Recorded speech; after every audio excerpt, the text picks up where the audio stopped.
Nothing left to chance. The circling hawk may choose its prey at leisure.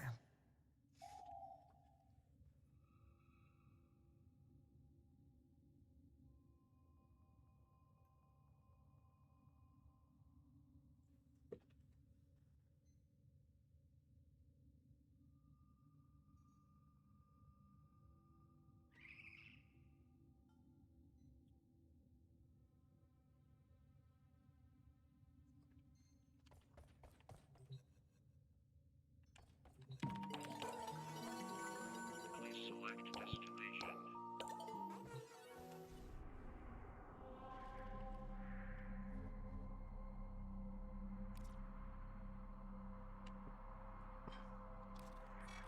The sector is under control.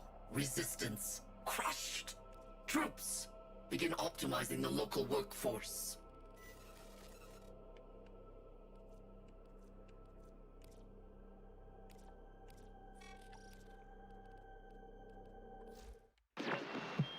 Who have we got on the line?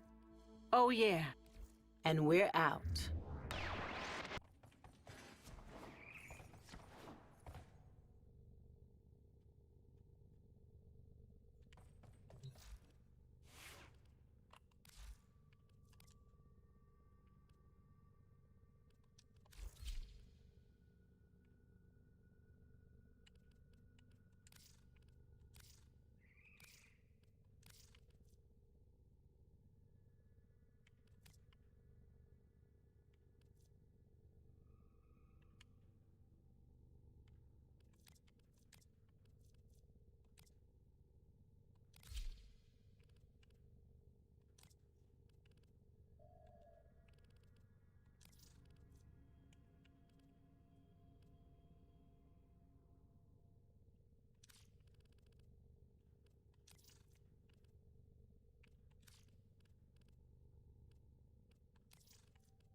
crit.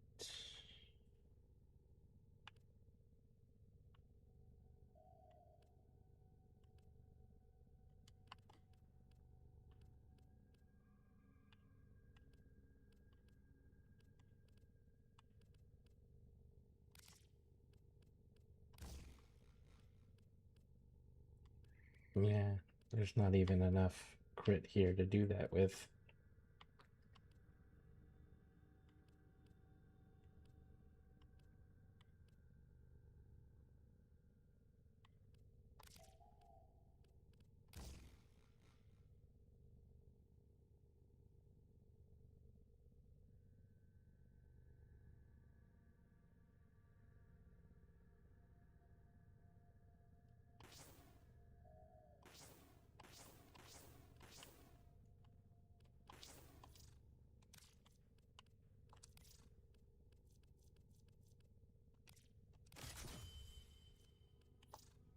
Yeah, there's not enough. So we'll leave it the way it is. What do I have on here that I don't need?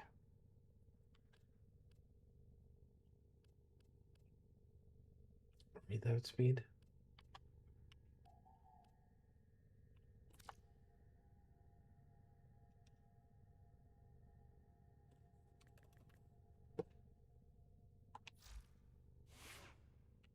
Right.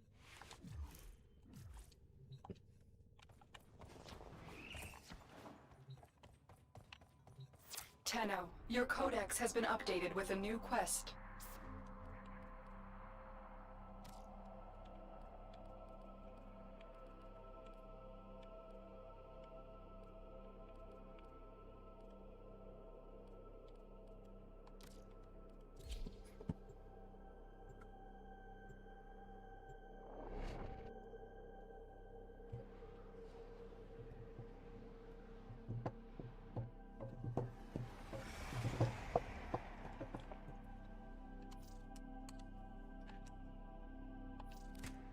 We received intel that somebody vital to enemy operations is here. Find them and capture them. The correct answer was to run.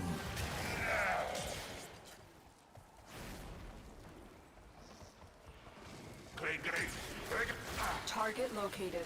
Bring them in.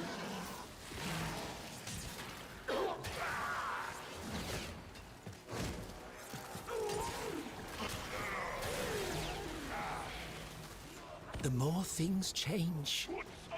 Scans indicate our target is in the vicinity. Find them.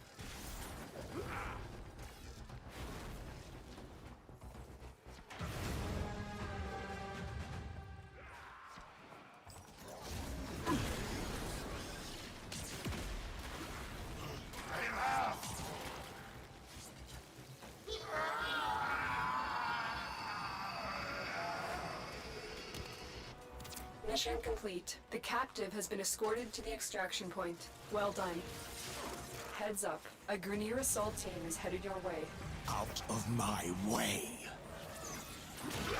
You can't run from your past.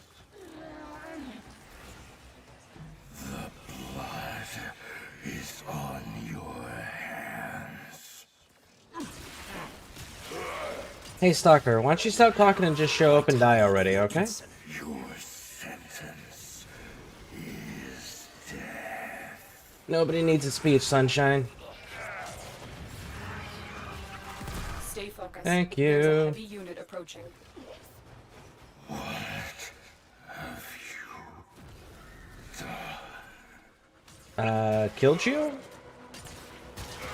Because you talk too much. I told you. Nobody needs the speeches. Did you listen? No. Feast flesh for Golfagor.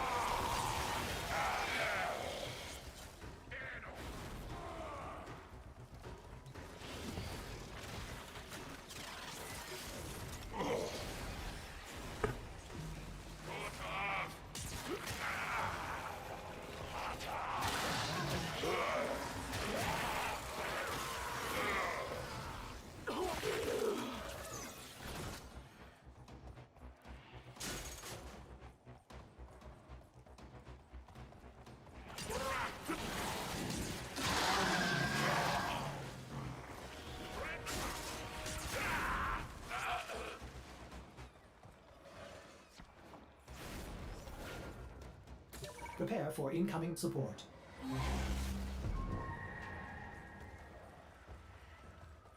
No. Nothing.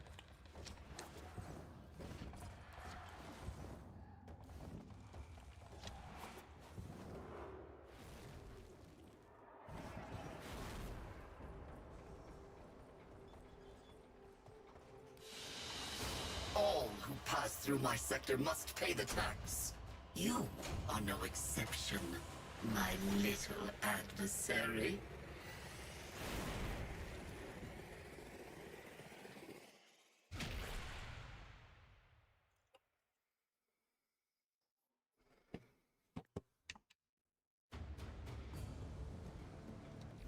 A new quest is available in your codex. You fight one.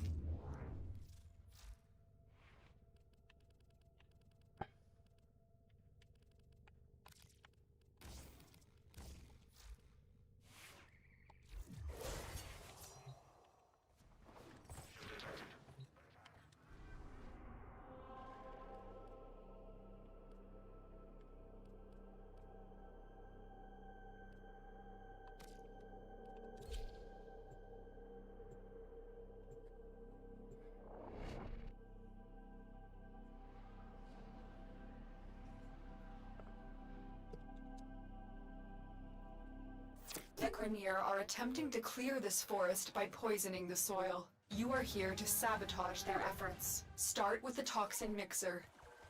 My intel suggests there are rich enemy supply caches in the area, but I am unable to pinpoint their exact location. Search them out if you are willing to shoulder the added risk.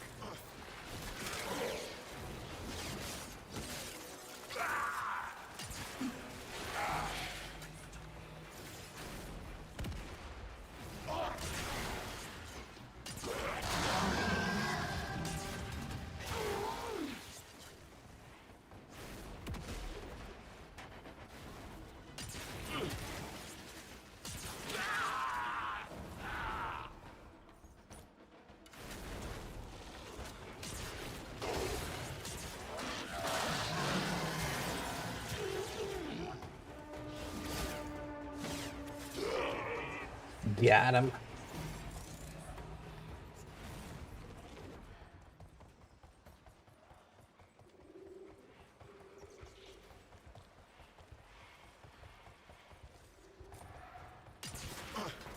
Pardon me.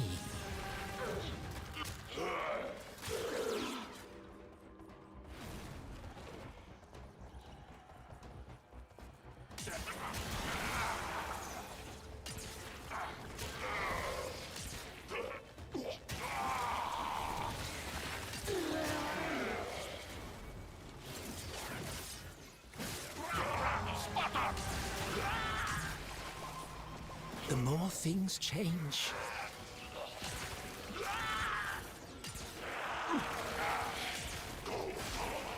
The mixer activates the toxin by combining it with a biocatalyst. Remove the biocatalyst to render the toxin harmless.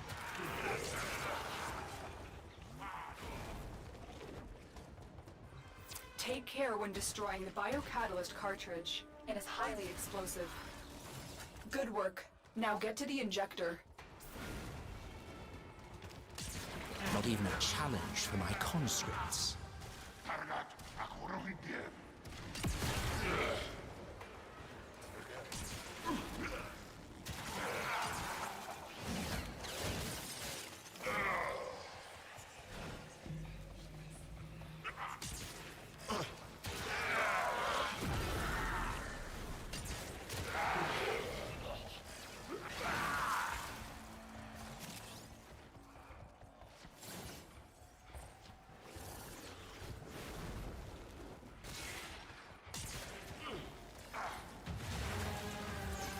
Set the injector into overdrive to incinerate the toxin.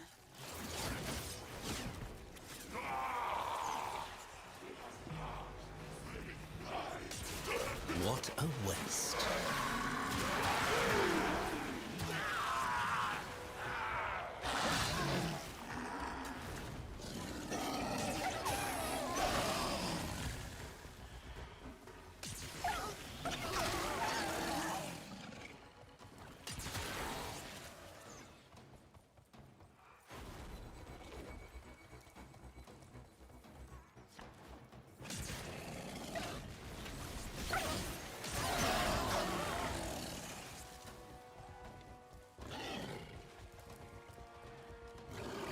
Good.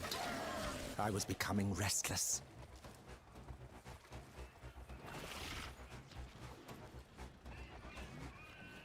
If you'll excuse me.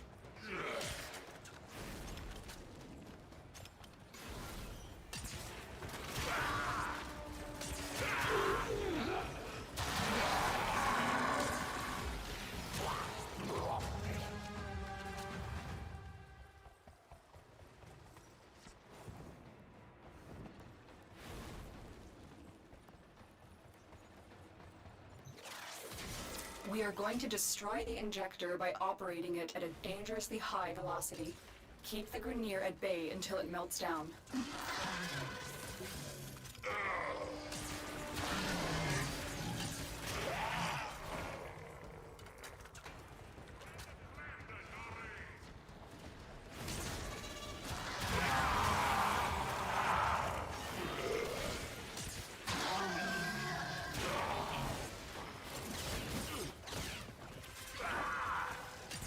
Idiot!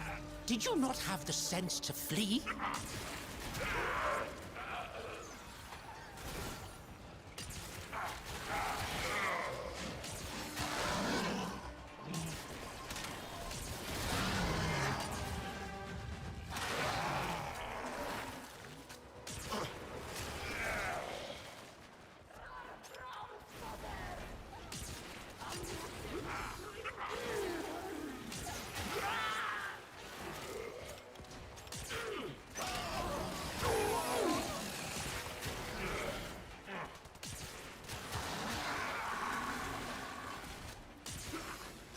You just destroyed a massive batch of Grineer toxin. Good work. Get to extraction.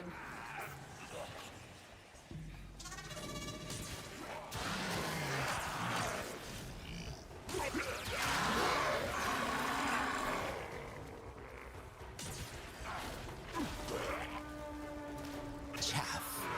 Nothing more.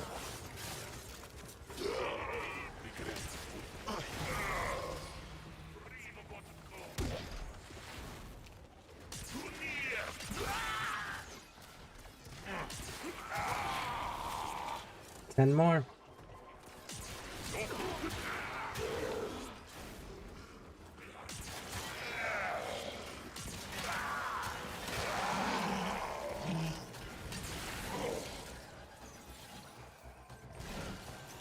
Would you look at that? That's one of the special caches they were Found talking the about. First resource cache. I'm detecting 2 more faint hints.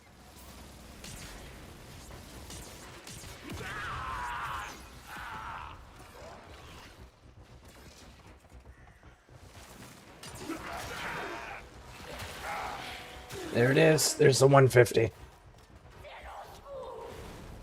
That's what we needed. Flesh for Gulfagor.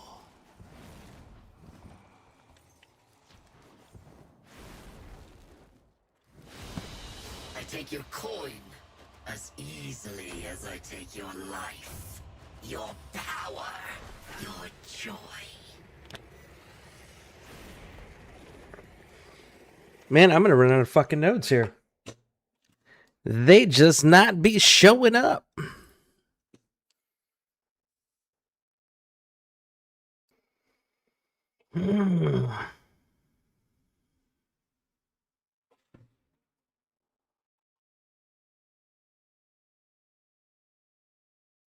Make an adjustment right here real quick.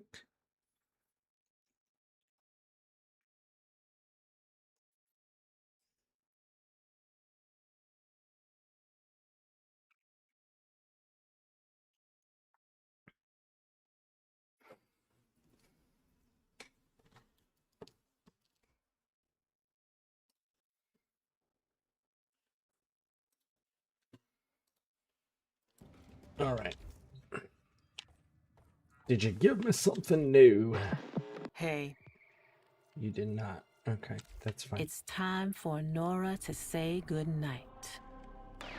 All right, so what do we got? We got interception, Acquired. spy, excavation, and mobile defense.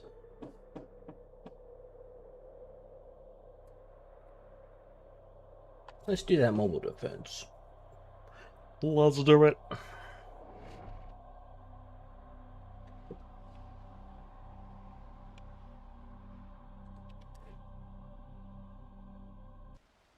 This is a mobile defense mission. You must deliver payloads and defend a number of locations while I break into the network. What are you working on Be tonight? prepared for heavy resistance. I can't do this without you. I didn't have anything specific in mind, so I figured I would just work on my Lich and dabble with Nightwave, but I had nothing in specific. You're welcome to join me if you'd like, or if there's something I would have you want to do, we can do that. But how you doing? Welcome in. This will only get more difficult. Get to a terminal and prepare for enemy resistance. Terminal spotted. Upload me and prepare to defend. Currently, the Lich that I'm working on is my third. I believe it's my third or fourth for the Kuva Ghoul Saw. I'm still trying to get that up to 60%.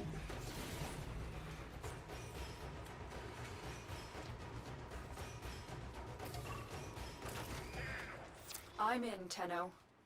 This will take a moment.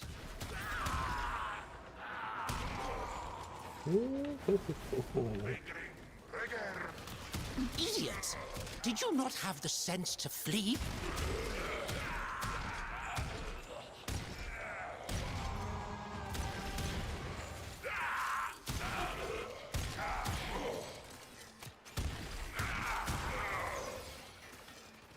Stay focused. There's a heavy unit approaching.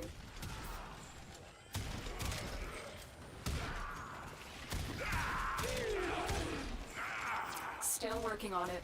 Continue to defend. Marines inbound.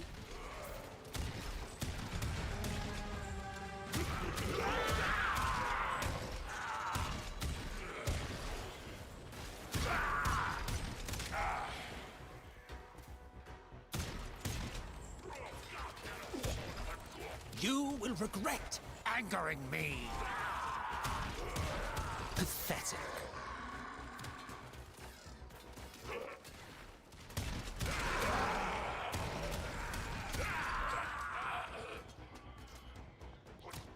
Terminal hacked. Keep moving.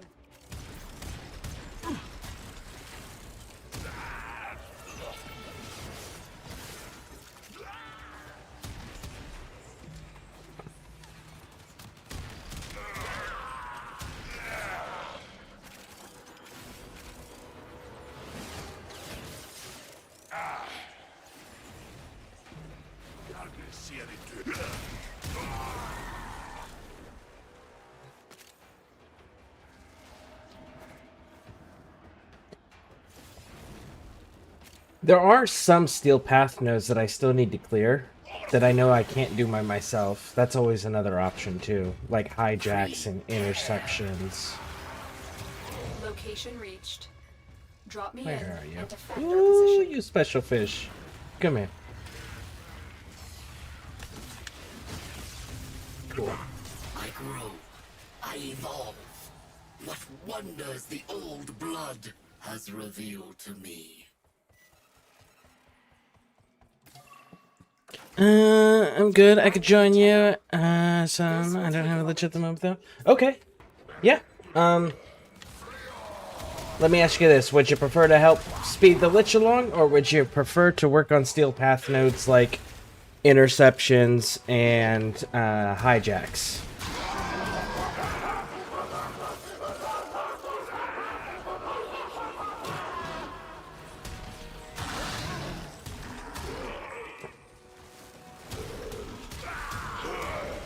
Be gone.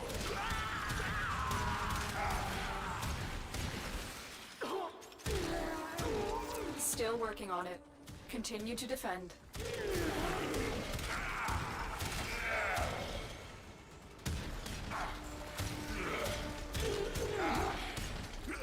Stay focused. There's a heavy unit approaching.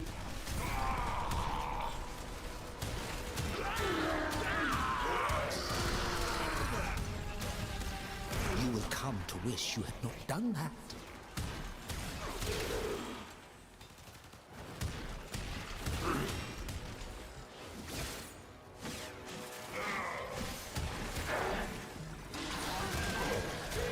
Area completed. Move on.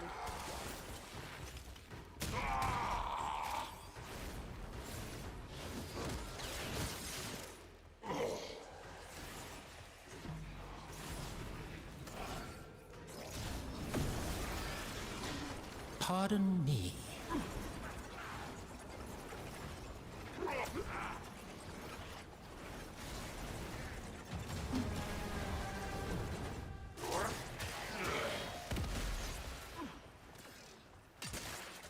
Here is a terminal. Get me in and get ready to defend.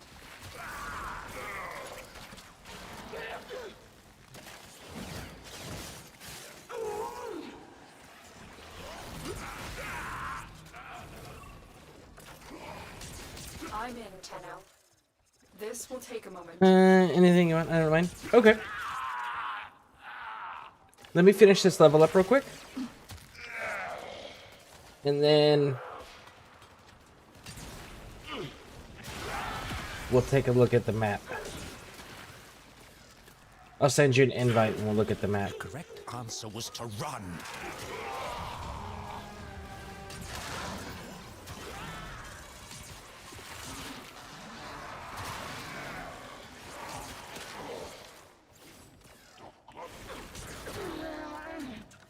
Still working on it. Continue to defend.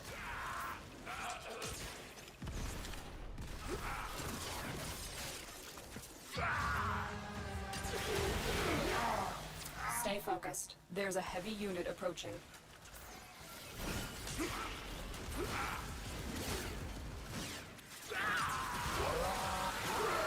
Watch yourself. Rainier are on the way.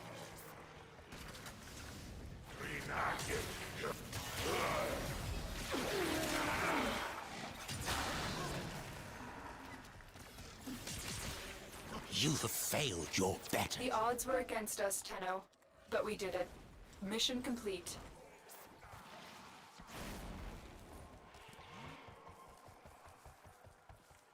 Matter of fact, I just got the Lich off of Earth. So let's do it a quick Another job well executed. steel path. I think it's a steel path thumper, I think is what it's called. Okay.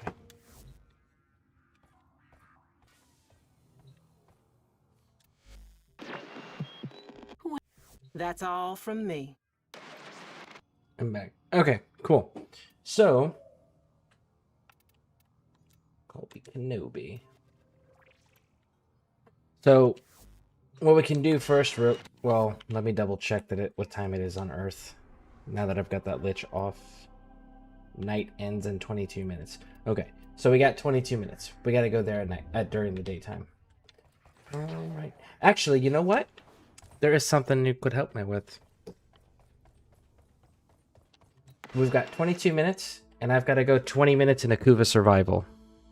You mean join Discord? You're welcome to. Absolutely. It's not a requirement. I know not everyone's comfortable being in a voice chat, especially when it's streamed. But if you would like to, you're more than welcome to. Just all I ask is you remember terms and services.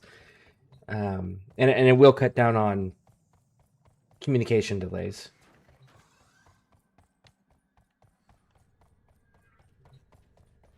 But yeah, we can do the Kuva Survival for 20 minutes real quick. Or for 20 minutes. It's not real quick, but for 20 minutes. Because the thumper that I need to do, we can guarantee force spawn it on a steel path bounty on Cenis, but it has to be a daytime bounty. And daytime's in 22 minutes. So we can do that. The Kuva Survival, by the time we finish that, it'll let us go into the Cetus bounty, steel path bounty.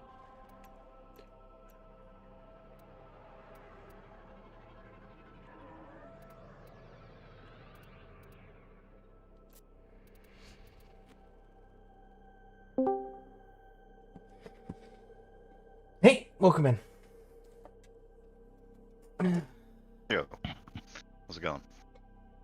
pretty good. I don't know if you caught all that. I need to kill the Steel Path Thumper on Cetus, but it only spawns during the day, and it's day in 22 minutes. So I also have the Nightwave thing, where we can do the Kuva Survival for 20 minutes, and then by the time that finishes, it'll have just turned day. Okay, sounds good. Cool. Hey, P. Moiled, welcome in. Let's see, what are some 40k games that you'd want to play again? Play again? I play my 40k games when I'm not streaming. So I still play them. But I do, Dark Crusade is one of my favorite. I have Space Marine 2 that I really enjoy. I've got Rogue Trader that I kind of enjoy. I've got, well, that's a fantasy, not 40k. But yeah, no, I play most of the 40k games still. Just I don't stream them. Set off the alarms and keep the infested busy. The infested are releasing toxic spores into the area. The Nice emergency coloring. life support I am delivering is your only chance for survival. Thank you.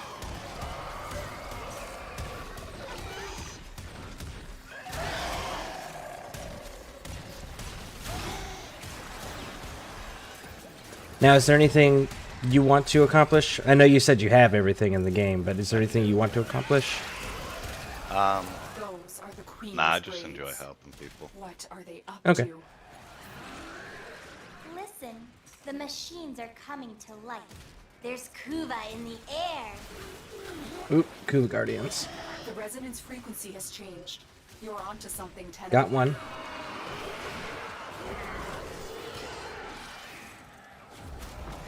Got two.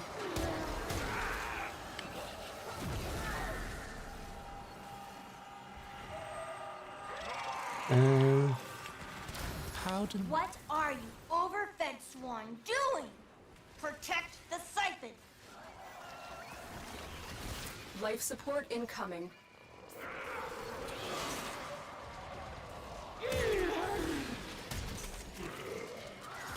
A feast of flesh for gold. Yeah, I'm at the point now where I just make builds and then help people. Nice. That machine. It's using your energy too. This is bad. Destroy it. I've delivered a So life that, support capsule yeah, to the area. so you're the type of player that I tell new players about when they get all self-conscious about being new players. It's like, yeah, no, you guys give reasons for vets to play. Yeah. So, I've been doing this thing for probably like 5 or 6 years where I'll go to Maru Bazaar on Christmas Day and I'll find the lowest ranked people in there and give them a Warframe. Oh, nice. So you're like Warframe Santa. I call Did myself you not Grendel have the Claus. I sense dress to up. flee? Grendel Claus, that's Grendel awesome. So, you know, give back. I've had a lot of people help me out in the game, so I enjoy helping back. That's pretty cool.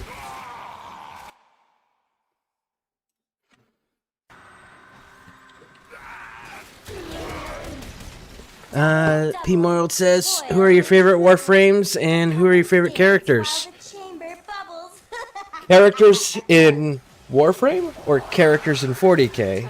As far as Warframes go, my favorite Warframes are Uriel and Anaris Prime. I am a little confused about Stynex, though. I guess confused is the wrong word.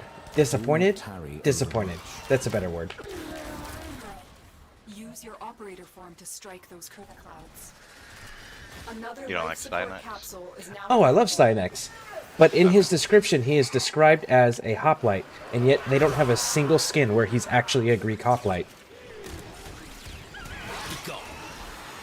Yeah, they have that one that's kind of close. The one with the nipple tassels. The Aztec one? Yeah, yeah. My siphon. My Kuva. You're messing up Yeah, all it's my pretty plans. wild I how they don't like it. Not one did bit. that.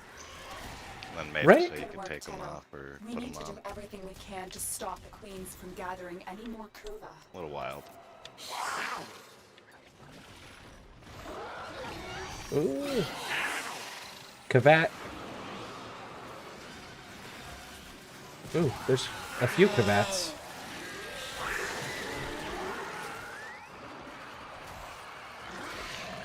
This is the first time I've actually seen one of the Kavats that wasn't a standard enemy type. Behold, Yes, you your come here to proof. scan them to make whatever they're called, the templates or whatever. Yeah, see, I had no idea. I figured I had to do the only ones I've been able to find are the night, the night ones on. Vestas. Yep. Yeah, on Plains of Eidolon. I had people tell me, they're like, yeah, you got to go to the ship and scan the invisible ones. It was like, scan the invisible ones. How do you see invisible creatures? Yeah, it's got an outline of them. They're in these type of missions. We've infested a lot.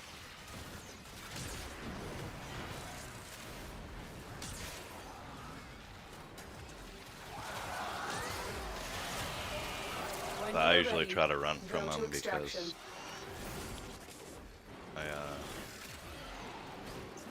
my Vergalus just kills everything. Did I just screw Most this of the up? time I'm just running around. I think I may have just screwed this up. You put us in the wrong thing. Yeah. That's alright. If you want. Well, actually, we can't. Never mind. I thought we kept going. Yeah, that's what I thought too, because it was the Kuva, it said survival. I was like, cool, 20 minutes. No, timer got to 0 and said to extract.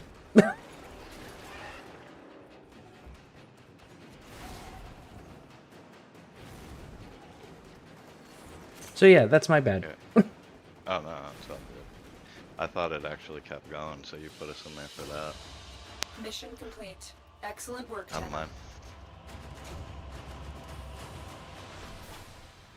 Got some Cuba. Hmm? It's my favorite thing in the whole game. Oh, you like doing the ribbons? Ooh, yeah, I'm into the ribbons. Very nice. Let's see, how much time do we have? Because daytime on Cetus is an hour, correct? 12 minutes. Okay, that should be plenty of time. Alright, so then... Okay, so where is the Kuva Siphon then? I mean, the Kuva Survival. Just on the... Because I picked the one from Alerts that was Survival and had the Kuva symbol next to it. And that clearly did not work. Do I have to go to the Kuva Fortress? Is that the deal? Yeah. But, the best, if you can, the best thing to do is a relic. Because then, you know, people, like, well, it's just going to Okay. be me and you, but if you Makes were sense. to do it on public, yeah, you can get relics while you're doing it too, so it just kills two birds, one stone. They got the Requiem fissure there right now, so yeah. Requiem fissure is cool with you? Is that, that's on the, Fortress? is it, survival? Pretty sure. Double check. Oh yeah, Kuva survival, yep, yeah, we can do that.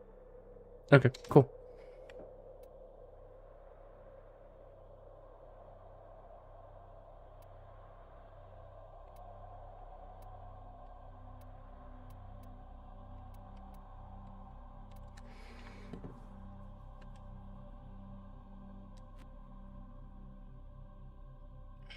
Anything See- you're looking for? No, I use the Requiem relics to farm for void traces. Okay. Yeah. I Did- have 94 of this one. Yeah, but yeah, no, I use the Requiem relics to farm for void traces simply because it's like I don't anything that gets in there, it doesn't matter. So it's not like I'm Right. losing out on an into it. opportunity for not having void traces, or I'm using a relic that somebody else could Scans show benefit people running are with me. harvesting Kuva nearby. Set off the And then it alarms gives to me open copies out, for then the steal Kuba catalysts.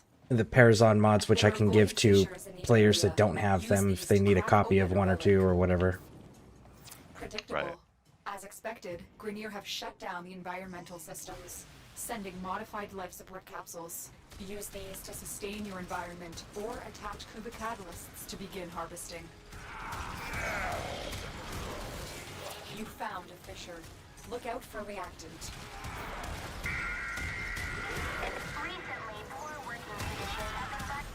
Collect reactant to open your relic. Be aware. Only corrupted enemies will drop it. Let's see. P-Moil says, for the Astartes, who are your favorite? This capsule will now harvest Wolfie or Kuba. Shark people? Space Wolves, 100%. Capsules harvesting Kuba provide minimal life support. There is nobody in the Warhammer 40k universe that has accomplished more than the Space Wolves. And there is no one more terrifying than the Space Wolves.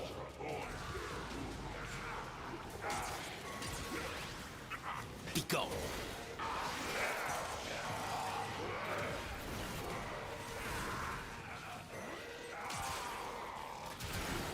Speaking of which, On the way. do you prefer Colby or Kenobi? Oh, either one.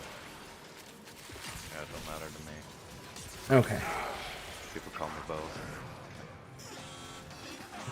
Are you into the Warhammer 40k universe? I haven't played, but That's it. the free game of Open the relic. month for PlayStation. Finish your one of mission them and we'll was, take a look Warhammer. inside. I was gonna check it out. I've delivered a think life it's Dark support Tide or capsule to something. the area. Ah, Activating Dark Tide. it will buy you more time. Was that one good? It depends on what you like. So that one Yeah. is a first-person shooter style game where you're with a group of other players and you go on a mission that has various different objectives you have to achieve. And you have unending waves of enemies fighting you. And it's supposed to make you feel like you're fighting a losing fight. Like it's supposed to be a Right. struggle bus. And if anybody goes down, like the character gets captured, and then the rest of the team either has to abandon the person or go way out of their way on the map somewhere to go find them and rescue them to get them back in the fight. Huh. Sounds like arbitration's on here. Kind of, yeah. Going around chasing your randoms. Yep. Very much so. And the only difference is that it's a first-person shooter at that point. Yeah.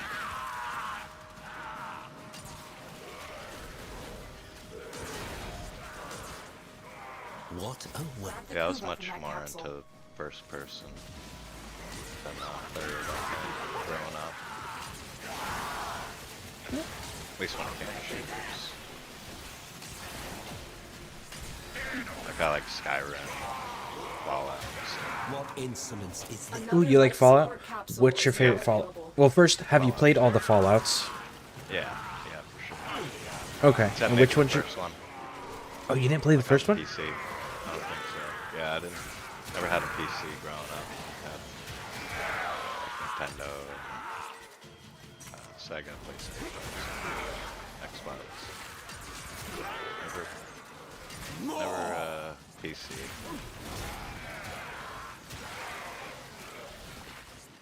Which I probably should have. You have found a Got Kuba me. catalyst. Attach it to a life support capsule to begin harvesting Kuba. Modification successful. Collecting Kuba. Okay, I have to adjust this volume. I am having a hard time hearing you. Me? Am I loud? Yeah. Yeah, I can be sometimes. My bad. Well, I also have partial hearing loss from Afghanistan, so... Okay. Get ready for a Yeah, capsule. nah, I'm pretty low usually. Alright. My headset, I think. Alright, so I didn't catch what you said your favorite one was. How far Fallout you 4. have fallen. Fallout 4? Nice. Yeah. I think that's the game... out of all the video games, I think that's the one that I have the most hours in. Yep. Yeah, I love it, man. You can pick it up and find stuff that you've never found. Play it for 10 years and stuff. Kuba is ready to be collected. It's a really good I game. wonder if you truly grasp how bizarre that feels. I like yeah, I like Skyrim and everything too. They're fun. So if you didn't play the first one because you didn't have a PC, then that also would mean that you didn't play the second one, the third one, or the fourth one. Which also means you missed out on the Fallout Bible too. Extraction is available if you need it. I think I played 2, 3, Well, Vegas. So Fallout 2 was New Reno, and it was bird's eye view down with squad based, and combat was turn based, and it was more or less a text game where all the talking was you had to select text dialogues. Okay, maybe I didn't. Yeah, maybe I started at 3. Yeah, 3 was with Liam Neeson voicing your father, and it was in Washington D.C. Yeah, that was a good one. Yeah, so there was Fallout 1, Fallout 2, Fallout Tactics, Fallout Brotherhood of Steel, and the original creators also had a Fallout Bible, which had all of the known information for the Fallout universe. And then Todd Howard... Oh no! God damn it. Life support. I messed that up. Good. Oh, so good. I was becoming Yeah. restless. Out of my And then Todd Howard bought the Fallout IP, and what he did was he retconned Fallout Brotherhood of Steel, and then he retconned the Fallout Bible.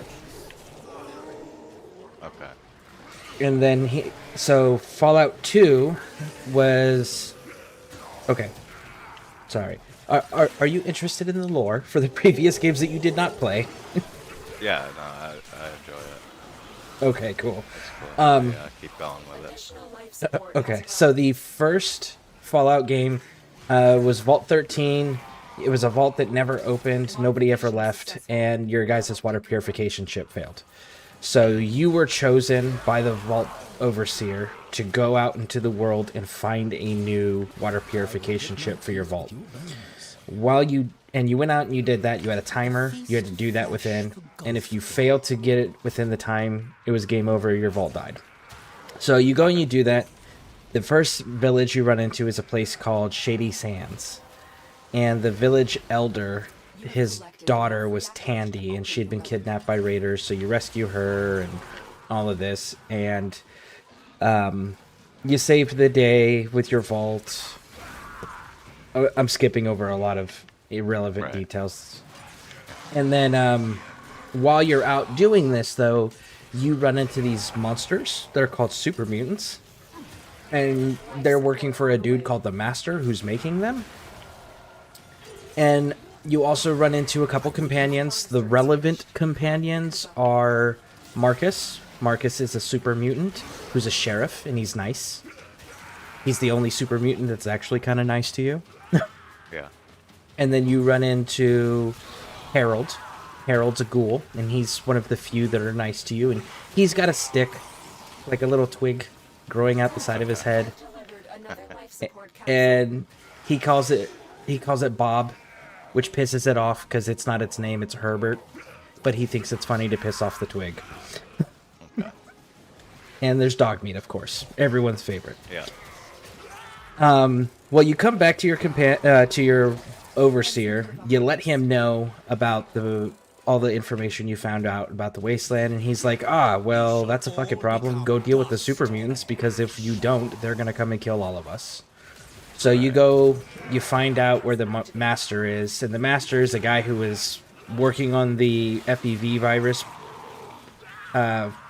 pre-war stuff, but he fell into the vat, and he kind of became this computer-infused centaur-looking creature thing. And he was continuing to make super mutants, and they were fanatically loyal to him specifically and listened to everything he said. So you end up having to destroy him and destroy the super mutant manufacturing facility. And then you get back to your vault, and your overseer's like, cool, you saved the day, but guess what? You're too famous, so you can't live here anymore. You're not allowed back in. So then you're banished from your vault as your reward for everything.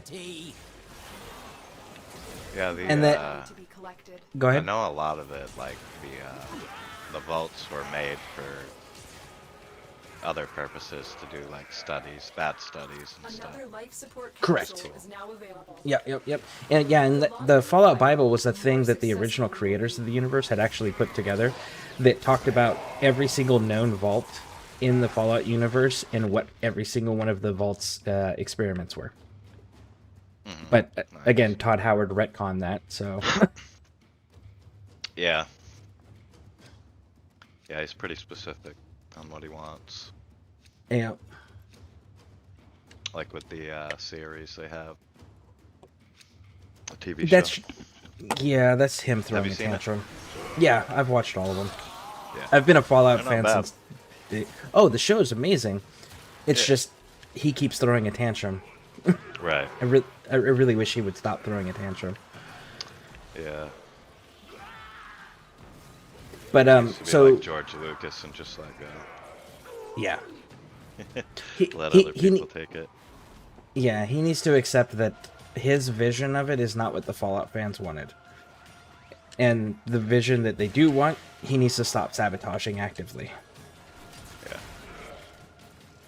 So,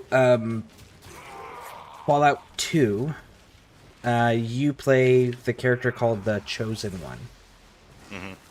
Now In that one, you are an Indian tribal who was born on the surface, and your village is dying. So you need to go find a Garden of Eden creation kit, known as a GEC. But you have to pass the trials first to prove that you're the chosen one. And you go through these series of trials and everything, and then at the end of it, it is the founder of your tribe's equipment. And that is what you're going to take out on your journey, which is the Vault 13 jumpsuit, the 10mm pistol, and the Vault 13 canteen from the first game. And that's where you find out that your tribe is descended from your character from the first game. To find out what's inside. So you go out, you can save your village if you want. If you don't save your village, it doesn't really matter. It doesn't end the game because you find out that they're not the actual big bads. The big bad is this new group called the Enclave. And they have this massive super mutant sized soldier that runs around with them named Frank Harrigan. And he's just mass murdering civilians out in public whenever you run into them. And they are trying to exert their control over the wasteland. So at this point, the factions we've been introduced to were the Raiders, and there was the Brotherhood of Steel. The Brotherhood of Steel only cared about hoarding technology to prevent people from destroying the world again. They didn't care about saving people. They didn't care about the politics of the wasteland. They were disinterested in all of those things. The Enclave is now the new faction. They are government, former remnants of the government, and they just care about regaining the control they had before the war, before the collapse.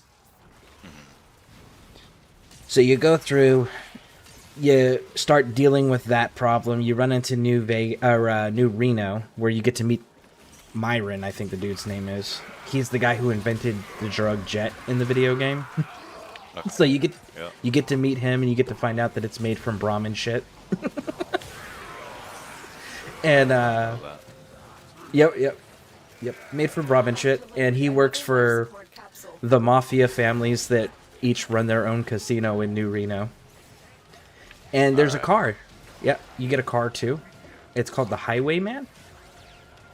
And you can restore it.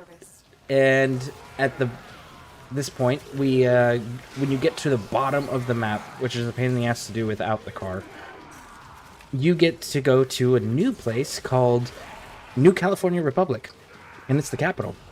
And you get to meet the very first president, the founder of it, which is Tandy, the elder's daughter from the first game, from Shady Sands. And she's an old woman now. So Yeah. you get to meet her. There's slavery going on, so the Rangers are kind of like the counter to the slavery. They act as both police and military. They do both jobs. And you run into Marcus again, the super mutant sheriff. You run into the dog meat again. You run into Harold again. And Harold, This time it's not just a twig; it's an actual like branch growing out of his head. I do remember that. Yeah, yeah. And he still calls it Bob. I do like how they keep going with characters. Oh yeah, it's fantastic. Yep. And then let's see what else was significant. Oh, so then the conclusion of that story is you end up tracking the Enclave to an offshore oil rig where you meet the president, who's a human of the Enclave, and you kill him. You kill his Frank Harrigan super soldier dude, and you blow up the oil rig, and the Enclave is over. And then the next 2 games are irrelevant to the Fallout overall storyline because they concentrate specifically on Brotherhood of Steel. You're born as a member, you go and do missions. As you gain missions, you gain rank. The higher rank you get, the higher quality recruits you can have in your squad. Stuff like that. So that one... those ones are kind of irrelevant in the overall storyline because they don't progress the storyline. They just kind of flesh out the Brotherhood of Steel faction itself. Right. And then you go to Fallout 3, which is the first one Todd Howard took over. And then the Enclave's back. We're on the West Coast. The Brotherhood of Steel all of a sudden magically cares about people for some reason. And they have a split that they're no longer abiding by their chain of command for some reason. And they're trying to save the world from super mutants, which are now being manufactured somehow again, maybe? Because we got new types of super mutants again. Yeah. Oh, and Harold is back, but he's just a tree now and wants you to kill him. So, like, there was a... Harold. Yeah. It was in 3 where he was a whole tree. Yep. In Oasis. But yeah, that's why, like, 3 caused such a huge divide in the player base. Because the original fans were like, okay, so we're just replaying 2. Okay. Yeah. And you've watered down all the factions and the consequences of decisions. Because, like, in the previous games, you could be, like, if... You could join the slavers, for example, and sell your companions into slavery. And then you'd have to get, like, a tattoo of slaver on your forehead, and then you'd constantly be hunted for the rest of the game by rangers. They would randomly show up with these elite squads and ambush you to try to kill you as a punishment.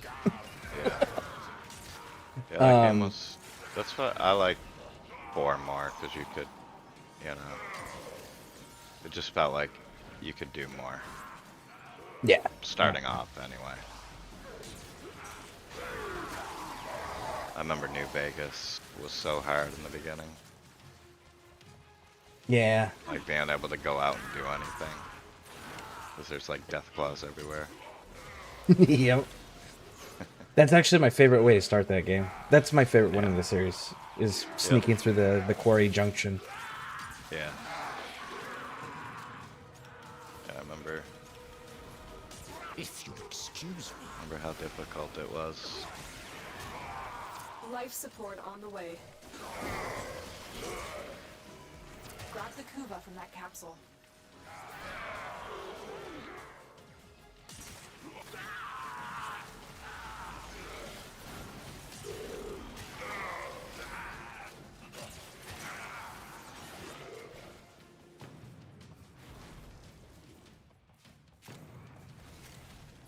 Oh, hold on. I missed some of that chat there. My apologies. Let's see. Underground Railroad, Institute, Minuteman or Steel, Brotherhood. Brotherhood of Steel. They're the only ones that have an actual true direction forward. Institute will end up replacing all of humanity with synths unintentionally. So at that point, humans have become extinct. Railroad is sacrificing human lives for synthetic robots. And Minutemen don't actually have a plan or direction to move forward. So Brotherhood of Steel is the only chance out of those factions for the survival of humanity. NCR, the Legion, Enclave, or Brotherhood of Steel. I gotta go NCR on that one because NCR, as flawed as they are because they're going with the old world ideals, they still have chances to grow Well, they did before Todd Howard actively allowed them to be destroyed off screen. How clever you must think you are. They were the best chance that humanity had to go forward because the people were involved with governing themselves, and they actually had a clear direction of where they wanted to get to as a whole. They were flawed, they were corrupted, and they were going to repeat a lot of the same mistakes that humanity had made before that ended the world the first time. But they at least had the possibility of recreating a civilization where people could grow and thrive and not have to worry about raiders and ghouls and super mutants eating their faces off on a daily basis, and people could actually have a family. I've delivered another life support capsule. Let's see. I don't like how they destroyed NCR. Yeah, that would be Todd Howard throwing a tantrum, because his does not perform as well as the West Coast storyline that he did not create, that he did not like, and was one of his arguments for buying the IP in the first place was he thought that he could do it better, which proved consistently he could not.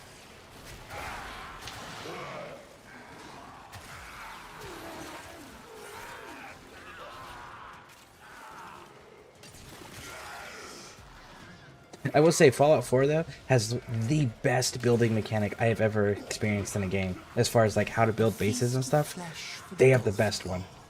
I've never played one that was better. Yeah, I've spent a lot of time on building up bases. Get ready for a capsule. We will all share in this bounty.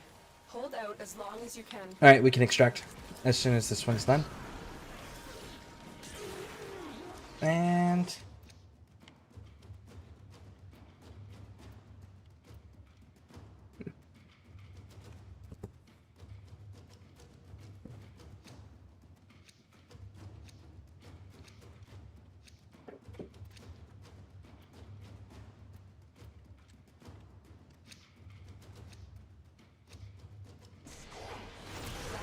cool, and there's the 250 Kuva. Now we can get out.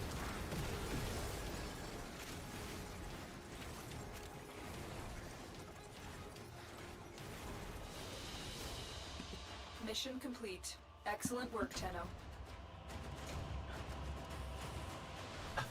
That's my first Axie relic for the Varuna Prime blueprint. Nice. So after we do the Steel Path Thumper, do you want to do that quick relic? Yeah, I'm down for anything, man. Here for the vibes. Nice.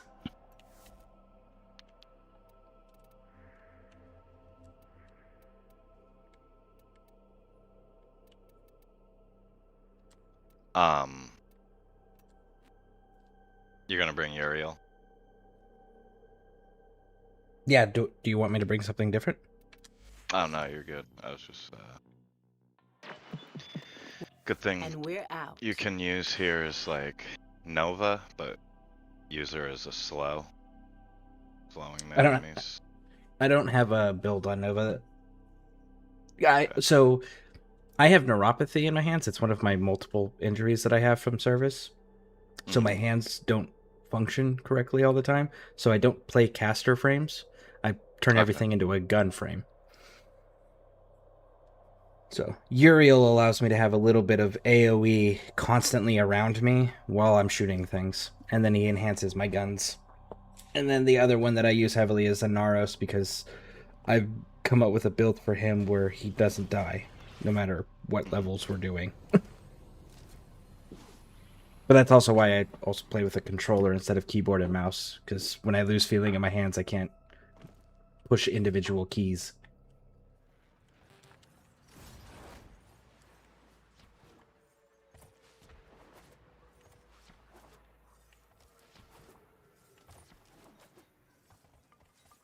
Alright, I will activate the bounty.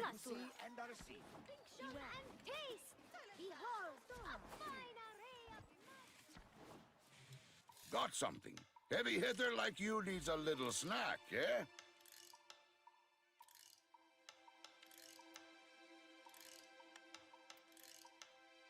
Couldn't get anyone to take that on. Early lunch for council. The Quills are at it again, telling me an important order. Did you ever play relic Assassin's Creed being Odyssey? by the Grineer. The Quills would like I don't this think so. relic back, Maybe. and I would like Was to it keep an the older Quills one? happy. Will you I've only It played was the older ones. it was the one in Greece Details about this relic and where you its could be whereabouts are Cassandra or scarce. I Alexios. need you to do some digging. I don't think so. I've learned of an Austron Okay. miner who was captured by the Grineer. And say there's a Bring him home. character in there that if they ever do a proto frame for Stynex, that I really hope they do something similar to him or similar to like Gerard Butler from 300. Yeah.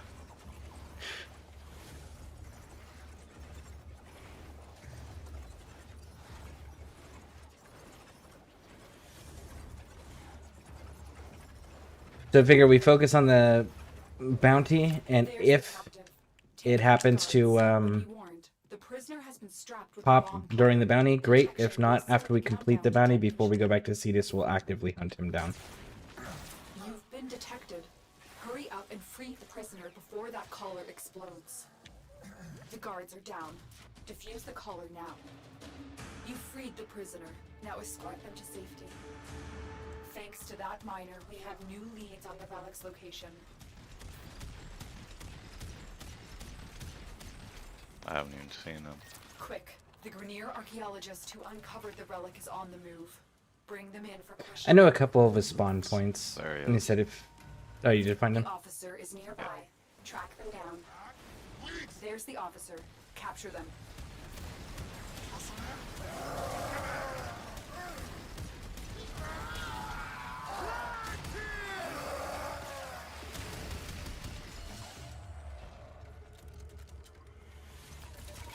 And so perish. Interrogation complete. We have new leads to investigate. The more things change. Our latest intel points to the armored vault at my waypoint. Break in and look for the relic.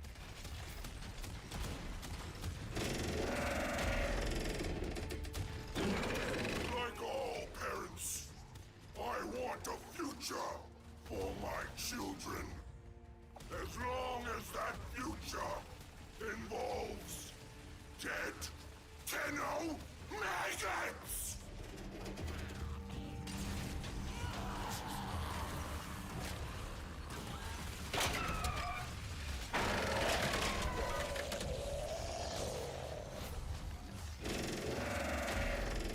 Alright. Fine. I was gonna be all nice and shit.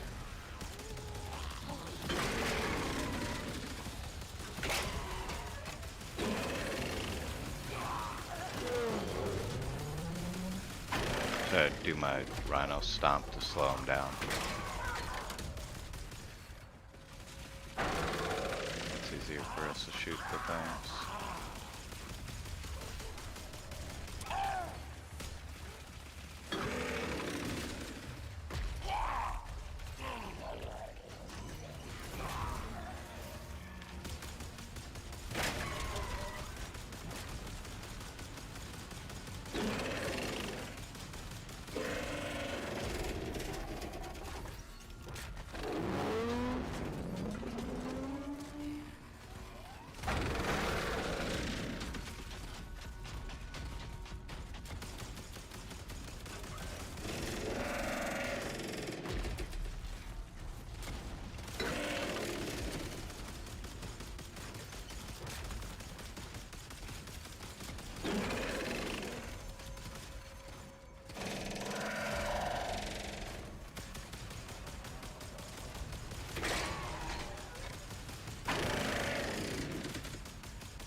There we go. Finally. I may be captive, but never leashed.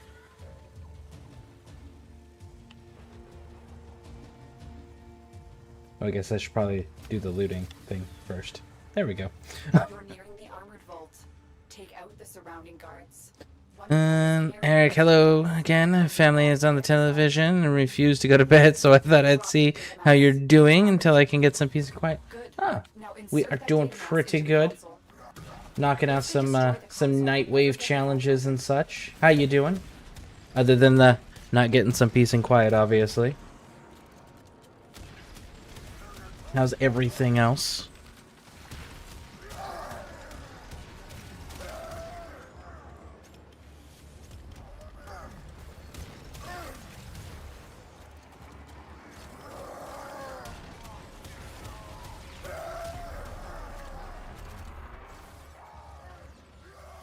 So, did you start playing this shortly after it first came out as well? Restless.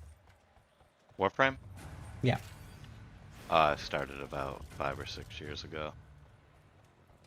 Wow, and you got everything in that time period? That's awesome. You shall all become dust Yeah, I went wild. and ash. When I first started playing it, I played it quite a lot. I do wonder if you truly grasp how bizarre that feels.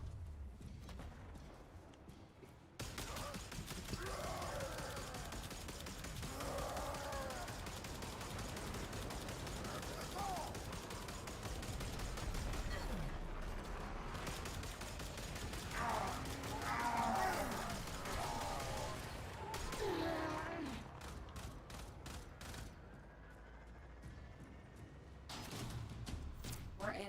Take the resources. Nice. At least we got some iron. Grineer moved the relic already. That'll be helpful for me next week. Or next week, Prime Resurgence, rather. At my waypoint, you'll find the commander responsible for taking the relic. Eliminate I need to get the 2 frames that are coming out next time. I think I've got up to like 19 or 20 Aya. And dance with the devil So in hopefully it's town. enough. What are we Who is doing it? here? What are you looking for? It's Equinox Prime and Wukong Prime. And they're the next ones in the Prime Resurgence. So I've been saving up and getting Aya so that I can go run their relics.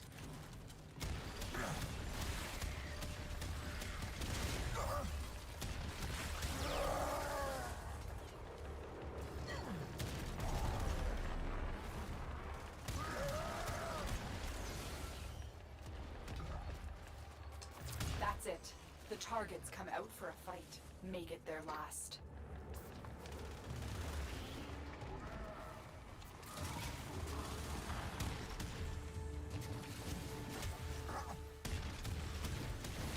With that commander eliminated, the Quill's relics are much safer, but we still need to find the one they have.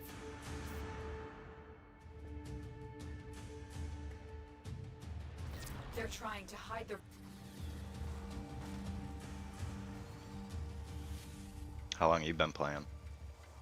I started June 3rd of last year. Nice, so you're up there. We're only starting in that short amount of time. Yeah, let's see here. Currently, I have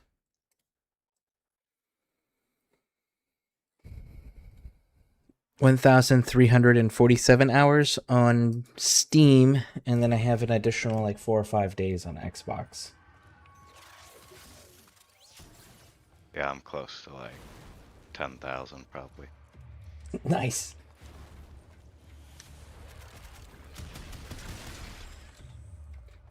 Let's see. By the way, you mind if I link up with whatever you're doing on Warframe? I could stand a kill sometime. Yeah, absolutely. Let us finish up this bounty, and then we can take a gander. Oh shit, we're supposed to be doing. My thinking bad. it's under. What a I clever went in the use of cave scavenged to look, parts. Was this but I on can't see purpose? it or hear it. I will salt the ground beneath your feet.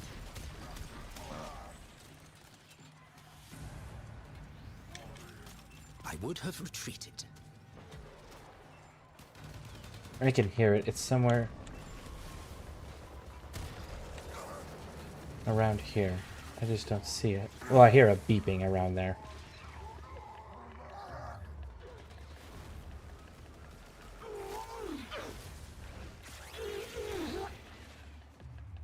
Nope, nope, the beeping stopped. You truly adopted Must have been for whatever that function over plane form dropped off as a then. mantra. I see. That's weird.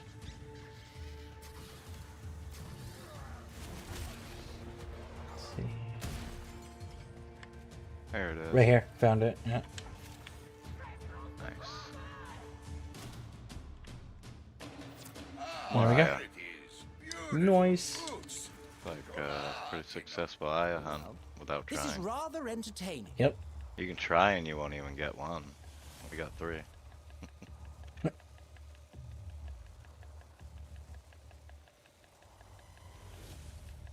Alright, let's get out of here. Let's see, sweet fellow question. What kind of music do you like? I'm kind of a mix of musics. Right now, there's this,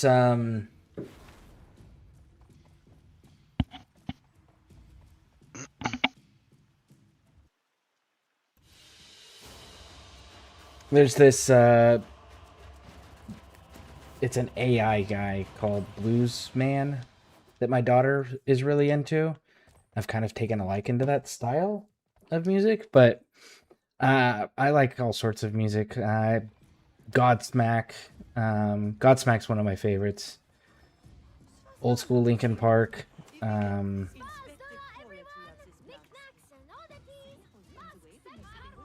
of the original Hank Williams III stuff, which is that outlaw country stuff. That stuff can't even play it on the radio. And then you've got I like Beethoven's Moonlight Sonata. Rammstein, love Rammstein.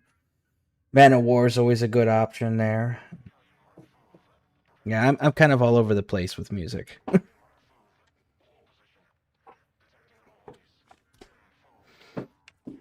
But to be honest, I don't listen to much music other than when my daughters want to listen to something. Nowadays, I listen primarily to audiobooks.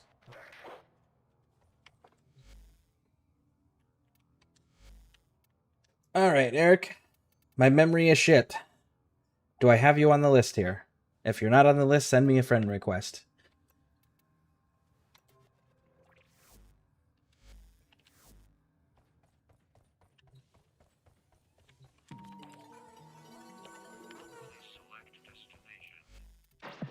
Now you might be wondering if I'm holding back. Till then. Probably gonna use Octavia. Okay, sounds good. Okay, we'll bring something in that ballpark. Okay. I really wish that Warframe's music wasn't copyrighted so that I could play it while I'm streaming on the Soma cord in the landing craft, or the orbiter rather. But every time I've used the Soma cord in the game, I get copyrighted on YouTube, which really sucks because I worked really hard to go find specific Soma cords so I could have enjoyable music.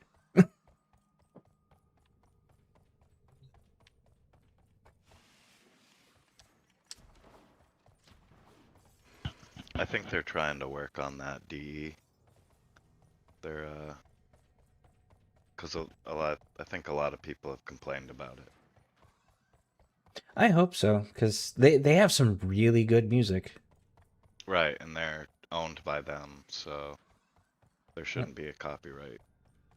Yeah, especially when we're using it with their product, you know? Right. I could see if somebody was using it outside of their product, but if you're streaming their game, promoting their product, you should be able to use their assets in their product.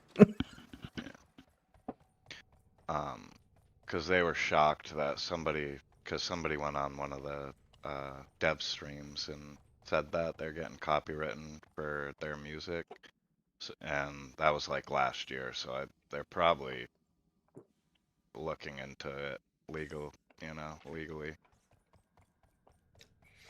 You know, I really... Quite a long time. Yeah. Yeah, the legal stuff usually tends to be a nightmare filled with bureaucracy. Mm. But honestly, I really enjoy the game. I just there's a few. What's your username? My username was that you just sent the friend request? Okay, I sent invite to Scareborne. Yep, cool. And I didn't read what the name was. Is it the War FUA 11 or is it the Mutwork Mute? I think it's War. I'm guessing it's War. Yeah. Anyways, I really enjoy the game. There's just a few like I don't have any real complaints about the game. I only have like quality of life things that I would like to see and changed. Like the romances are fantastic, but they don't do anything. It would be cool if you could use them as like a on-call crew member type situation, or maybe get like a 1 or 2% passive buff on something. Like make the romances have value. Yeah. And then yeah, I fish. never got into it. Yeah. The romance aspect. I did it just to see if there was a benefit, and there wasn't. Like, you can't even take them and put them in whatever your base of operations is. They're just stuck in whatever place that, like, the back room for $19.99. You know, it's like you can't bring them onto your landing craft. Yeah. The only thing is, like, you get them all to the level where they trust you, and then you can redo the mission. Yeah, yeah. And yeah, other than that, after that I was done.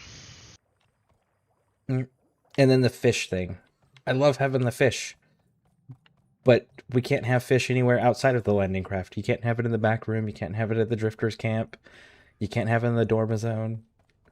It's like, I would like to put my fish in other places too. That's true. I wonder why. But yeah, like I said, We just should add it purely, onto that. yeah, purely cosmetic stuff. I don't have any real complaints about the game. Just pure cosmetic. All right, so our choices are. Did you want to try to get that, Bruna? Yeah, I'm only seeing 3 on my end: rescue, spy, and mobile defense. I'm thinking mobile defense is probably the lesser of the 3 evils. Is this on easy or Normal? Steel Yeah. Path?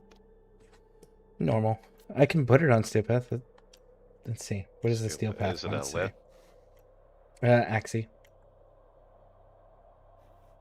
There's an Is it a exterminate. rescue? There? No, on Steel Path, there's an Auric and exterminate. If you prefer to do those.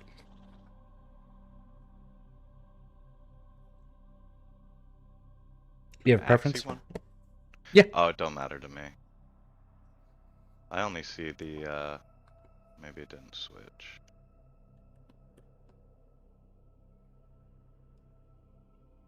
Yeah, it didn't switch, that's why.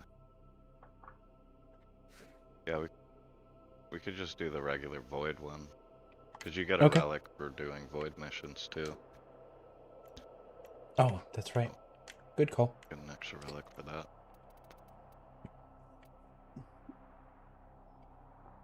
Kuva Grenier, Omni Fisher, Zerman. Oh, nope, that's not it. You said Void. Where do you see the Void one? On Steel Path. Oh, on Steel Path. Exterminate. Okay.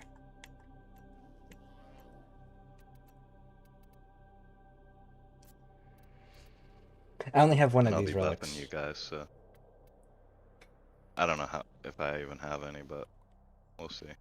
It's Axie V14, if you do. If not, just whichever one you want to throw in there is cool.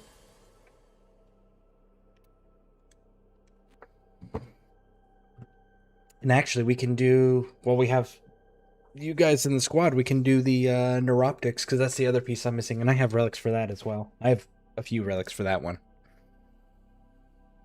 Okay, I got 4 for the blueprint. Nice. I only have the one, unfortunately. It's my first one that I've gotten. Let's see. Also, are you guys chatting through PlayStation or PC? Neither. We are on the ScareCrew Discord, which Stream Elements just posted there in the chat there. But yeah, we're in the ScareCrew Discord, and then we're in the Scareborne Gaming voice channel. If you're going to join, you're more than welcome to. It'll cut down on the delay, but you don't have to, so don't feel obligated. But if you do, all I ask is that you respect the terms and services of Twitch and YouTube, so that way it doesn't mess up my channel. There are void fissures in the area. Use these to crack open a relic. You found a fissure. Look out for reactant. Use that reactant to open a relic. The reactant is working on your relic. Find more. Stay focused. There's a heavy unit approaching. Alright, gun crystal. You have the Grenier should have known better than to walk into an Oregon tower unprepared. Let's clean up their mess.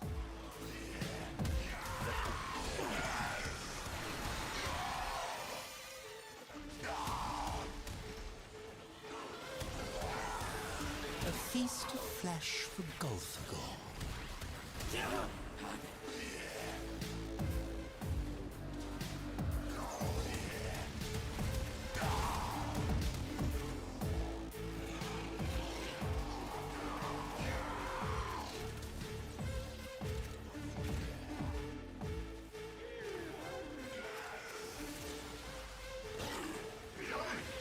You know, Elder Scrolls Online. Have you ever played that game? I did, but wasn't the biggest fan. Well done. compared Totally to, understandable. like, playing Skyrim and stuff. Oh yeah, totally understandable. I was thinking about it, and that gave me an idea that another thing they could also potentially do with the various proto frames is, you know, in the dojos where you can unlock through research and build the Fortuna NPCs or the Vent Kid NPCs or whatever, and use them as decorations, right? Mm-hmm. Yep. They could make it a thing where it's like if you get their high enough relationship status, whether like trusted or liked or whatever, unlock them as a decoration so that you could set them in your various back rooms or orbiters or wherever it is that you choose to decorate. That would be kind of cool too. Oh, look at that. Hey, first try. Let's Outstanding. Go. So yeah, now I'm just missing the neuroptic, so let me go see which relic that is, and then find us a fissure for that. But yeah, no, like having being able to you have to build the relationship up, but you can place them as a static decoration that just runs their standard voice lines that are already programmed into the game. Like they don't need to say anything special. Yeah. That way it gives you a reason to do it, because right now there's not a reason past being able to do the mission over again in 1999. Yeah. Right. Yeah. Yeah, that's why I didn't do it. I just got them all to like me and was all. Alright, so this is going to be Meso D8.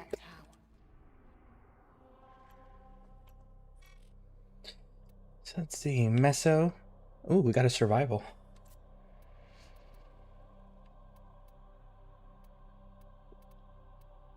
Meso D8. Right, what's on the easy one? Oh, good call. Good call. Spy. Nah, yeah. Oh, is that all that there is over there right now? Yeah, only a spy. Okay. Well then, we'll do the survival. Alright, so it's Meso Delta 8. And it will be the silver drop. Okay, so it should be easy. Easier than the blueprint. In theory. And it being an endless mission that I also have multiple relics, so if we need to, we can keep going. Okay. only have 2 of these. I think I have 5 total.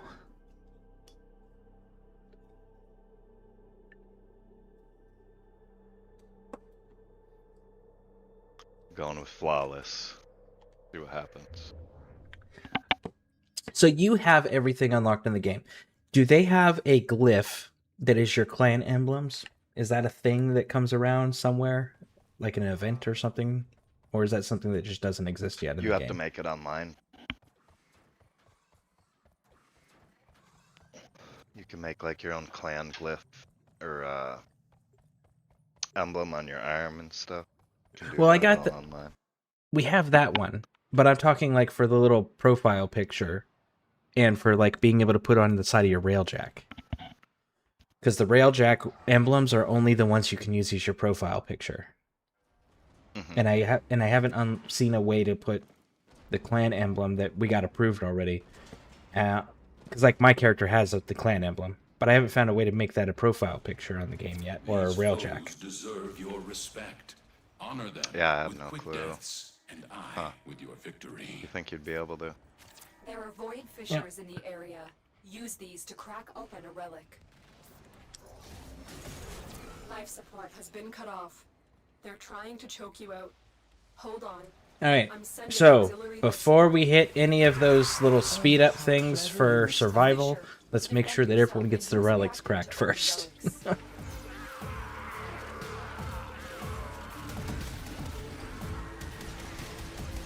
I've done a few survivals where not everyone on the team got their relics cracked before the time ran out. Don't forget the reactant. You need more to open that relic.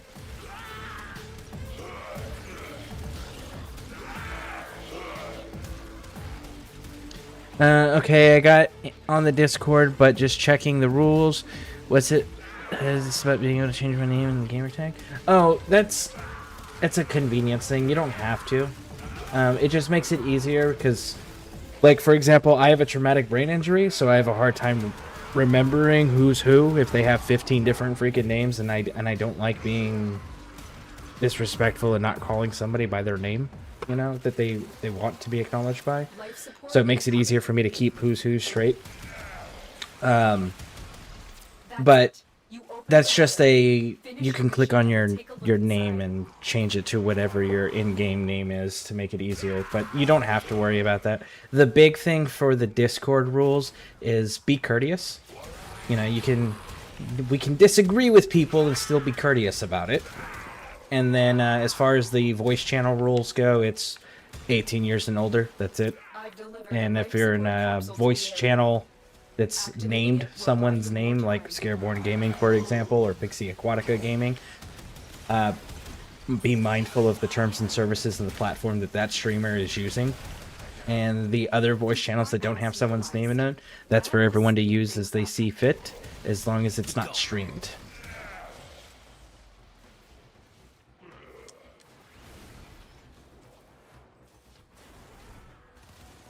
Alright, so everyone is cracked, so if we find one of those security measures, it is safe to use. Oh, already used. Nice.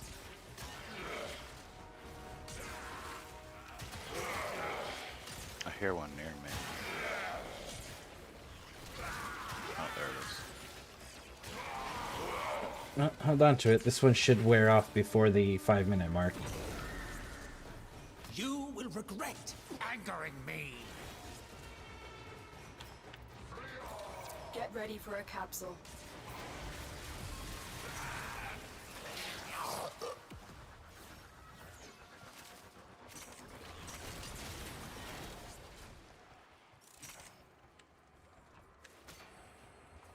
Bypass online. Our lone Tenno operative is working faster than ever. Out of my way. That is a convenient little feature they added with those bypasses. Yeah, it was just too long of a mission. Like a few years ago, defense missions used to be 5 rounds instead of 3 like it is now. So they're just trying to speed the game up, which is good. Quality of life. Not everyone can sit here for 5 minutes over and over. Yeah. the more things change. Our operative is making You know, the progress. ADHD kicks This in will and help our whatnot. cause. When you need it, extraction is ready. I'm the same way. It's hard for me to sit still in these games. I like to move around. I'll take the ducats.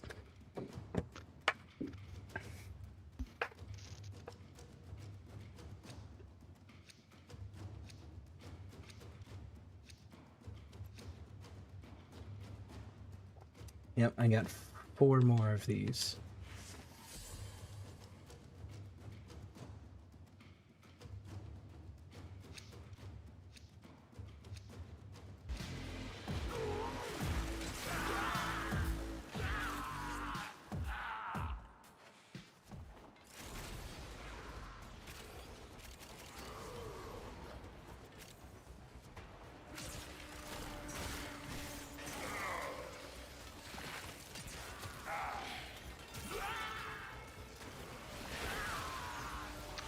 Yeah, I have this build on with my Burglus I will sit upon a throne and of your making. the buffs from Rhino when I'm using Summoner's Raid. And my Burglus just clears rooms and you just see numbers like go all across the map. Mania. The correct answer was to run. Good kill.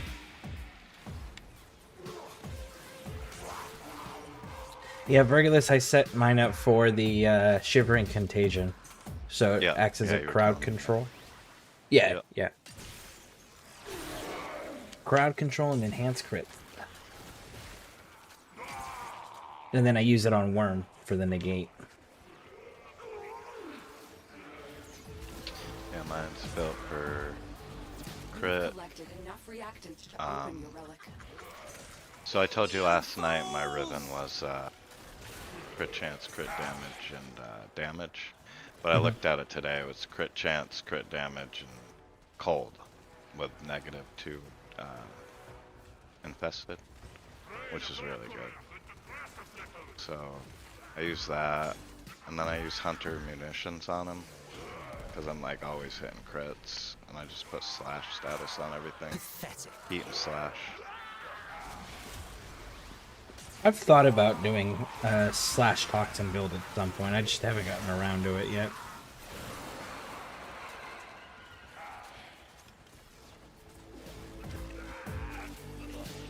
I've heard that you can do some pretty fun builds with slash and toxin combinations. Yeah.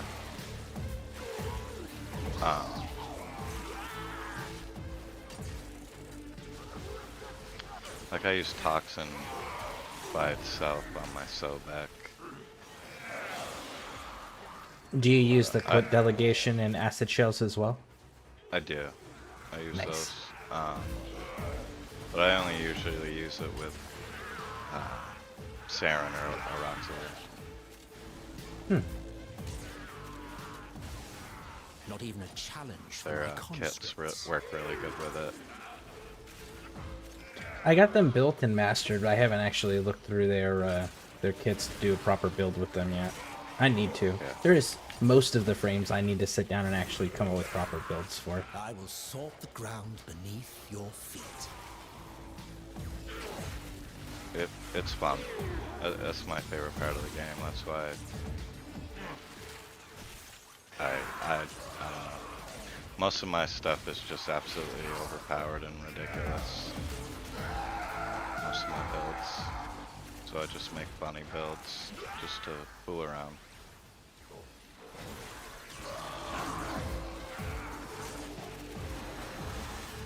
Do you play Path of Exile too? The second one, nah. The first one either. I wanted to try it. I played a little bit of Diablo. Diablo 4. Let me save you from your own stupidity. It was hard to... I'm one of those people who likes to make builds, not have choices on builds and only expect to pick one of those choices to make it really good. So, it was tough. Yeah, I Diablo. play different things, you know? like, no, you have to only use this build if you want to go anywhere.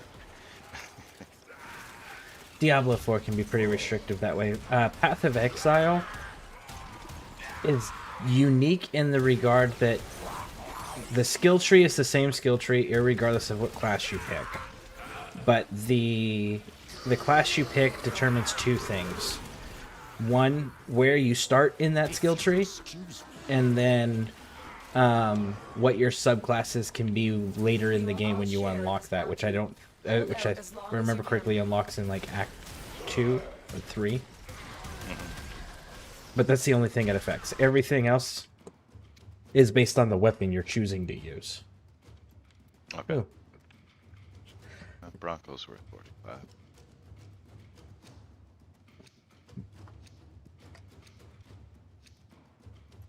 So, like, for example, if you wanted to be the mercenary, which is the crossbow wielding character, but you wanted to run around with a wand instead and have summons like the witch, which is like their necromancer equivalent, you could absolutely do that. Okay. Yeah. I looked into it. Wouldn't mind playing it. Do you like any of the Borderlands games? The last one that I played was the second game. Okay. I enjoy those. Those are fun too. I enjoyed the second one, for sure.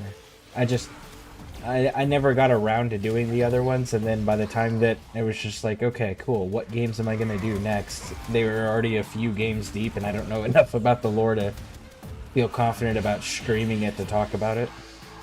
Yeah. You shall all become dust and ash. Good kill.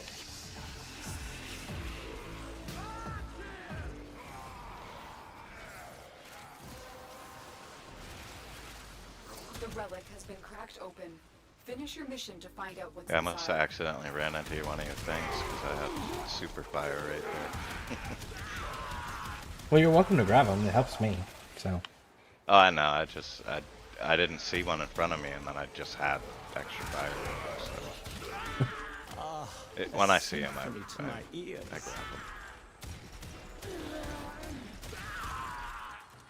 I don't have acceleration on this build. Chaff, nothing more.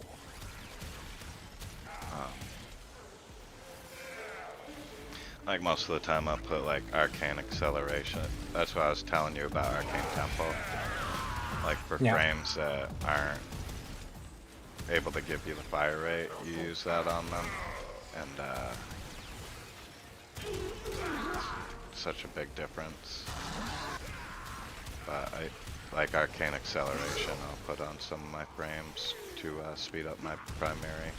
Usually just the burst. And this burst and incarnate one is really good.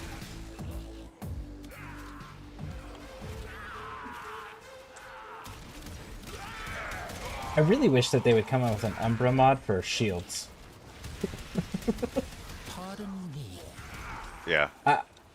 I like the Umbra mods, but as a result of them being exclusively armor, I end up finding that the primary bulwark arcane tends to go really well with Umbra builds because of the high armor. Yeah, I made a build with Rhino that I use it.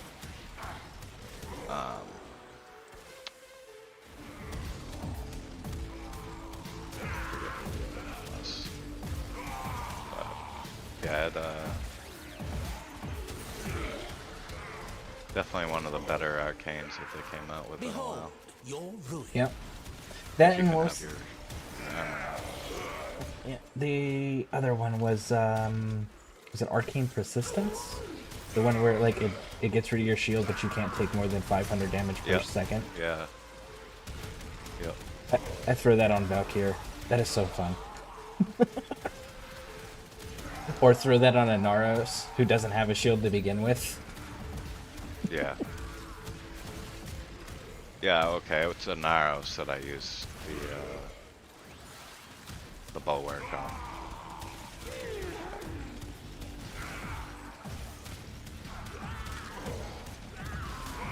I really like his. Yeah, I really like his elemental whirlwind thing. Where just like I just have to hit you to heal myself. I don't have to kill you.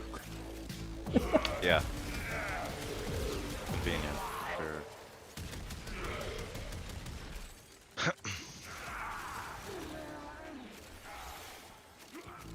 But yeah, those arcanes that they came out with was the best group of arcanes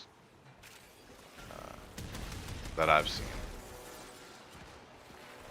Like usually there's only like maybe one or two that are stand out really good. While you still have your This one had at least 3 or 4 that you can actually use. Honestly, it feels a lot like they're leaning more and more heavily, and they're more focused on feeding that power fantasy that the game provides, rather than trying to keep it balanced or anything. It's just like, no, let's just give them what they want, which is a power fantasy.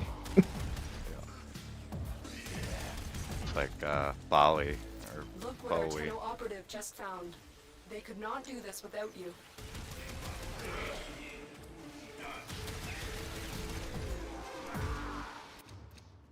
There it is. Oh damn! I don't have the Boar Prime either. I'll give it to you. Oh, I have a few of them.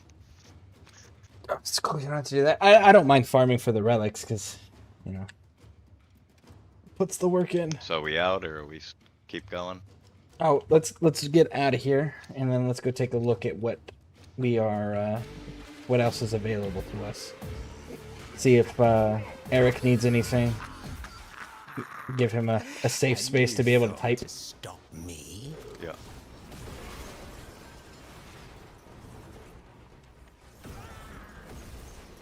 And thank you guys. I appreciate you helping me with this.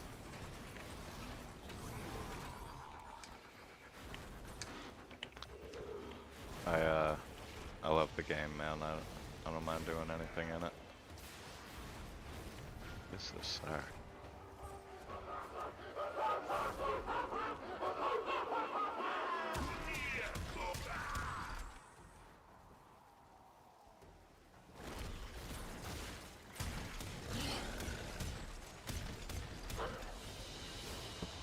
What you have learned here will serve you well. All right, so I'm gonna get these started in the Foundry. Eric, is there anything that you need as far as like content in the game that you need help with, or relics that you're specifically looking for, or anything like that?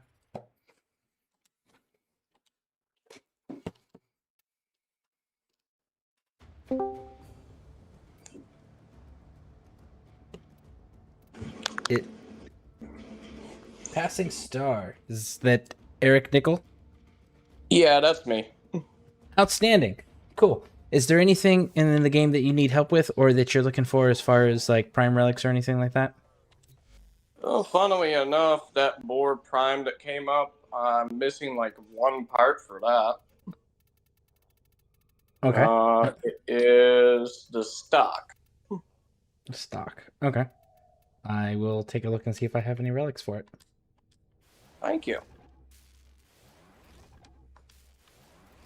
Yeah. I am very much suffering from lack of sleep and a little bit of delirium, so I'm just trying to stay awake and pass the time. Makes sense.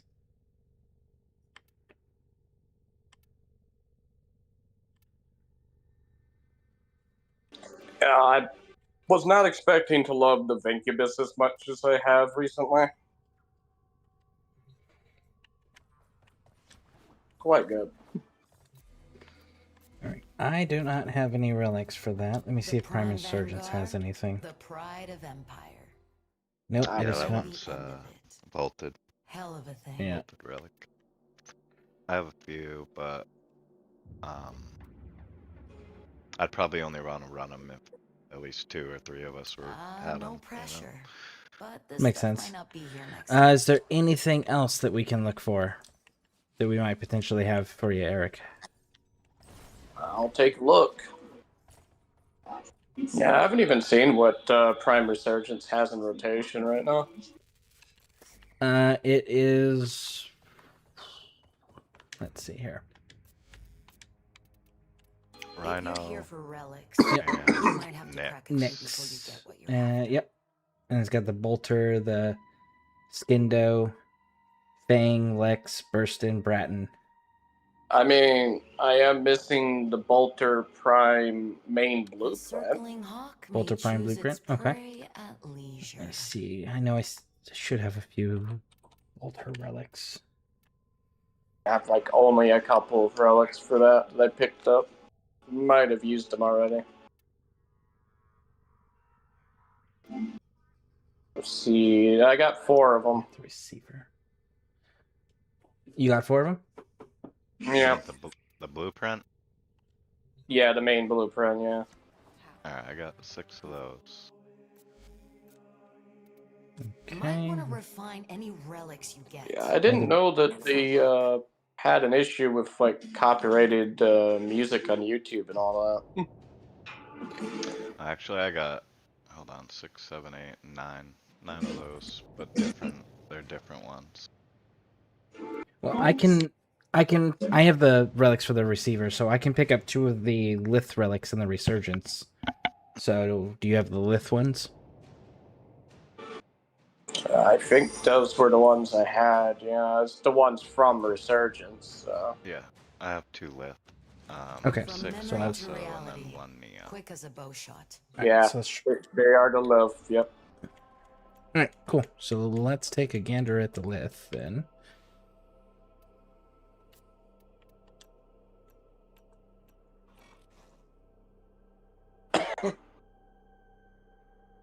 Mobile defense is pretty quick. Oh, yeah. That's on the standard. And then... yeah, it's interception. So let's do the standard mobile defense then. How many do you guys have? I have 2 that I just picked up for Prime Resurgence. Okay. I got 4. Then we'll grab, if we need, we'll grab more. Because I only have 2 too. Okay.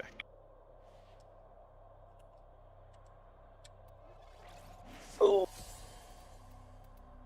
Yeah, I really like the Bolter, so I ended up getting every variant of it, and then I ended up getting 2 Incarnons for it, so I could put one in the Telos one and one in the Prime one.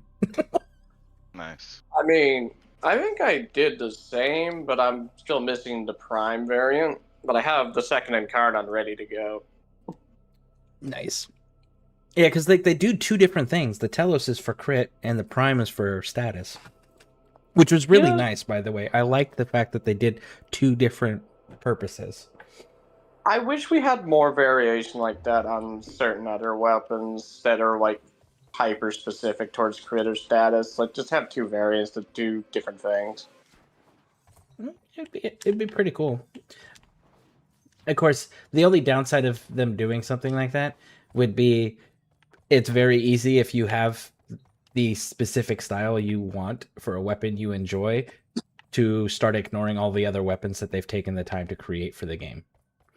So I understand why they only do it for a few specific ones. And it's that way people will experiment with and enjoy the other weapons that they've taken the time to create and put into the game for us. Oh yeah, and I mean they're constantly adding, more Incarnons and occasionally adding an updated variant to the Lich weapon roster. Yeah, I really like running the Kuva Liches. This is a mobile defense mission. You must deliver. Yeah, lately I've been doing the Coda ones, trying to get all the emotes that come with them, because there's one in particular that I really want to get. Has not dropped for me yet. So. Are you confident? Which one's that? The one where you squat down and you start doing the slab thing, like throwing your hand in the air. Upload Oh, the Yeah. Haka. prepare to defend. Yeah. The corrupted enemies are drawing the reactant. Collect it to open your void relic. I'm in, Tenno. This will take a moment. Don't forget the reactant. You need more to open that relic. Also, if you're picking up noise from my TV, let me know and I will turn that down. Continue to defend. We do on occasion. It's not super bad where it's drowning anybody out just yet. Okay. I could just go into the game settings and like cut the master volume in half real quick. Okay, that works. Thank you. I appreciate that. Oh you yeah. guys have Silver Grove things? I do not know. Yeah, I don't currently have it either. I stopped building them after I got the frame, the titanium frame. Yeah. Proceed and I've prepare. built so many to help other people, but I don't have my own all the time. Only succeeding in annoying me. Yeah. Well done, Tenno. Oh, for the longest time, I didn't have the mods from there, but one of my friends helped me out, just getting me an extra copy. Yep. I'm in, Tenno. Alright, everybody's relics are correct. Outstanding. Now I got the ability strafe one. Here we go.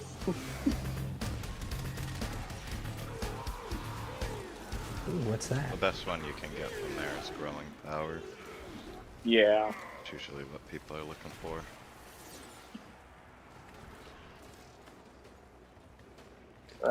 Talking about mods. Ooh, One Kyriadol. mods that I'm still missing in this game that I really need to go get is the different elemental mods for your claws, for like Kubros and all that. I remember this being more of a Yeah. challenge. Isn't that just going out and getting like the tags and stuff and then turning those in? Or do you already have those ones? I have most of them, but no, some of them, they say they're from the Sun and Moon, but they never are. Like the 60-60 mods. I don't really see those in his rotation whenever I go and look, so I don't know if I'm just unlucky when I'm looking, or... I don't know if you guys got this Curia scanned, but it figure before we get too far away from there, it's marked up there. Yeah, I think it's him, maybe. I'll take a look to see if I have that one. Yeah, I don't think I have that one yet. Drop me in and defend. Yeah, our because Thank it'll you. disappear after everyone has it.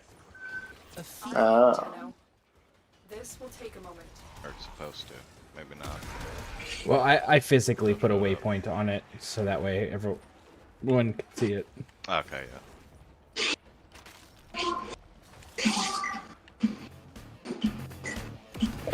This song was something I threw together myself, so it's not really based on anything, but I wanted sort of a... I'm not really sure what the word for it is, but something not quite grunge, but just rock and roll, I guess. Yeah. I'm too tired to think of words right now. It's almost like a techno grunge or electric grunge. A little bit. I mean, it's mostly drunk, but with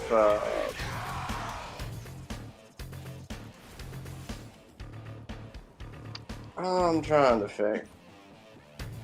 The odds were against All us. right, Yeah, I think it's extract, just all extract, drunk. extract. Mission complete. Yeah. Yeah, I have some funny Octavia songs. I got Futurama's intro. Nice. Oh wow. Well, I guess I'll take the Forma.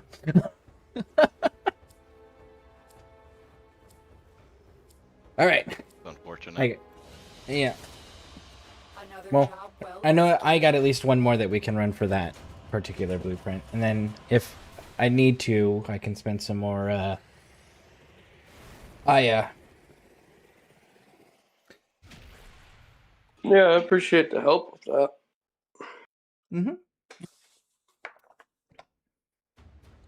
That bolter's been staring at me for close to a year now. I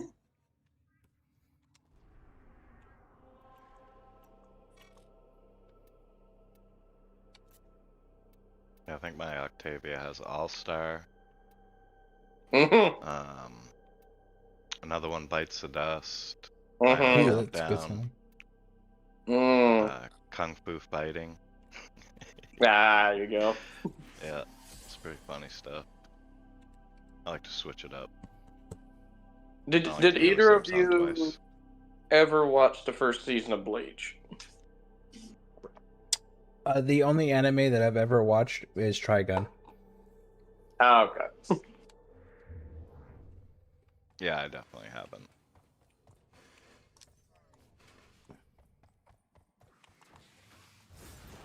And honestly, the only reason I watched that one even because I'm not an anime fan, it's the art style's not for me. But the only reason I watched that one was because one of the soldiers I was in charge of in Afghanistan was really insistent that I watch it with him. So I figured I would give it a shot, and it ended up being really good. But you know, who doesn't like a good Western? You must deliver payloads and defend a number of locations to break into the network. I never got around to watching Trigun, but I hear good things. Watch out. I'm detecting void fissures nearby. Do you have a matching relic? You found a fissure. Look out for reactant. Location reached. Drop me in and defend our position. They're dropping reactant. Use it to crack open a relic. Well, if you had watched it, this is the intro song to the first season. You are going to need more reactant if you want to open that relic. Stay focused. There's a heavy unit approaching. I'm detecting a large security force heading your way. It's the Grenier. Still working on it. And my roller drone went like 80 meters in that direction.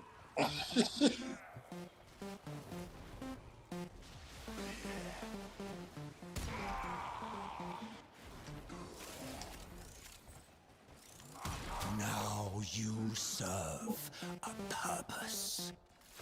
Meet.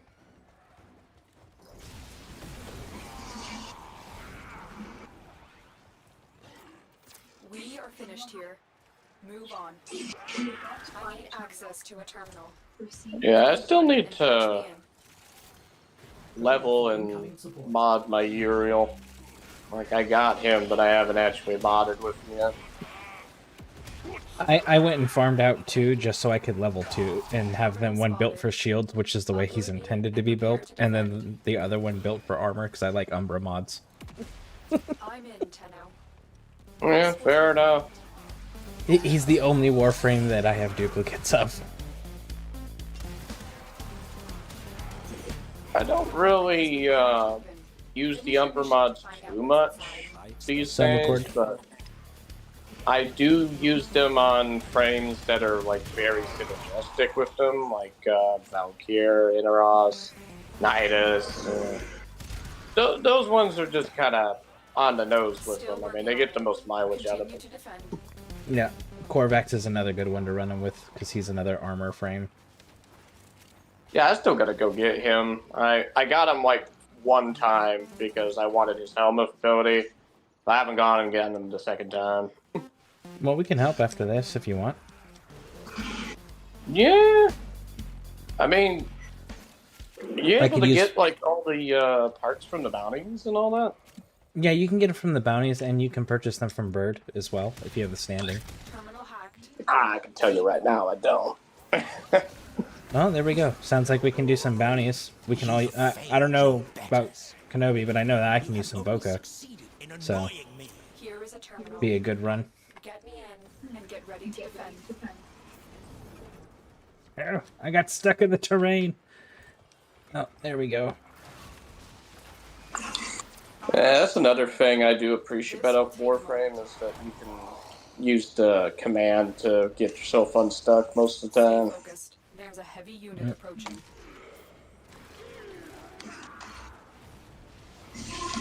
Yeah, imagine if every game did that. Right? I mean, some are starting to. It's just not exactly a universal thing yet. Out of my way. Still working on it. Continue to defend.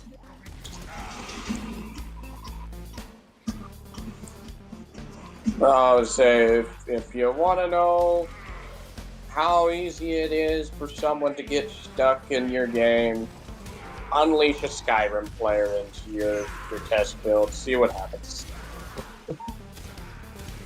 They spend so much time scaling them mountains and billy goating everywhere. They'll find a way. That was the game I was thinking about when I said every game should The have odds were that. against us, Tenno, but we did it. Mm-hmm. Skyrim in particular. Yeah, I kind of figured. Alright, extract.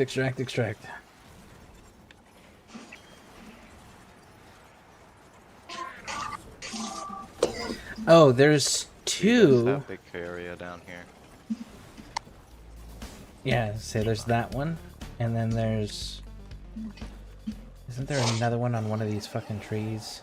Not even a Oh, I got the one down below, but if there's one on the tree, I don't have that one yet. I don't think there is. I have a 1 minute, 20-second cooldown. It would. I don't know that it would show up 20 for me. seconds if you want to wait. Okay, we can. I thought there was one. A tree. I could be thinking of a different map tile.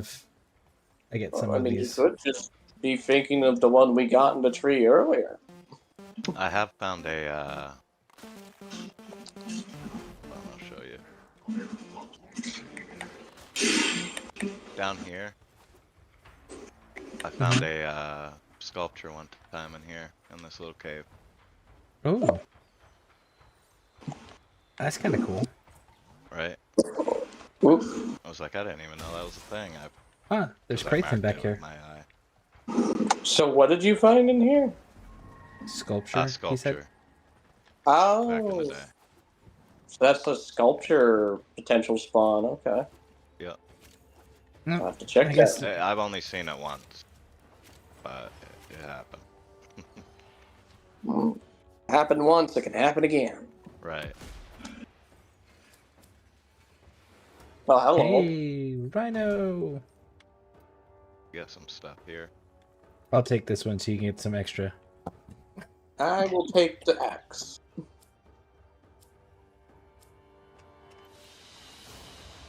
Another job well executed.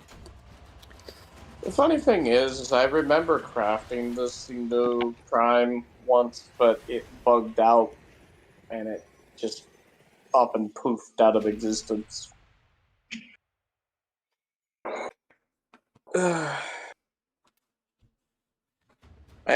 What happened is I probably lost internet connection when I went to craft, and it just basically just poofed off the planet. I have enough void traces to do one more of those lith relics. No guarantees with I relics, might have enough just for like Radiant. life.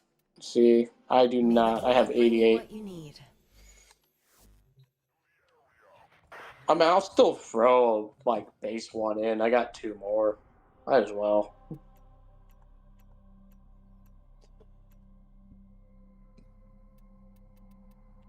Feels like half the time I get the gold rarity ones is from the common version of the relic.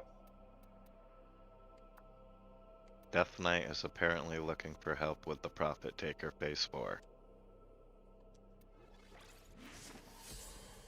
Do what? Death Knight is he's looking for help with the Prophet Taker Phase 4. But I don't know that he has that unlocked though. it shows him doing it. He just sent me an invite.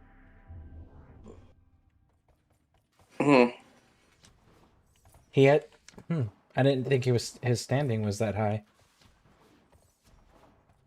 You just gotten it. That's cool. Yeah. I would definitely help. It wasn't. I need more void traces.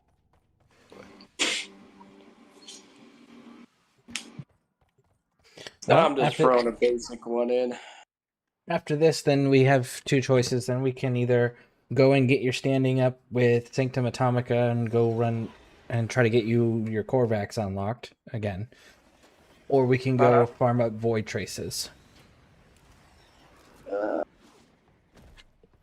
Just do void traces. I want to try to get this Boltor done. You must deliver payloads and defend a number of locations while I break into the network. Be prepared for resistance. I can't Check over here in case there's any items sculptures looking about. Yeah, I'll use one of my things here. There's nothing over here. The corrupted enemies are dropping reactant. Did I not grab the key? I thought I grabbed the key. Oh, you have it. Okay. Find more. Terminal spotted. Upload me and prepare to defend. Yeah, I've been playing a lot of different frames lately, but Octavia's the one I always come back to. Stay focused. There's a heavy unit. And Naros is my most functionally fun frame. Like, I can do all of the content, and it's enjoyable to do it, and I can support the team as well. But if we ever have to do, like, really serious content or hard content, I pull a Naros out for that. Excuse me. Okay.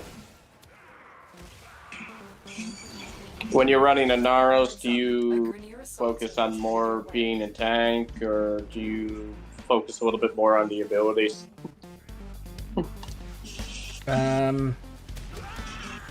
Neither and both. So I have him built up with heavy amounts of armor, and he also has the adaptation mod, and then on top of that, his whirlwind heals him for hits and takes, and I have the elemental sandstorm on there, so it also inflicts whatever elemental damage or types that I have on my melee weapon. So it's one of those, you can't do much damage to him, and then I just heal whatever damage you do to him. And he crowd controls by throwing everybody on the ground. Sounds about right. I have a build for him that I actually enjoy, which for the longest time that was a struggle with me in Inaros. Is like I see what he's here for, but I couldn't quite get my head around how to make him enjoyable to play. Otherwise, he's just a dude with a giant health bar, you know? But Elemental Sandstorm is definitely like a game changer for his kit. And I just played super heavily into that to the point that I realized you don't really need to make a tanky Inaros setup if you just stay in Sandstorm. Yeah. We have a member of the ScareCrew community. She makes content. She doesn't stream. She does edited videos. Yeah. And her name's Mika Pikachu, and she ended up what her videos are centered around is doing taking every Warframe individually on a solo run to level cap. So level 9,999 on Steel Path. And then she's done it with every single Warframe the game has to offer. And she said that hands down the hardest frame to do it with was a Naros. This will take a moment. She must have not been using the tornado. No, she was, but at a certain level they just kill you. Yeah, at a right certain level. Out of it. Yeah, when you get to that point, it's one of those that like it just one shots you. And he doesn't have shield gating, so the way she figured out how to get around that was secondary fortifier, because at the level where they can one-shot him, secondary fortifier will allow you to overguard gate. Continue to defend. I see. The irony of him not having shields is that despite him not having shields, he can have shields if you get a Corpus Osprey to give him shields. Yeah. Here's the thing, it's like Nidus, he doesn't have shields, but he's locked out of having shields. They got a lock symbol on the shield stat. Inneros doesn't have that lock symbol, so you, in theory, as long as you got a way to do it, you can give him shields. Mission complete. So, do with that information what you will. If you've got a copy of Catalyzing Shields on you or something. Look at that. Hey, look, there we go. Nice job. Thank you, gentlemen. Yep. All right, so now that we got that, so the question stands: Void Trace farming or Sanctum Atomica bounties? Probably Sanctum Atomica. I mean, unless you guys want to like really gun for something else from relics. What were you saying, Kenobi? I definitely need to run Void Traces. I've spent so much this week trying to radiant things to help people get their stuff. How long do you have, or how long are you? How long are you willing to play for? Oh, it don't matter. However. Okay, so then. Very much. What I would, if everyone's cool with this idea, we can go to Sanctum Atomica, do the hardest or the highest standing one bounties, and get his daily maxed, and then go do Void Trace farming. Yeah, I'm down with that, sure. Because there's a definitive end to that one. Yeah. Is there... So what's your standing there? Do you know it? Off top of my head right now, no. But last I was there, I spent it, so I'm pretty sure I'm like back at the bottom essentially. So then you probably, let's see, what's your MR rank? If you're asking 29, like, so you're probably what, 27.5, 28,000 for the day? Daily standing cap? Last I checked, I think it's at like 30K and a half. Right. So if we're going to be doing that, then I'm going to switch up my frames a little bit. Yeah, I forgot. I don't have my Did I lose sound? companion on. Because I was making a build. Yep, I lost sound. Sound. Oh, man. You can't hear us? What? Sorry, what? You guys are talking. can't hear I us, cannot hear you, so stand by.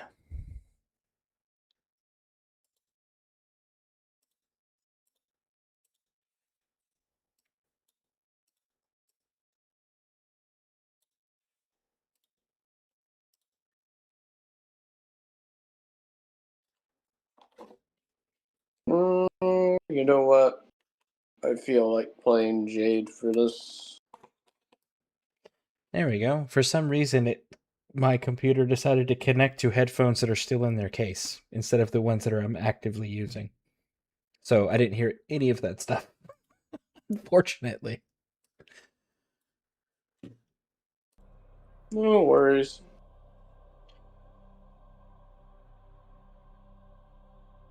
I'll be playing Jade for this one. Okay. Well, let's go to Sanctum Atomica. Let's do some math. Let's see what your daily standing is. Let's see how much the highest bounty reward for standing is, and see if that's something we want to run through. But let's get actual confirmed numbers. So you're trying to do it for standing there, or are you trying to do it to get Corvex?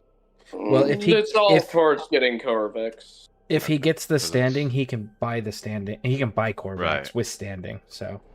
But you should see what pieces you're missing, because I know in the bounties, like, specific pieces too, I think. Yep. I don't think I've bothered with it since I helmeted him, so unless I got one while I was doing bounties at some point. So check your inventory. So go to your equipment inventory and then just type the Corvex in the search. So QOR, and then see what parts you have.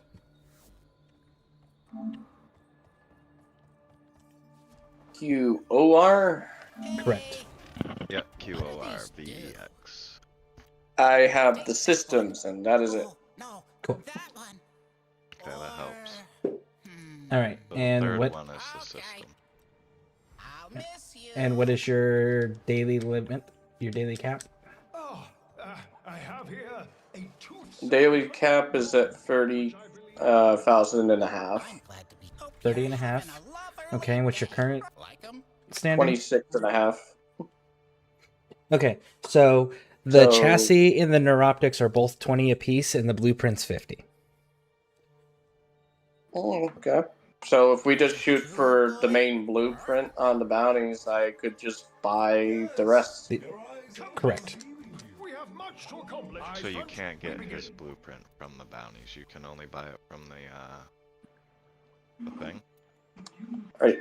Oh. Okay, so then we can shoot for the other two pieces, and then he'll be able to, with the 30 and the 20, have enough to buy the overall blueprint. All right, you said you had the systems already? Yeah, which is good, because I think that was the most pain in the butt to farm. Okay. So then we've got Mirror Defense and Alchemy on Steel Path. And do you mind if it's Steel Path? Because you're going to get more standing if we do it on Oh, I've been on Steel Path plenty. It's not an issue. Okay. Give me one moment. Let me go switch out my drink, and then we can get this started. I will take the moment to go use the restroom then. All right, sounds good.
All right, I'm back.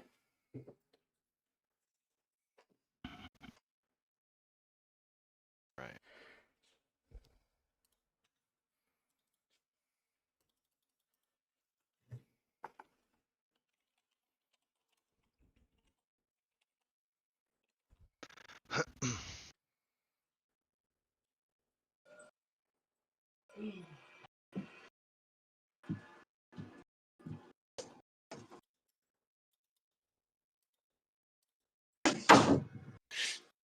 Ugh.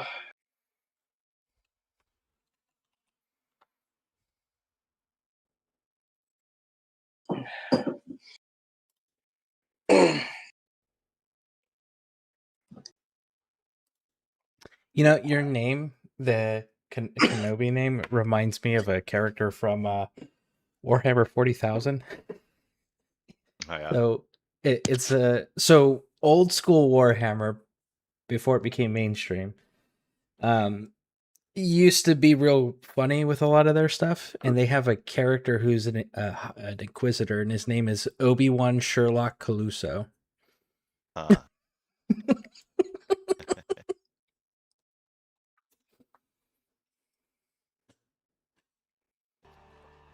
Let's see. Imp the Second. Is it his second Corvax? Main blueprint you get from the quest for free. Yes, this is his second one. He helmethed the first one for the pillar ability. Now he's getting the second one so that he can actually have to do a build with everything with. Yep. All right, so mirror defense. Alrighty. All right, we just got to kill 100 enemies in this one. Oh, that's simple enough. Yeah. Enemy does not rest. Sounds hard. Nor do we.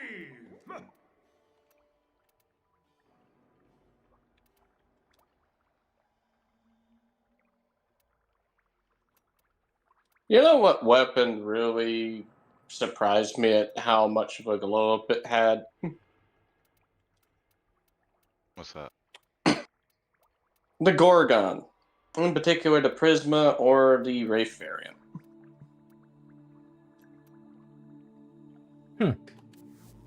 Well, people don't talk about the Gorgon because it's a Gorgon. It just has a reputation. But that Prisma Gorgon, if you're running like a crit build with Acuity and everything else, you know how it works, that thing will take care of business. Good to know. Yeah, it has an incarnate, doesn't it now? It does. Yes. Yeah. Don't really use it for the Incarnon forms, mainly for the buffs that it gives. One of the evolutions for it just gives you like 3 stacks of increased magazine size that's just permanent for the rest of the mission after you reload from empty 3 times.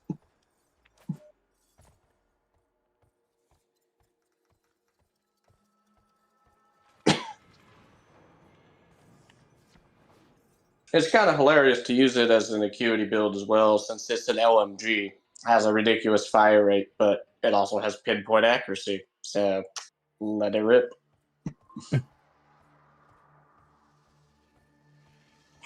So, what config am I on my Jade? Yeah, let's do base Jade.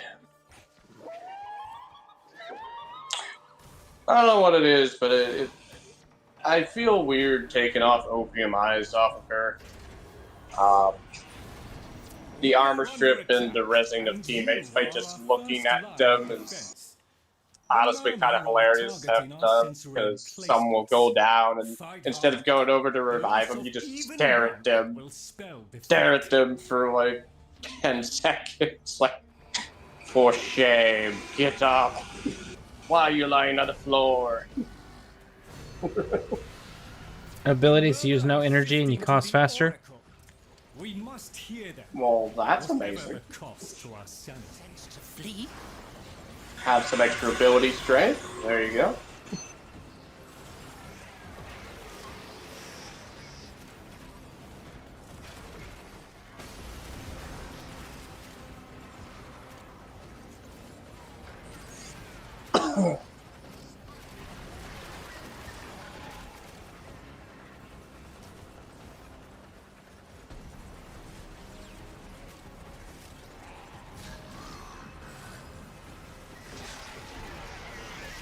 One thing I do enjoy doing with Jade's Exalted is using secondary encumber, so you can just do all the different elemental types.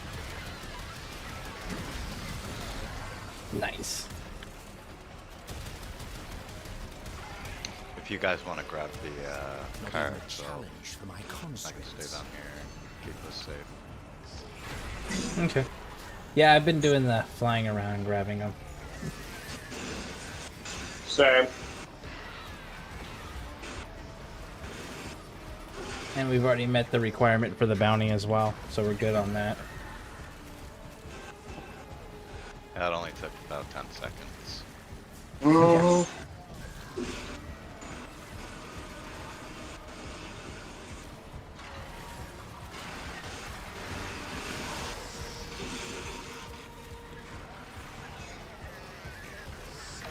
The funny thing is, as the mission goes on, even though I've built my Exalted for status, I will start getting orange crits. Thanks to, I think it's like, it's either 3 or 4 Halforged orange shards for the secondary crit. That's just permanent the rest of the mission. I still have yet to build her. I need to at some point. Right now, I'm seeing orange crits from anywhere from 111,000 to about 200,000 a pop.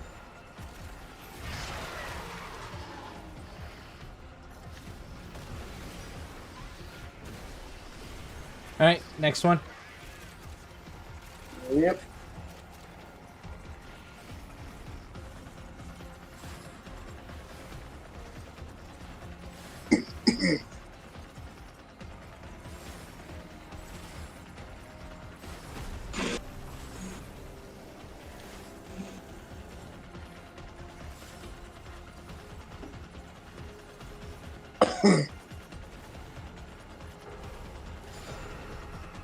Defend the Vitrium, Tenno.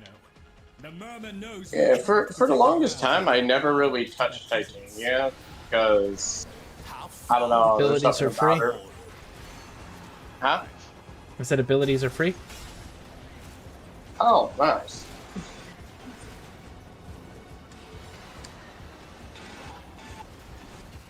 Start spamming my one. You guys like Calerbo? I haven't played them. I have not built him. Well, sorry, I've built him, but I have not put a build on him yet. I built him, I mastered him, and then I kept him on the shelf. I need to at some point. There's a person that I play with, or used to play with. He's currently doing another game, and I was doing other games as well. His name's SKV. You'll probably see him in the community quite frequently, especially the Discord. He... What? Failed. How did that happen? I don't know. I turned around for 1 second. Did someone get, like, irradiated or something? Did one of our abilities just nuke the objective by accident? Funny.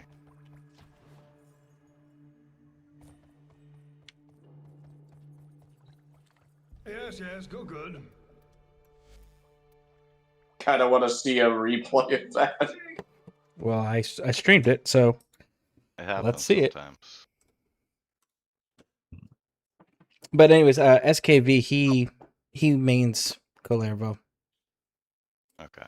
Yeah, Calerbo's really good. Especially if you like melee. I like his shotgun. I use his shotgun for Valkyr to keep the passive combos going. Mm-hmm. Yeah, it's a good router.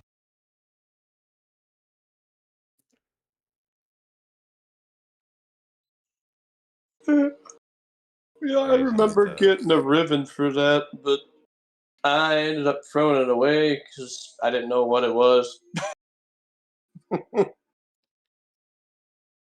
Oh.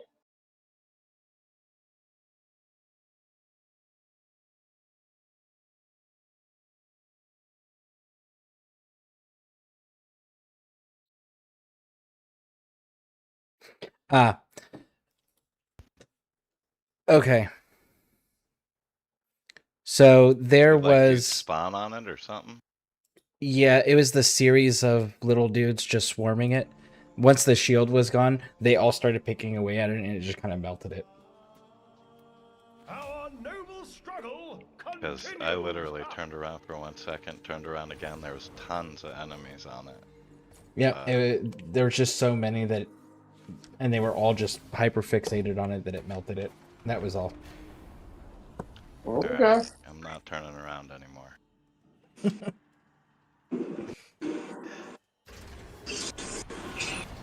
Time to do our duty, Tenno. Our Vet's laboratory is under siege, with the Murmur attacking on 2 separate fronts. I need you to destroy every single one of them, with all your might. I can't find any things. The Murmur are shifting to the Oracle. We must hear them. Let's do this. Let's do this.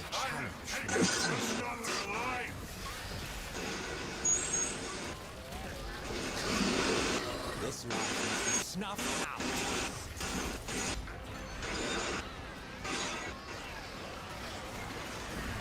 There we go.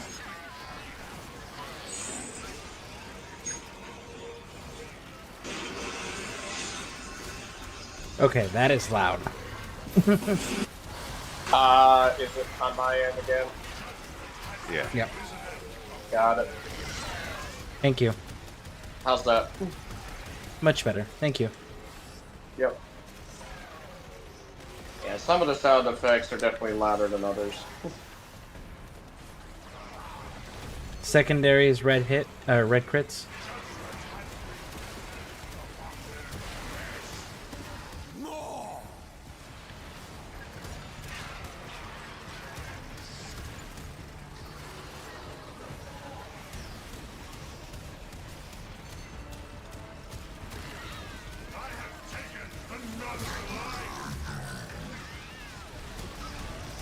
Yeah, can confirm. I'm seeing red crits. That's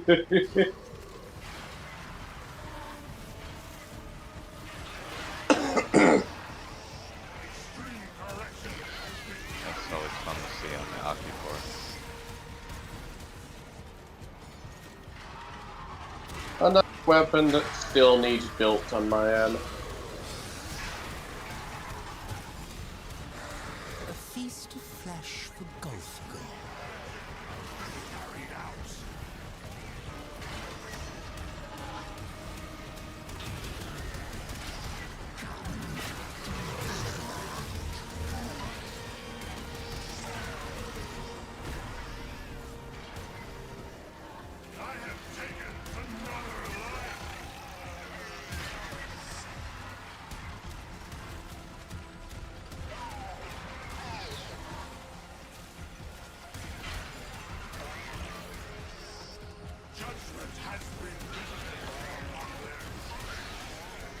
Next one.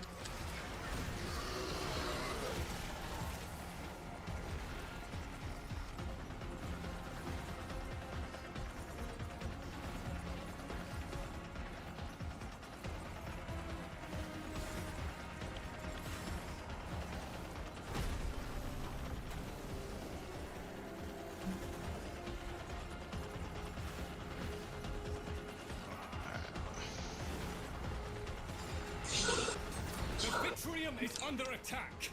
Defend it, Tenno. If it is punctured, the consequences will be catastrophic. So you know the augment Jade has that lets her do the Jade Light Xmas attack with her one? Yeah. I always wanted to make a build around that for like a lot of coverage, like a high range build. But every time I try to do that, that's the way they balanced it. It's difficult to get the duration up enough for it to like really matter. Have you tried compensating with the Archon shards? not, simply because I already have the orange ones in her, and the only other free spots I've used for casting speed. She does need a little bit of help with that. Not much, but like, yeah. So with some frames, there's this tricky thing that they do, where if you mess around with the duration, and you mess around with the efficiency, like, you'll see huge differences. So Yeah. Like, you might need some efficiency. Possibly. So the way that the attack works and scales is the more duration you have, the longer it's active above their heads.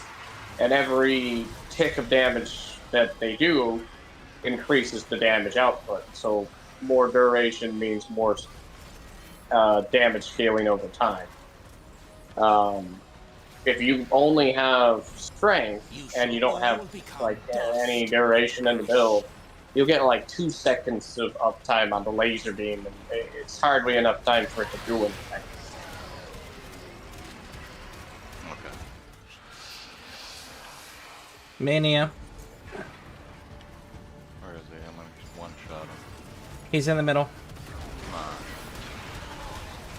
He's down. Alright, there he's down. Good kill. I just need to lay eyes on him.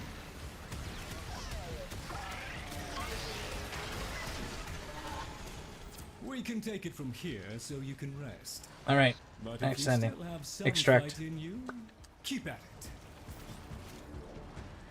Doesn't That it guy just... sticks us. Yeah. Pretty sure it just does that, yeah. You exist to strike. Damn, they gave us the endo. Strike to win. The lesson ends. Steel essence, that's what I'm looking for. I got my Man, I want- incursions if you want to knock those out too. Actually, have you completed your Steel Pass Storm Wrap? Because you get 25 per planet after you complete them. I for sure have. Oh, okay. If you guys need help with it, I'm down. I definitely do. The ones I have left are like hijacks and interceptions and stuff like that, where it's like, can't do those quite by myself yet. Yeah, no, you're good.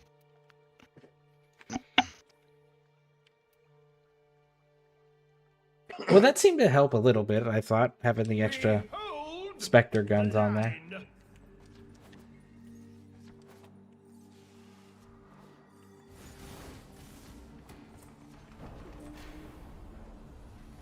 Yeah, the Spectres can help a ton in defense missions.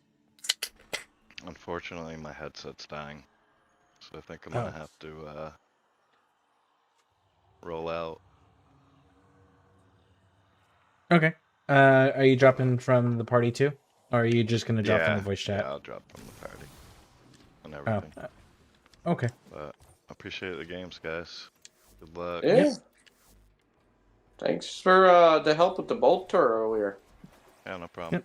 Yep. Thanks for running with me. I Have a good night. appreciate it. Yep. The enemy shall not find us wanting. Okay.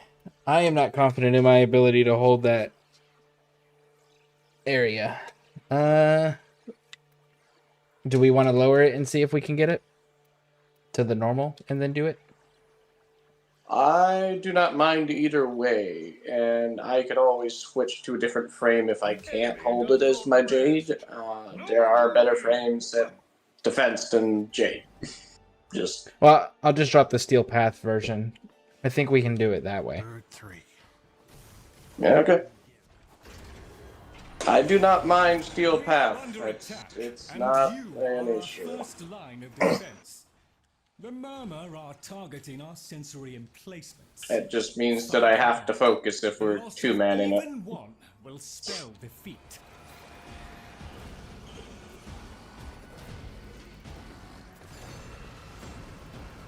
They're attacking the Oracle. Keep it intact. I gotta say, it's nice to finally meet you, by the way. Yep. Nice to meet you too. Ooh, health increase max health by 25 for the rest of the mission.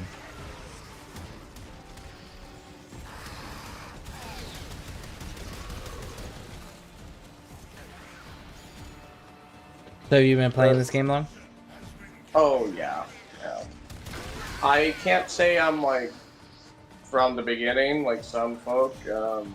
One of my friends has been around on the game that long, but I came in later, probably.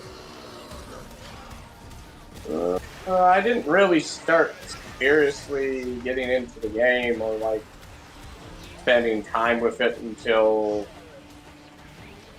I would want to say maybe a little bit before 2020, but if I'm being honest, probably 2021.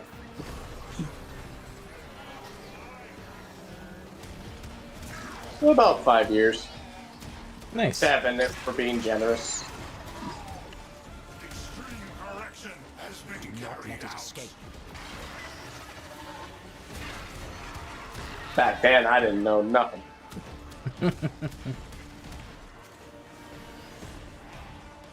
Being carried through the missions as an Atlas because they were the only frame that could survive Steel Path long enough to get anything out of it.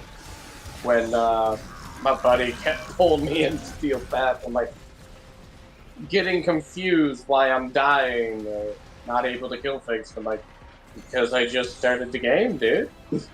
I don't know what to tell you.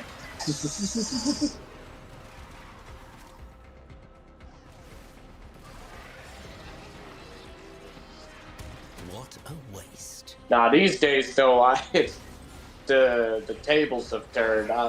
That same friend I mentioned, I teach him new things about this game now. Nice.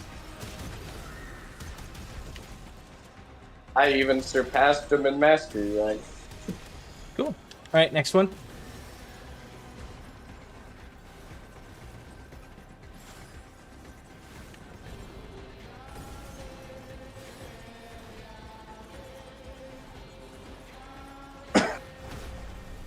There's even a bit of science in the background I've been doing with the companion system that, as far as I can tell, when I look it up on the internet, no one else has figured out how to do what I'm doing. And it is getting a unique Kubro skin through the breeding program with the incubator. And you can splice certain breeds of Kubro together to get a Kubro that looks like something else. It's not an exact science, but it is a thing, and you can do that. So, think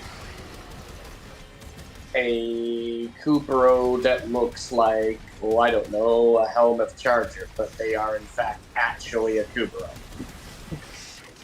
That's pretty cool.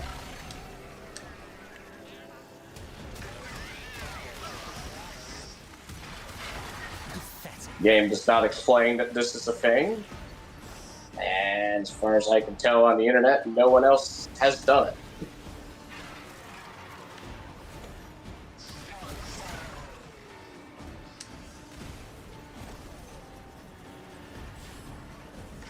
Probably one of those things that's just, you know, left over from the code and everything. Like, if they knew that it was in the game, they'd probably patch it or something. Doubtful. There's quite a few things that were glitches in the game that became features because fans liked them. For example, the fish and Demos aren't supposed to be floating above the gel, but that's a glitch that the fans enjoyed, so it became a feature. There's the skin, the weapon skin, that makes it look like a giant, like, Final Fantasy sword. That's a glitch that the fans ended up enjoying, so they kept in the game. So, yeah, I've seen that. Yep. Yeah, so they're very good about, like, if everyone enjoys it, they keep it and make it a feature.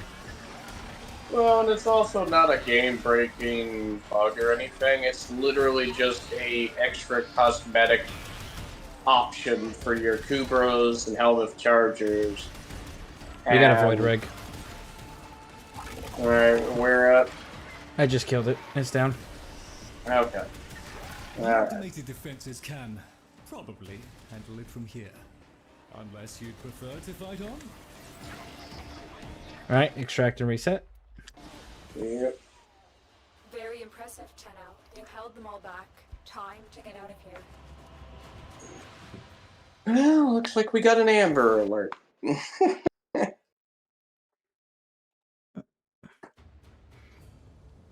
Like an Amber Star. Come. We have much to accomplish. Yes, go good. Ooh. Excelsior!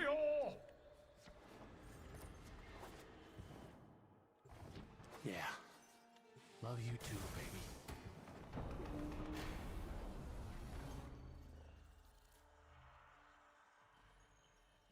baby.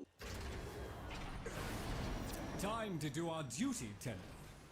Albrecht's laboratory is under siege with a murmur. You know about the 4x4 Volpathilas and Predececs, right? With all your might. 4x... you got to give me more information. I might. Unlikely, but I might. Oh, okay, it's a term used for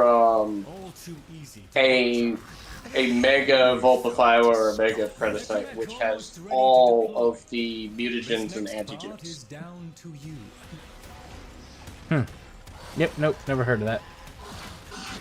Is it like a meta or something? Because if it's a meta, that would explain why I hadn't heard of it. I tend to stay away from metas on purpose.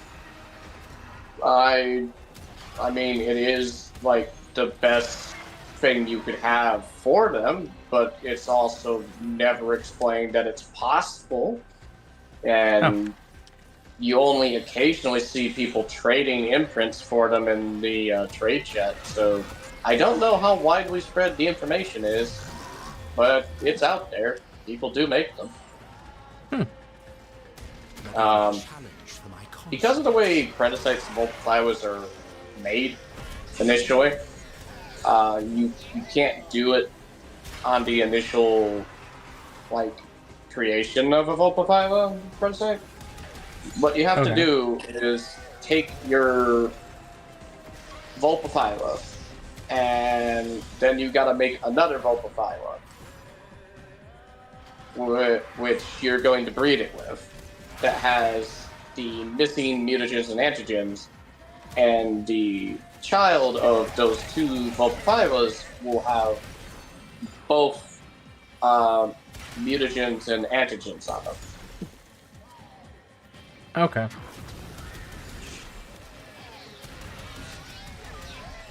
And you can take it a step further and actually do it one more time, because I think in total there's 6 different antigens and mutagens, if I remember correctly. And so if you introduce a third into the equation, you can have a Volpathyla that is resistant to all damage types except combination elements. That could be pretty useful. It is. It's very useful. And because you did that the way that you did, you don't really have to form them because they already have a bunch of polarity slots. If you didn't know, the antigen and mutagens, I believe, give you an extra polarity, like a freebie essentially when it's created. Might be wrong on that, but I'm pretty sure that's how that works. So with you having a bunch of mutagens and antigens, you basically just start out with, I think, 4 different polarity slots on base. You don't even need a formula. Honestly, I think the only thing for me would be I would have a hard time justifying giving up Worm. Well, no one said you had to do it. No. I'm saying if I were to go and try to chase that, I think that I would go through all of that work and it would just end up sitting on the shelf. It's good information. It's pretty cool though. I didn't know you could do that. Oh yeah. If I did, I think it would just end up on the shelf though, because I use Worm for his negate, his self-revive, and all of that. Yeah. And then Vergalas Prime I throw on him, and that gives me my crowd control and enhanced crit damage. With Shivering Contagion. So. Yeah. Did I see Noko's Leet Augment? I did not see Noko's Leet Augment. Tell me about it. What is Noko's Leet Augment? I'll let them take that one. I've seen it already. I'm curious as to why Noko needs an augment. Need Noko's would not be the word I would use. well, the point of augments were always to bring frames up to, where the point where they're viable for all content, and they're not outclassed by something else, where you can just run it because it's just as good as everything else, and it can do all of the content. So, and Noko can. So I'm curious as to why they're augmenting it already when it's relatively new. If I'm being perfectly honest, it's just excess damage. It's literally just excess damage. It's for his reroute and like his Sprodling form. And if you go and collect orbs, you'll spawn more Sprodlings, and those Sprodlings will do toxin damage. And if that wasn't enough, the toxin damage apparently can crit. Interesting. Very impressive, Tenno. You held them all back. Time to get out of here. I mean, it sounds super fun. I have to admit, like, why does that sound effect sound like a door slamming at Mach 10? Like, why did they make that so loud? Jesus. I don't know why they do that.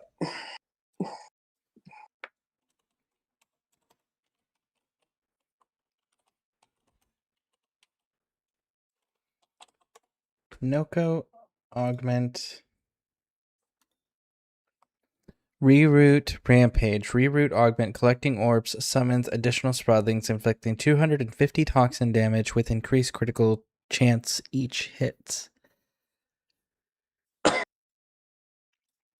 Okay, so is the critical chance each hits, is that for each Sprodling, each enemy that's hit? Is it permanent? Is it at a certain amount of duration? What little I've seen of it in action through, like, I guess from Pablo, it can get up to red crits. That's all I know. It can get up to red crits. I would be curious on the actual functioning details of it. Like, is it per Sprodling? Is it per enemy hit? Is it for a specific duration? Does it stack?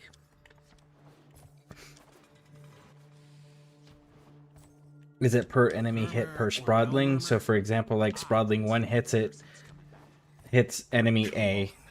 But then if it hits enemy A again, it can't do it. But if Sprodling 2 hits enemy A, then that stacks. And then if Sprodling 3 hits enemy A, then that stacks.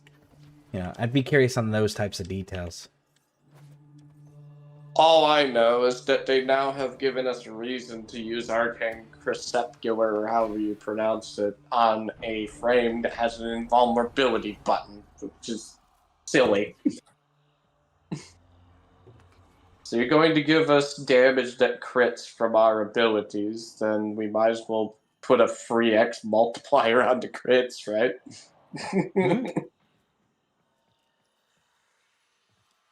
Oh. We are under attack, and you are our first line of Just imagine being on the other end of that. What are we dying to?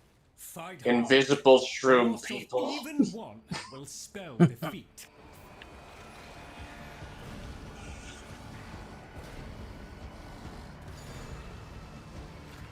The murmur are shifting to the But no, like, We must It's gonna be a shield good time when we whatever get the cost to our sanity. the update and all this stuff hits. For sure. Convince the system to let you in, and I'll send your personal necromech to a dispenser. I still haven't seen anything on Comey's augment, and I know they said Comey's getting an Your augment too. necromech is on the way. I wager you're due for some. Secondary red hits, red crit hits. Very nice. When I'm playing Jade, that's the best one.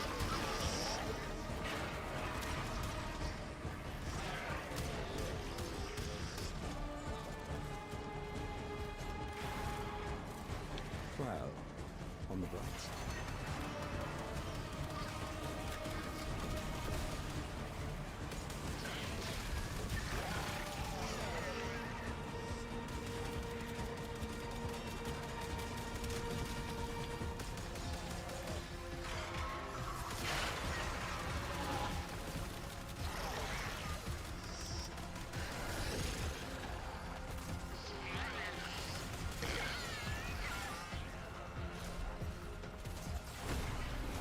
I do love the feel of playing Jade.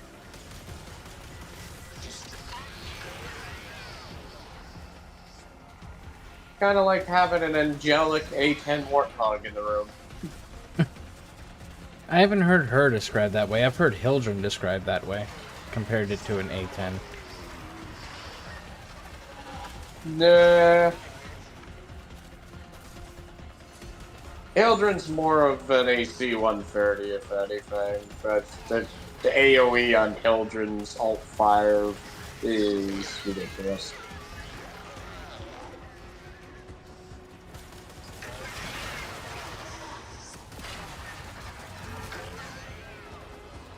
The only reason I describe Jade this way is because I like stacking a decent amount of fire rate onto her exalted. So it always ends up feeling like I'm doing strafing runs when I'm moving through the room. Hmm.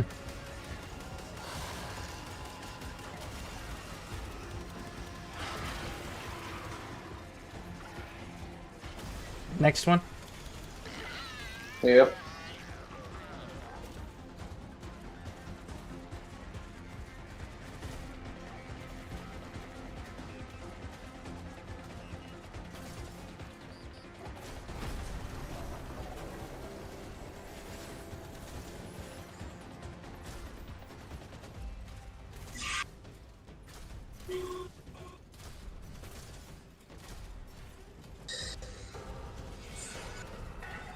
The murmur is targeting the Vitrium. Hurry, Tenor. An eyeball cannot defend itself.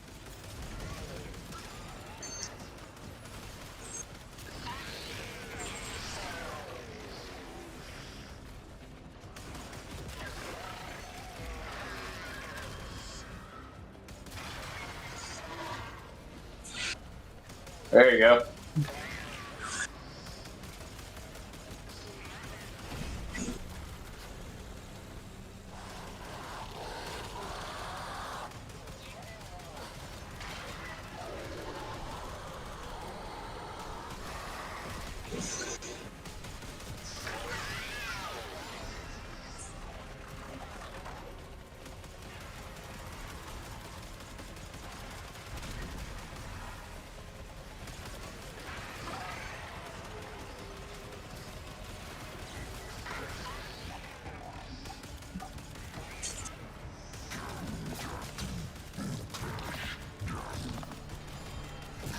Don't forget to gather up those Warframe glyphs when you can.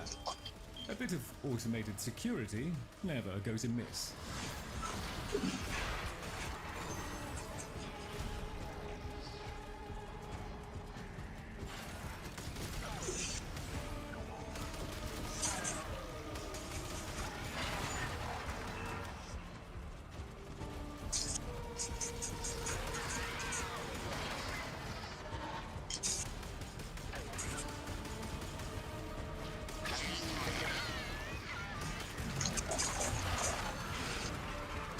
What's your favorite arch gun?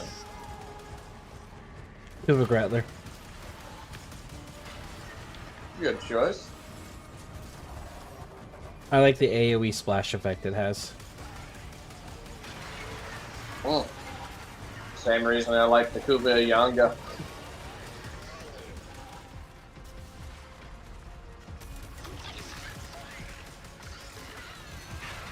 Don't see many people run it though.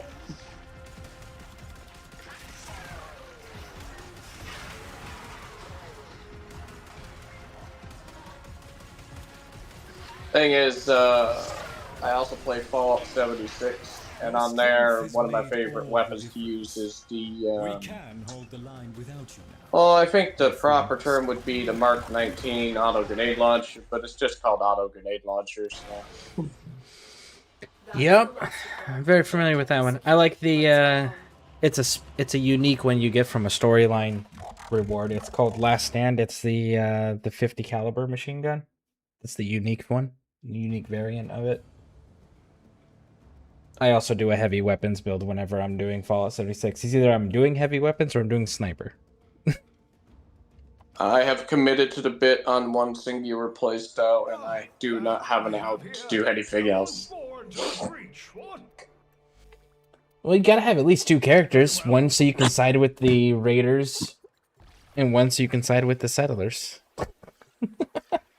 Right, yeah. So then you do one is your heavy weapons, and one is your whatever other playstyle interests you. Alright, I've been playing that game since the closed beta. I've only recently picked it up, but I've made quite a bit of headway once I found a group to run raids with and stuff. XP gain wasn't really that much of a problem.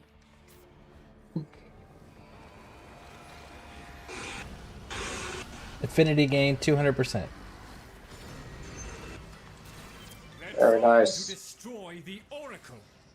Beneath the bone, the eardrum is fragile. All too easy to rupture. I would have retreated. Preparing your necromech. Nah, my whole playstyle on that game is just explosion. That's my whole thing. Excellent. Your necromech is on the way. If a weapon doesn't go boom, I'm not interested in it. I can see that.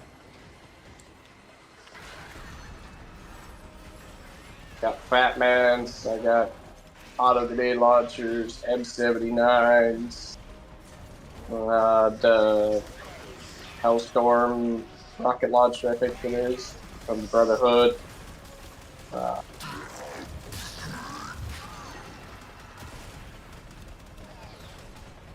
There's a couple others, but if I end up using a ballistic weapon, I have to have the legendary for explosive damage on it.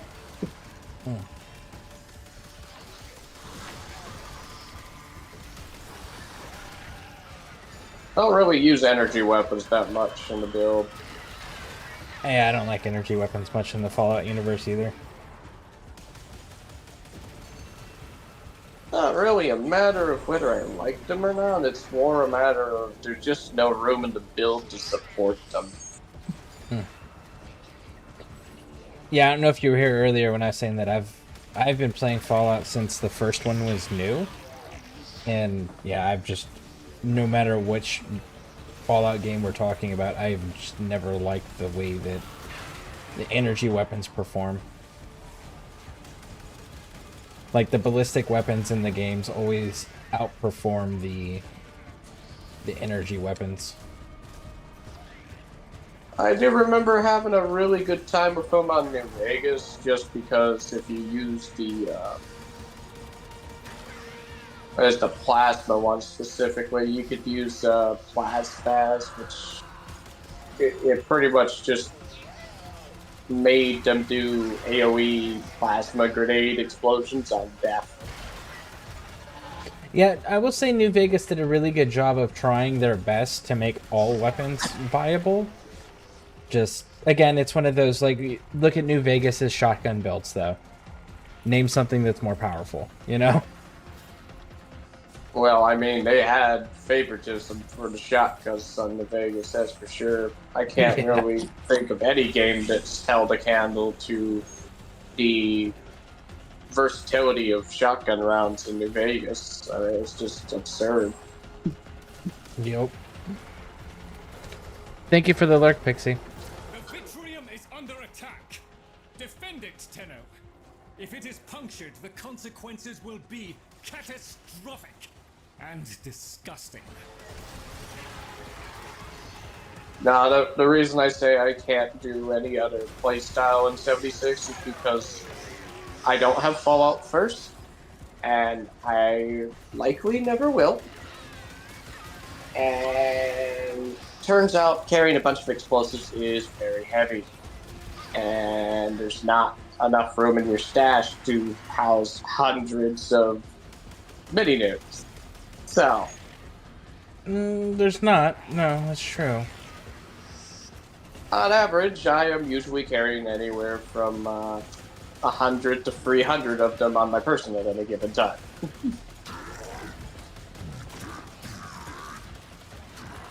In other words, I have embraced over-encumbered man.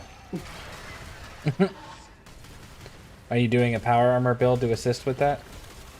Oh yeah.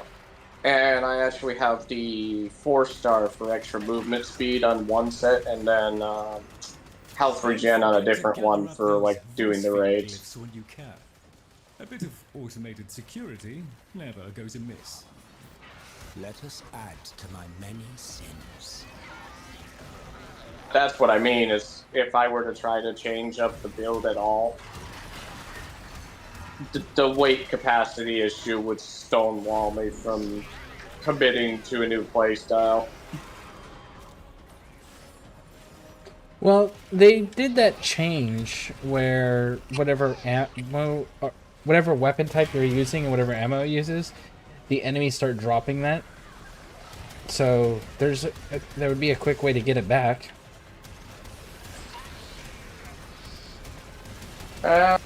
Yes and no. The point I'm trying to make, though, is I would essentially have to expend all of my explosive ammo before I ever think about swapping to a different playstyle. Otherwise... You could just make a second character. Yeah, I guess I could do that, too.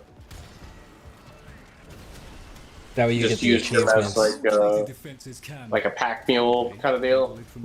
Well, you could, but you could also just make a different character to have a different playstyle to make yourself more versatile as far as options for playing, and it would also allow you to get the achievements for the opposite sides that you didn't side with.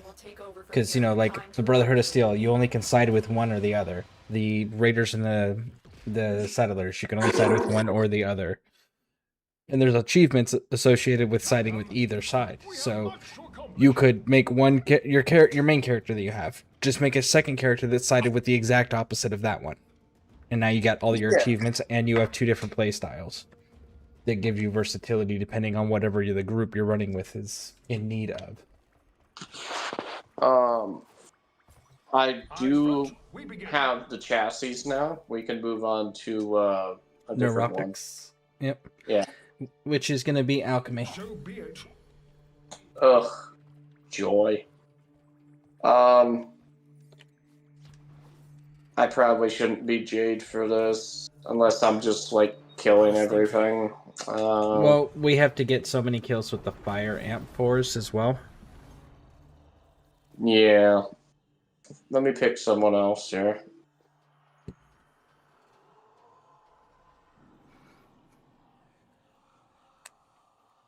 I'll just do Atlas, yeah.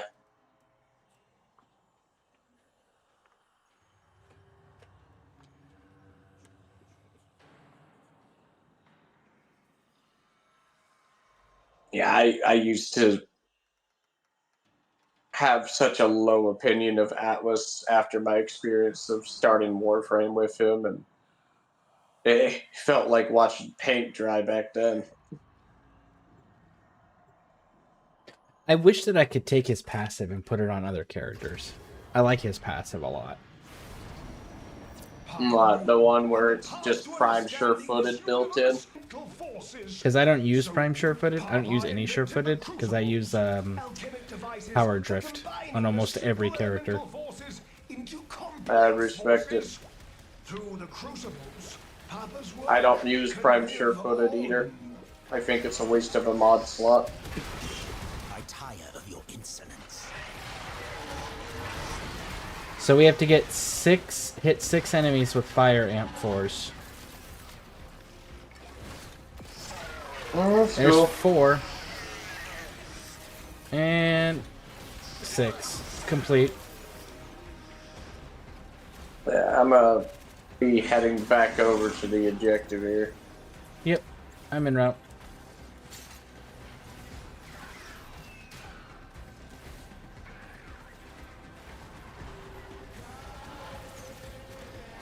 Crucible! You must feed it the correct amphols. Capsules of elemental forces compressed to a near impossible density. Volatile enough to be used as a grenade. I'm gonna try to get my rubble up for a little bit here. The problem? Our adversaries have taken Papa's amphols, be it and repatriate them. Viral energy is extremely dangerous. Mingle your toxin. Oh yeah, something that my buddy showed me a while back.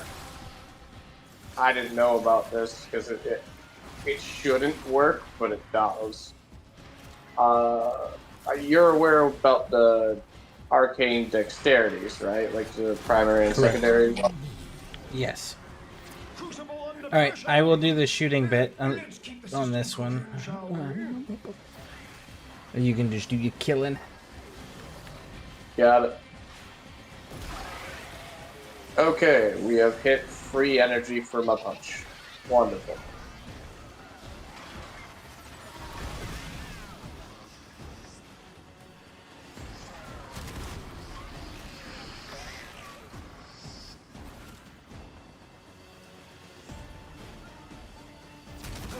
Shit. That one went down lower. I don't see anymore. Your work shall be for naught. Hit the release valve. There we go, and there we go. How far I got one for you. Cool. I hate when you do that, where like you ride it all the way up, and then it drops lower than what the previous one was. It's just like, god damn it. Alright, I got the next one. And boom. We're good. Alright, extract. I do say, it's perfect. Make another. When need arises, you may return to the sanctum. Until then, give the murmur. Yeah, what am I doing? I have a motorcycle.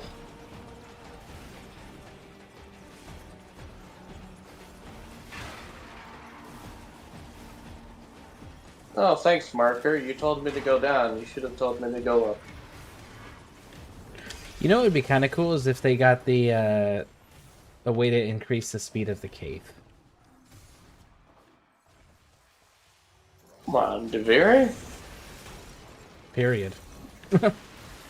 Oh. Bring hot and cold together. Like, it would be cool if you could, if there was like mods or something on it, you could put, like, you can with the Arcwing and the Void Rigs to like make the movement speed faster. Yeah. Could be useful, for sure.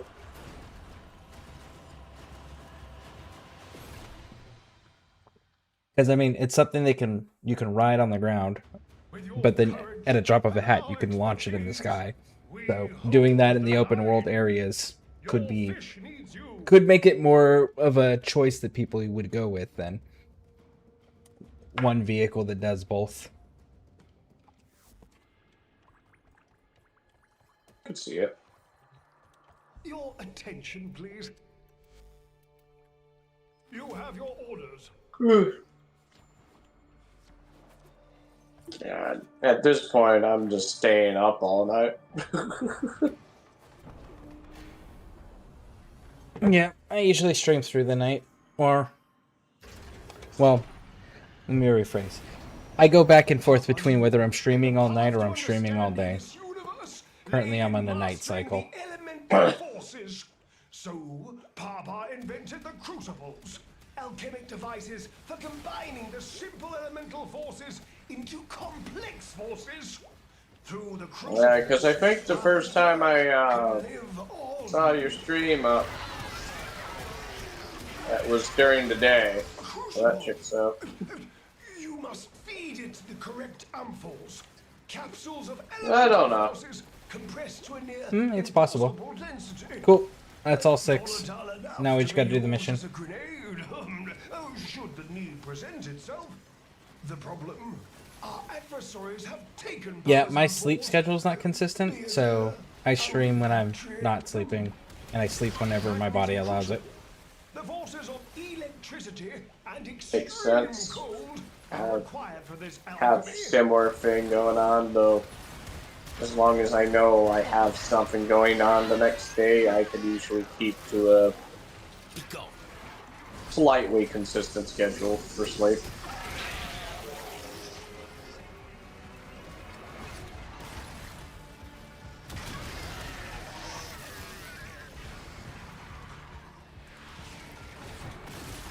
Just cold? You must lob the correct amphols towards the crucible.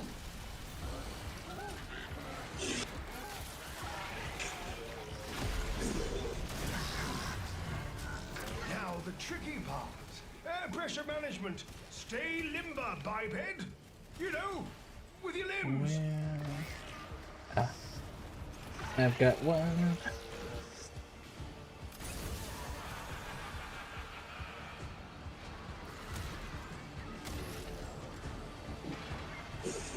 And just that one. And that one. New pressure band identified. Should pressure And that exceed one. mandated tolerances, your work shall be for naught. Hit the release valve.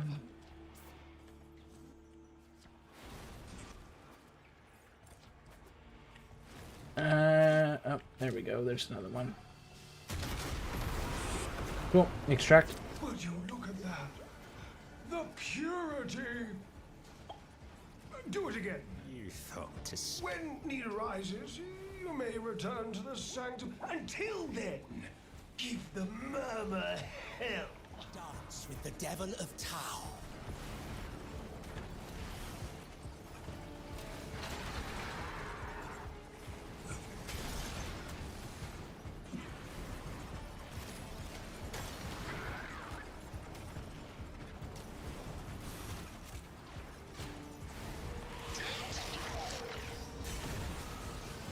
Bring hot and cold together.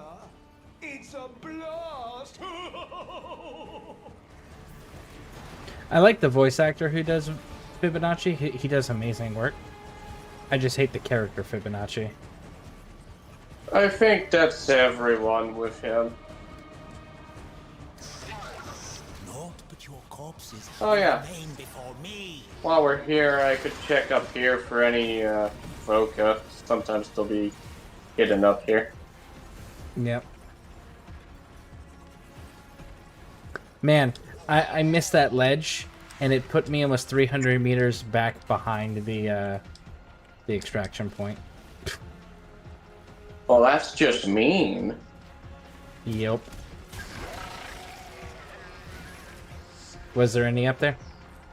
Yeah, there's one. Cool.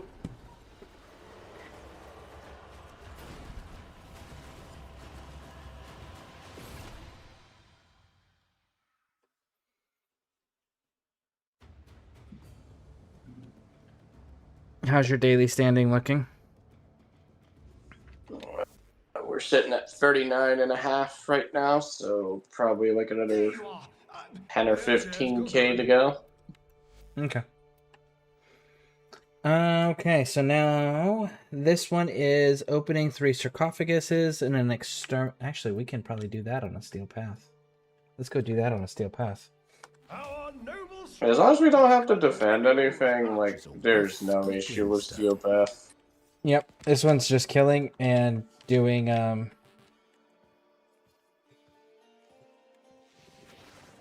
opening the sarcophaguses, the ones that are held by the hands out in the desert area. Your enemies have grown fierce. Use all that you have learned.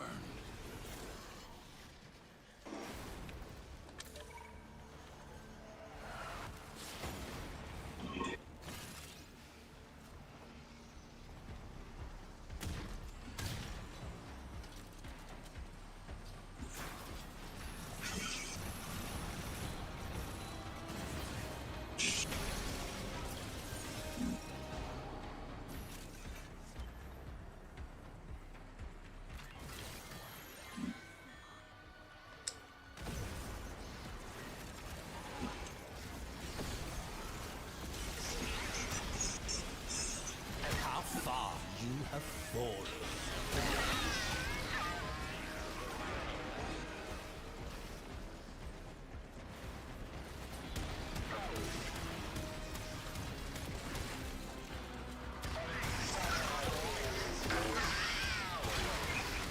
I will salt the ground beneath your feet. Ooh, life leech.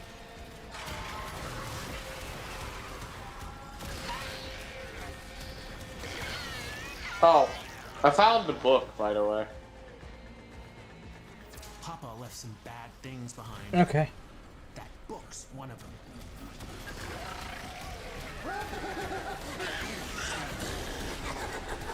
Shit, I got the Grizzler. What kind of moron lets a starving predator out of a trap? Well, now you gotta deal with it. Whatever that is.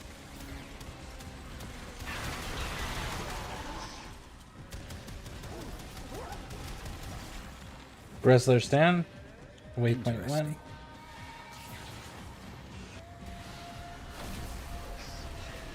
Doppelganger's down.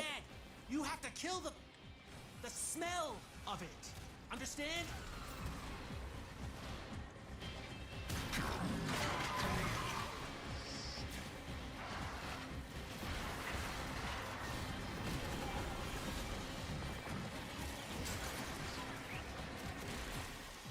Okay, now's your chance. Destroy the book. There we go. Taken care of. Bad thing. Nice. But then you killed it. So, I guess you did okay. Waypoint 1 is the thing from the Grizzling. Got it. Yeah, I'll head over that way.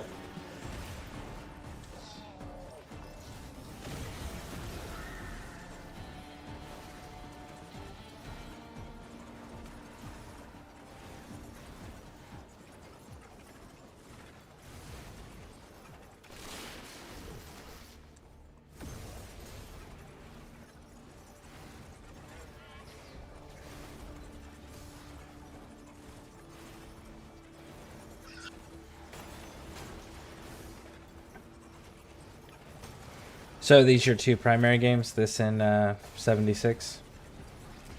Yeah, I would say so.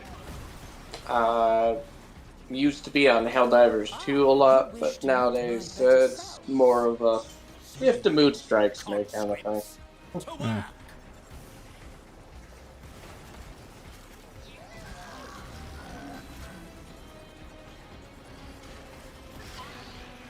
Warframe is definitely the #1 slot, though. No, thank you. That showed him.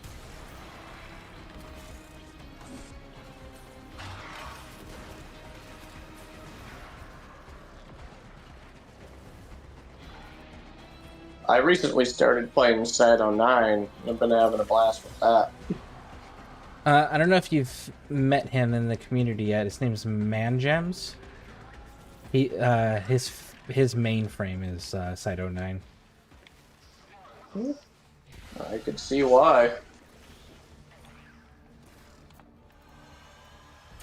He's a pretty awesome content creator. He's super knowledgeable too. I would have retreated. One of the I Scare never Crew. really, got into content creation. I have a YouTube channel. Like, not the account that I met you through.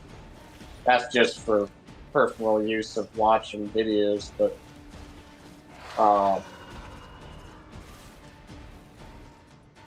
I just stream stuff to it, and if people show up, people show up, because it's always been more of a tool for showing friends of mine games that I have that they don't have, that sort of thing. Yeah, I'm due to the extent of injuries, I'm not allowed to work, so the VA declared me permanently unemployable. But I can't just sit around and do nothing. I have to feel productive, so this is my solution to that. I don't blame you. I've had issues holding jobs in the past. Best one that I managed was 2 years straight at Home Depot, and before that, a year. Waypoint 1. I killed Malice. Get your steel essence. Yeah. Alright, go ahead. Home Depot, a year. Yeah, 2 years at Home Depot, but I was going to say, before that I did a year in some factory job that, honestly, I kind of missed the factory job because it was, well, once you get the repetition down, I mean, that's the main thing, is if you're producing something, is you do it a certain way and then you do it a bunch of times. Nice. I can see that.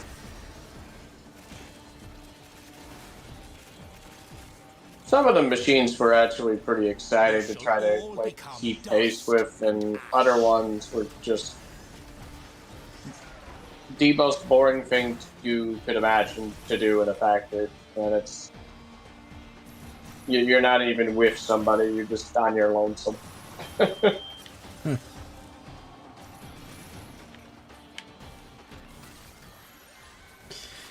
Yeah, I enjoyed my job. I was good at it. My body got too banged up, and I couldn't deal with the politicking. No. The job I was doing is a job that should never involve politics. You strike to win. The lesson ends. I try not to bring them into the workplace.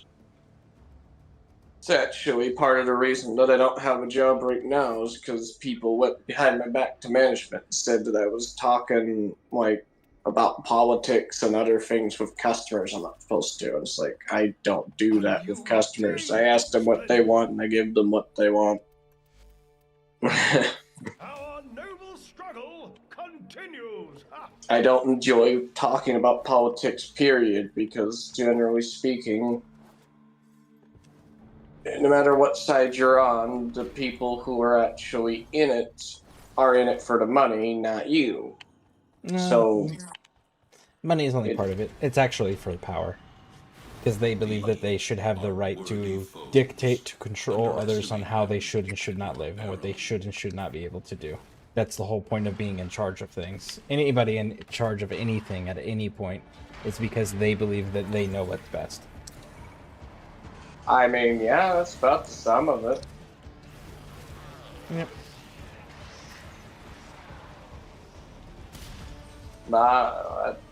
It's one of them things where the people who are like vehemently in it are generally toxic with it, like regardless of the side. Everyone is with anything they're passionate about, and I don't know anybody that's not passionate that cares about politics. The only people that care about politics are the people that are extremely passionate about it, and it's just like, that's nice. I don't care. Yeah. Wrestling.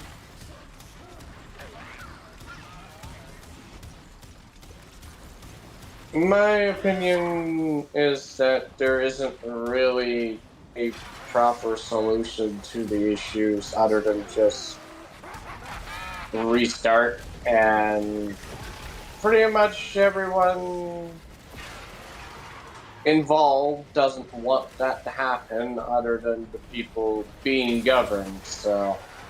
Yep.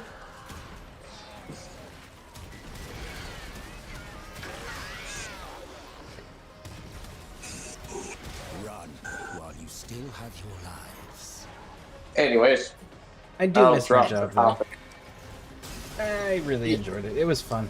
I got to go to all sorts of cool things, do all sorts of cool things. What did you do? I was a airborne infantryman in a tier 3 special operations unit. So I got to travel. Yeah, I got to travel around. So my main duty station was in Europe. We got to work with various militaries around the world to train them and do joint combat operations with them. I did multiple tours in Afghanistan, so we got to see all different parts of that country. there's various different countries that we operated in one capacity or another. Then, and every time you get to go to these places, you get to see the different cultures, experience the different foods. Foods are always a cool thing. Foods are probably my favorite way to experience a country. You have failed your betters. I mean, I perfectly understand that. Yep. And then, like, because of the type of unit that I was in, we also got priority on schools. So, like, I got to go to a bunch of different schools to learn different things. Like, going to Airborne school, I got to go to PSD school, which is, like, personal security detail school. And then I got to go to, What a gift what Barbarous else? gave us. Recce school, which is like reconnaissance school. I got to go to javelin school. I got to go to extra combat driver schools. Like, I got to go to and do so many cool things. Javelins are like a fire and forget shoulder rocket system. I'm familiar with them. Yeah, okay. I'm familiar in what they are. I've never used one, obviously, but. Oh, they are so fun. It's like playing a fucking video game, man. I don't doubt it.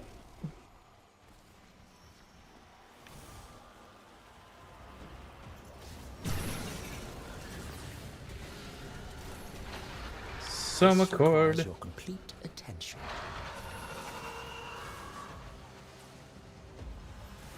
I already got that one. Ground beneath your feet. I would have retreated.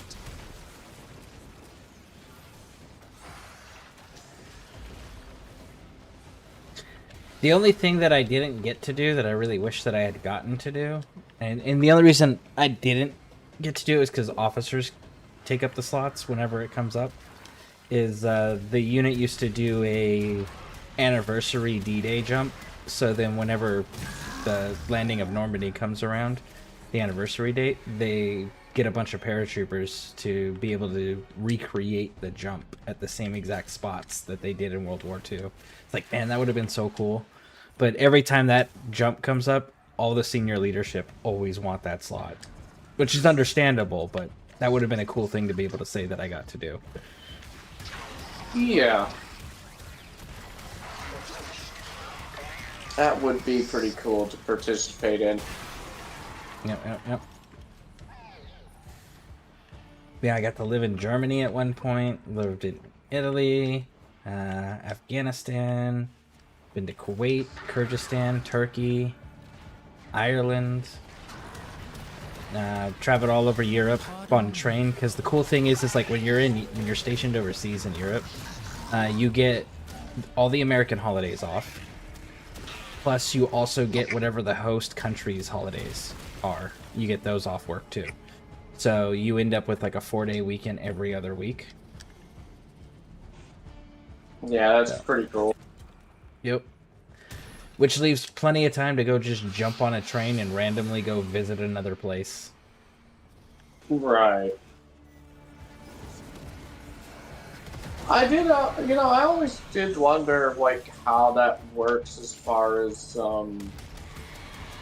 like, I know the military pays soldiers and whatnot, but I've always been curious, like, if you're on tour in some other country and you got spare time and whatnot, like, how you go about accessing your money since, well, number one, you're in a different country with different money, presumably. And then, like, are you getting paid, like, on a bi-weekly basis kind of thing so that you can, spend money while you're on tour, or do you have to wait till your tour's done? When you say on tour, are you talking about like living in a safe country like Europe, or are you talking about like living in like a combat environment? Either. You tell me what you know about it, because I don't know anything. Okay, so when you are in the military, you get paid bi-weekly period. So you get paid on the 1st and the 15th of every month. And it's a direct deposit into your bank account. And then what ends up happening is if you're in a friendly, non-hostile environment, like Europe or Asia, then you can just take your bank card, and go to any ATM and pull out money, and it'll be in the local currency. and they Oh, just that's calculate the pretty- difference. Yeah, they just calculate the difference out of your account. Your bank does all that. Your pay is, you get what's called COLA, which is cost of living adjustment. So if the country you live in has a higher currency value than the American dollar, like say Europe when they use the euro, they adjust for that cost in your pay, so you get extra pay while you're stationed there. That's To pretty offset. sweet. Yep. We need one more of those murmur sarcophaguses. Yeah.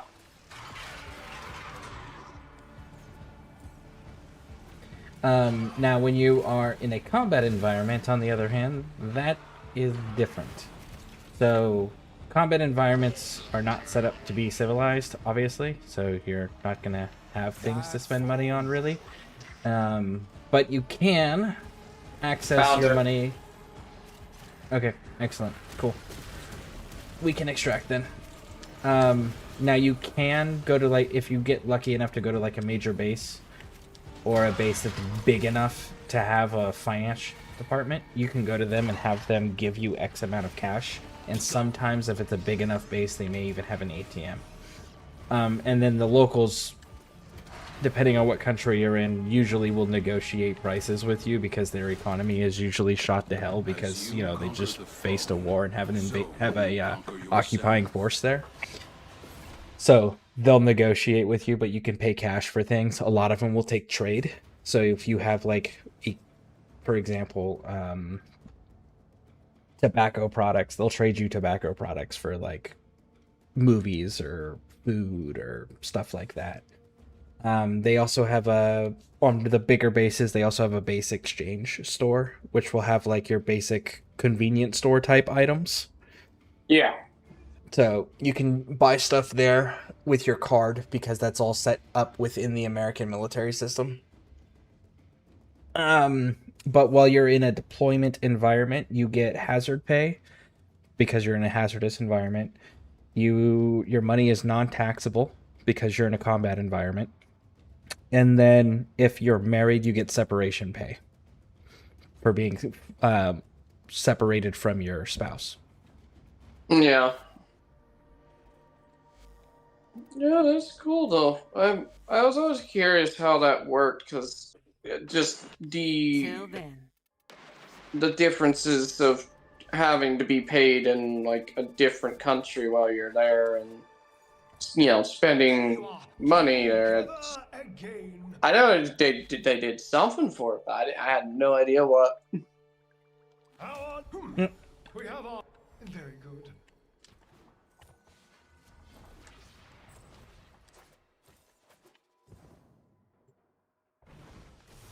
And then the other thing that happened too was if you were in a combat environment for over 12 months consecutively, every month additionally after that, they give you an additional $1,000 a month on top of the hazard pay, the separation pay, and all of that, and being tax-free. That's kind of huge, honestly. It is. But I mean, like, again, you have to be in a combat environment to meet those conditions and have to have already been there for 12 months and in your unit continuing to stay. Which, towards the end of the global war on terror, they started lowering the deployment times for a lot of units. Understandable. I mean, that is a long time to be essentially facing hell. So.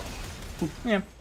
And then you also get paid based on your rank, how many years in service you have, and if you have any special skill identifiers. Like, for example, if you're airborne qualified and you're in an airborne unit that have active airborne status, then you get extra. Back then it was $150 a month. I don't know if they've increased that or not. They typically increase that every so often to keep the pay competitive with other lines of work. But yeah, so the more time in service you have, the higher your rank and the more schools you have under your belt, the more money you make as well. Wait, sounds like Well, a fair deal for what you're going through to get it, you know? Yeah, I enjoyed it. Like I said, I like the line of work. I liked it when the military ran it.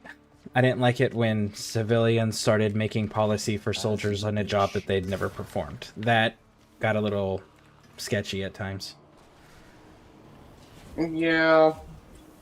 I mean, it's kind of the same issues with any job, is who is calling the shots, and do they have the experience with the field that they're in charge of? And sadly, that doesn't always correlate. Yep. I would have retreated. But like I said, I really enjoyed it. It was nice. Oh, and the other thing you get is every month you get vacation days as part of your pay. And then you can either choose to save up your days and then use them for longer vacations or apply for longer vacations. Or, and you can only do this once in your career. So once in the entire time you're in the military, you're able to do this, which is you can sell your days back to the military. Your unused vacation days. Rather interesting. Mm-hmm. And when you're on vacation, you're also getting paid still, because you're still in service. And when you say only once, like, I guess, do you mean as in like a bulk kind of thing, where it's like whatever you don't want, just... So usually how most people will do it is when they're getting out, they'll take like 30 days of vacation time so they get an extra pay of month when they're leaving the military. And then any days over that 30-day mark they have, they'll sell in bulk to the military to have an extra bit of pay on their way out of service. I mean, makes sense. It's not really much point in doing it while you're in service. Yep. But, I mean, you know, you still get that option, like, if you're ever in a super dire straits time and you can't get financial assistance in any other way, you can always do that as well. It's that option of, it's your days, you can do with them as you want, but you can only do it once your entire time in service. Yeah.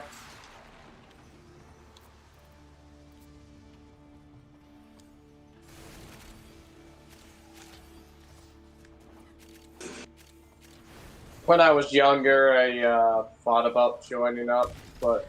Idiots! Did you not have the sense to flee?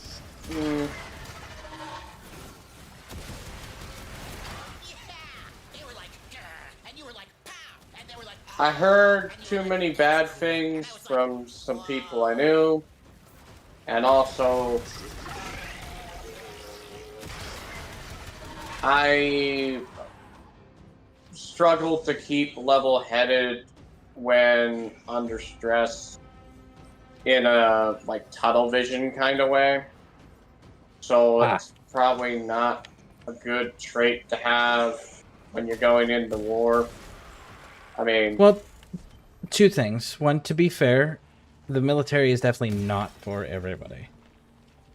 And then the other thing is that a lot of people, especially on the civilian side of the house that don't have, family members that are in the military or whatever, also don't know that combat isn't the primary focus. It's not even the majority of the jobs. It's not even the majority of the military force. For example, the Army has over 250 different jobs. And of those over 250 jobs, 5 of them are combat. And of the 5 that are combat, 2 are direct combat. But it's not you. Yeah. So, a lot of people don't have that information, so they just think that, oh, well, I have to be in combat. It's like, no, you can go drive a fucking boat if you want in the Army. And the boat is going to be like a tugboat in a bay, pulling in bigger ships for cargo and shipping. You know, you're not going to get shot at doing that job. Right. You know, you can go be in the band. The Army's got a band. go travel the world and just play music. You're not going to get shot at doing that job, you know? We have our news broadcasters and journalists just go sit in the news every day in the Army News Network and be a fucking anchor and read a teleprompter. The Navy will never live down the village people. Yeah.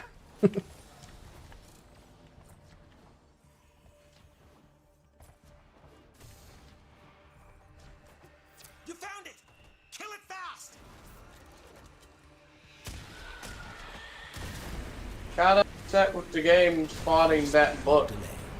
Like the second one, like 800 meters away. That kind of sucked. I'm glad you're okay. Yep.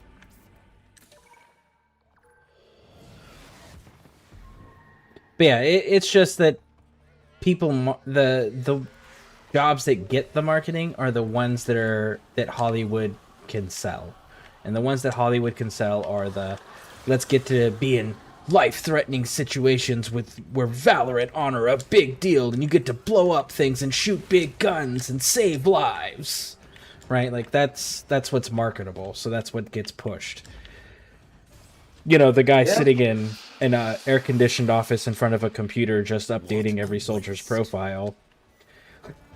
That's not sexy, so that doesn't get marketed. Hi, Malice. I don't use guns. Your mag bubble does nothing.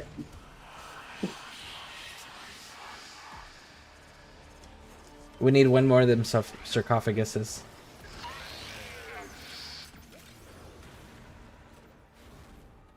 Okay. But yeah, like and another thing to take into account when I say it's not for everybody, I genuinely mean that, because at the height of the global war on terror, less than 3% of the entire United States population had served or were actively serving in the United States military, and that's across all branches, including anybody who was a veteran or retired. Found it.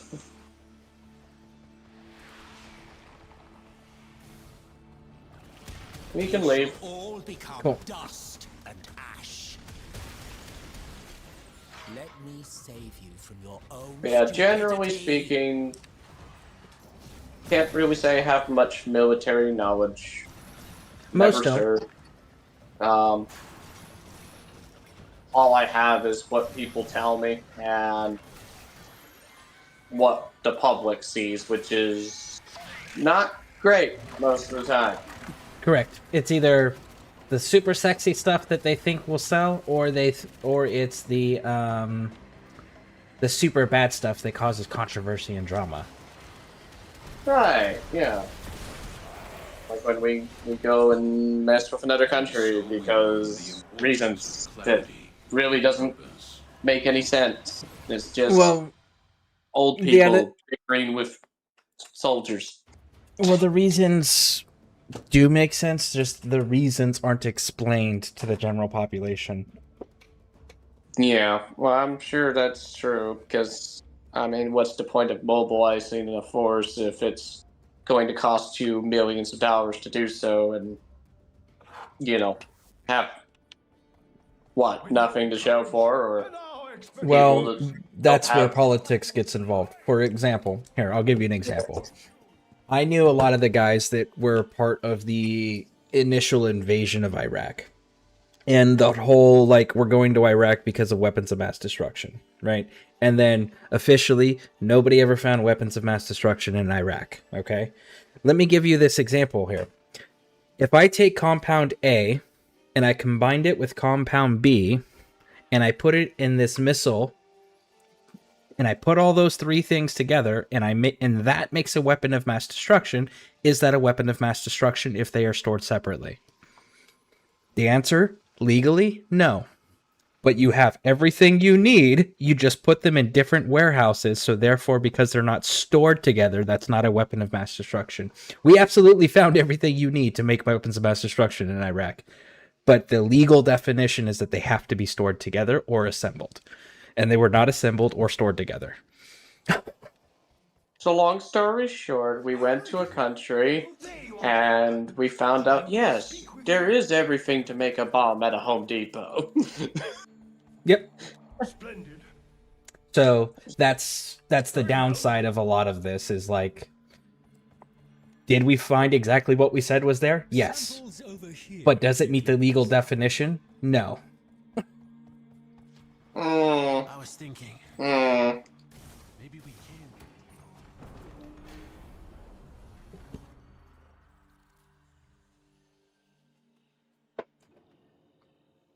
can. Makes as much sense as anything else.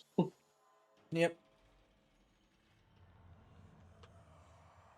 But, you know, explaining that to the civilian population doesn't change what's going to happen because we have to follow the law. And if the law says XYZ, you can't have these things, or we can't continue, or whatever, then we have to follow it. So explaining that to the general population doesn't change what the military is going to do or the government's going to tell the military to do. So the government doesn't bother to fully explain it because it doesn't make a difference. Right, yeah. Their rage is vehement, their focus impressive. Give them all warriors' death. Well, and ultimately... Pardon me. That form. The thing about the public is if you tell them a bunch of information, then they're going to assume that it's in their power to change the outcome of whatever it is you're telling them. That there's something that they can do to, you know, and the other thing you have to keep in mind is if we tell the general public everything, right? So then the next question gets asked is, where did you get the information and how do you know it's good? Well, sometimes that information is coming from sources that we need to protect so that we can keep getting information. So you can't tell the public the information because of that follow-up question of where did it come from. right, yeah. Makes sense.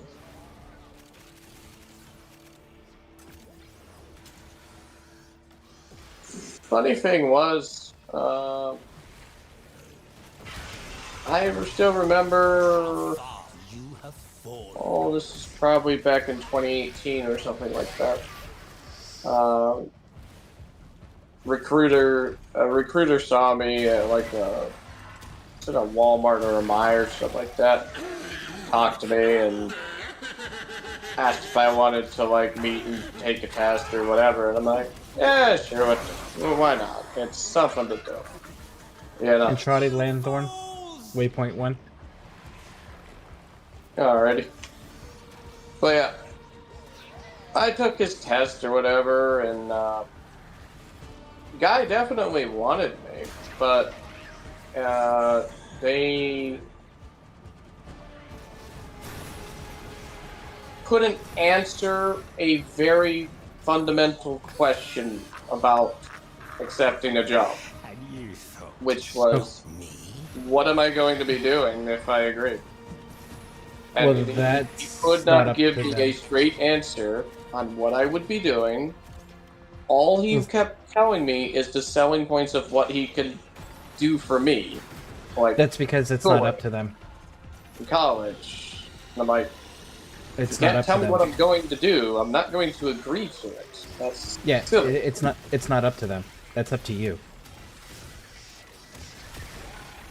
Yeah, but I had no idea what I wanted to do, and They can give you a list of jobs, but they can't tell you what you're gonna do, and then you'd have to take an ASVAB to see if you qualify for the job that you want. right, and I didn't understand any of that.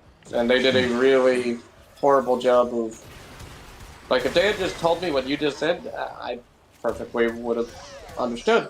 But they didn't, and then they started like making assumptions and putting words in my mouth, and eventually they got like their higher up on the phone to try to recruit me that way, and I repeated it to their higher up, or whoever was, like some older gentleman on the phone. Probably the recruiting station for a sergeant. So the recruiters are kind of screwed, unfortunately. They have, if I'm not mistaken, I think they have at least they did when I was in. They had the highest suicide rate of any job in the military. And it's because they have a quota that they have to meet every fucking month. They have to get X amount of people to join. and if they don't, they can get in trouble and be punished, and it can adversely affect their career if they can't convince X amount of people to join. Yeah, I definitely got a weird vibe from the guy. Like, even when, like, he met me in the store, it was very Did you not have the sense strange how it happened. It was kind of weirded me out a little bit, but Steel Essence. Yeah, I get it. And I get the third sarcophagus. But yeah, recruiters have a shit job. All in all, though, I was taken aback by it all, and, like, if all you're going to tell me about a job is what it could do for me and that you could put me through school and all that, like, that's great, that's grand. What am I going to be doing? And they could not give me a straight answer. And they didn't really give me, like, a list of different positions or anything. They just kept trying to pressure me to join. And I'm like, dude, I'm not going to say yes if you can't answer my question. I'm not going to agree to a blank slate. It's not how accepting a job works. What branch was it? I don't remember, if I'm being real with you. Okay, because then to say, like, I know the Army doesn't have anything like that, but I know that the Navy does. The Navy, legitimately, you can join the Navy, and the Navy will put you wherever they need you. But the Army, you have to actually, like, pick a job for your contract. I mean, they gave me, like, a brochure or whatever, but the brochure was not very descriptive. Like, it had some things in it, sure, but, like, not enough for me to make a choice. I mean, maybe that's just me. Maybe, you know, some people are all gung-ho about all that sort of thing, and they'll just pick, but I actually like to think things through when it's something big like that. If it's just, you know, working at McDonald's, I don't have to think about that. But what am I signing up for? This is the U.S. government we're talking about. You know? Yeah. You got to do a little bit better than just treating it like a job at Mickey D's, you know? Got to put some thought into it. Yeah, unfortunately, quality control is not there for recruiters. They have they have a quota that they have to meet, and they a lot of the recruiters are not there by choice. They get mandatory orders at a certain rank that you're either going to be a drill sergeant or you're going to be a recruiter, and the Army chooses for you if you haven't requested or done one of them already. I don't know if the other branches work that way, but I know that's how the Army works.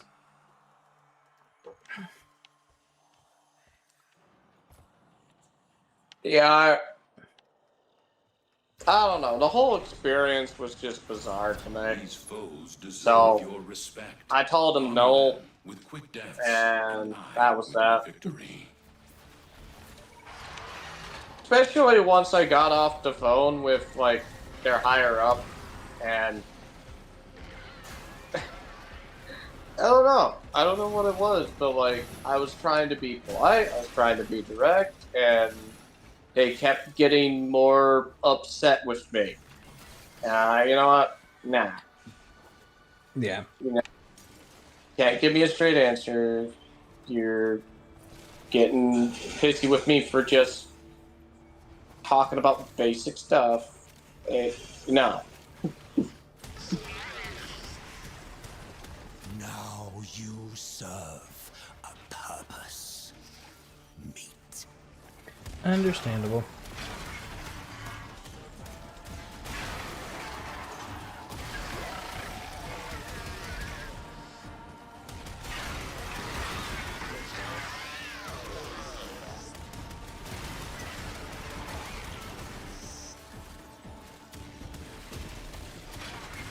My issue is that I see connections where others don't, and communication can be difficult when you're trying to communicate with someone who just wants things done and doesn't see what you see, because then they just assume you're talking out of your ass, you know. Yep. Well.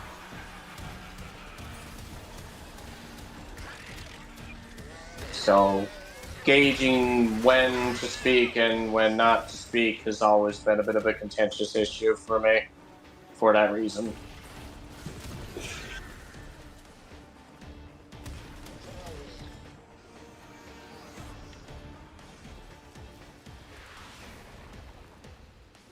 That door does not open.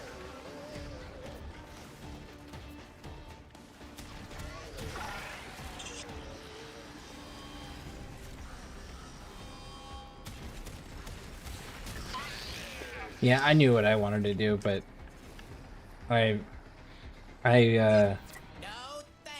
for almost all of my life wanted to be in the military, so I was quite familiar with what they could and couldn't do, what their offers were, and I had a very clear direction of where I wanted to be. It definitely helps, that's for sure. Yep.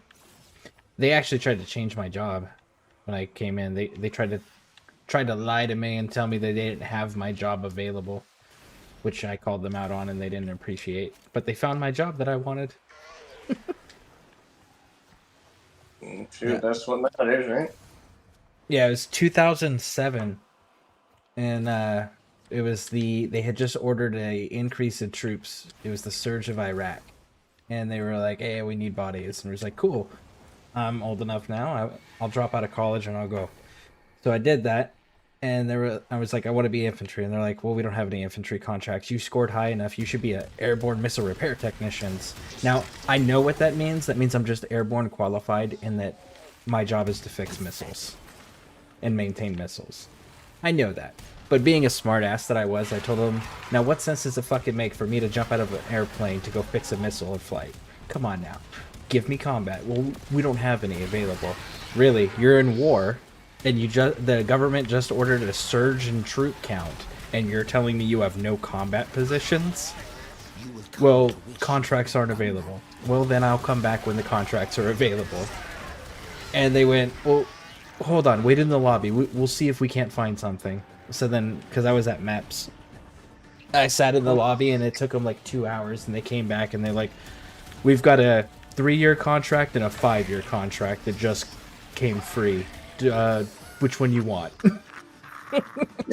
Had you thought to stop me? So, yep.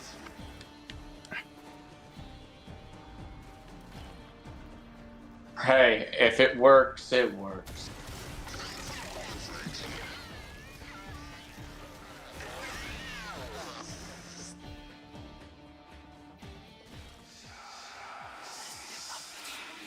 Just need one more. I got Torment at my location. I'm about 300 meters away. He's down. Waypoint 1 for your steel essence. I was going the wrong way. Huh.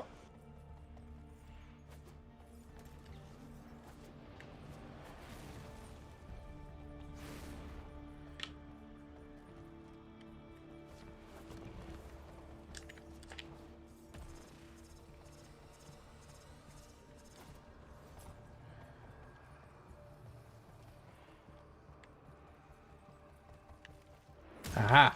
No, fuck. God damn it.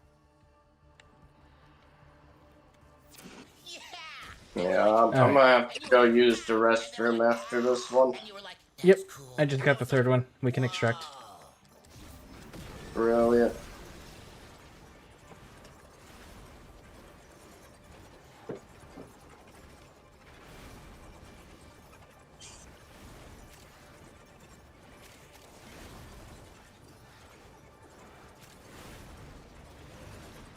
I would have retreated.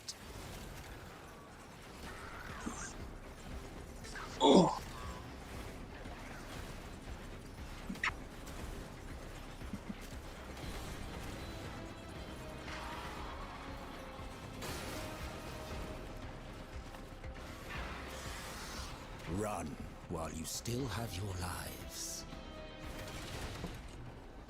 What you have learned here will serve Of course.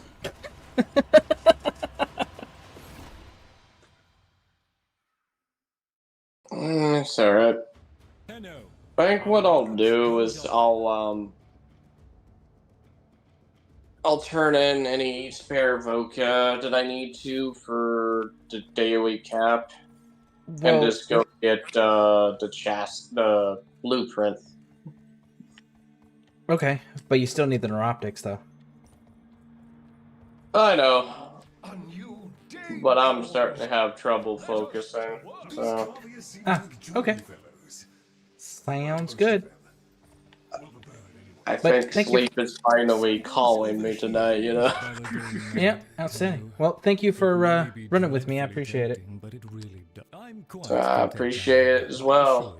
I've been staring at that Bolter Prime for ages now. Well, I'll definitely come by again when I see you on next. Cool. Thank you. We appreciate. I wait upon your pleasure. I gotta drink some water, get dressed, and I'm just heading to bed. Sounds good. Thank you again, and I will see you next time. Yep. See ya.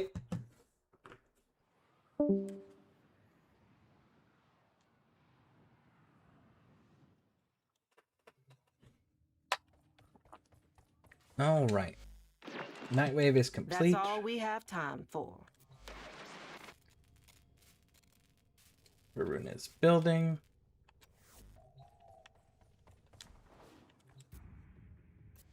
Oh, wait. We did get that handle. So let's see.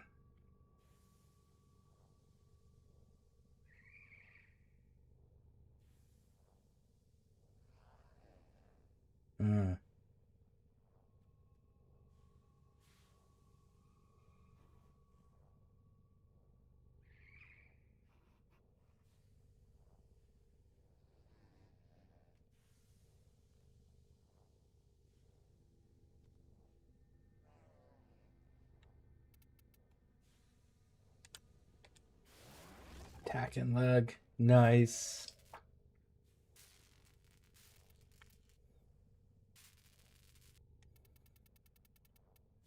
Okay, so those are good there.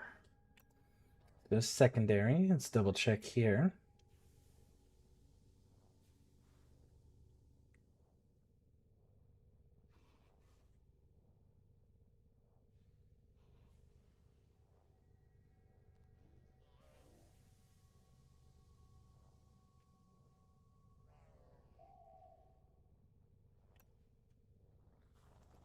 Primary. Okay, we're still missing the string. Gorgon. Ignis. Yep.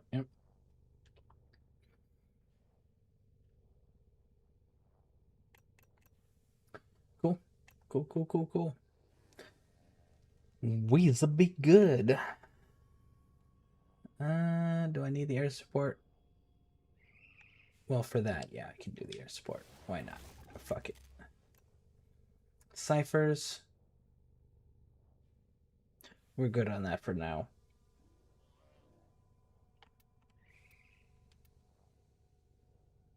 Preserve.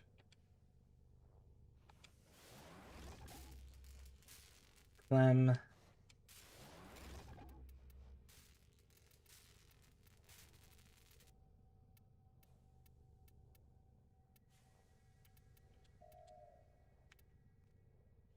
Go with preserve.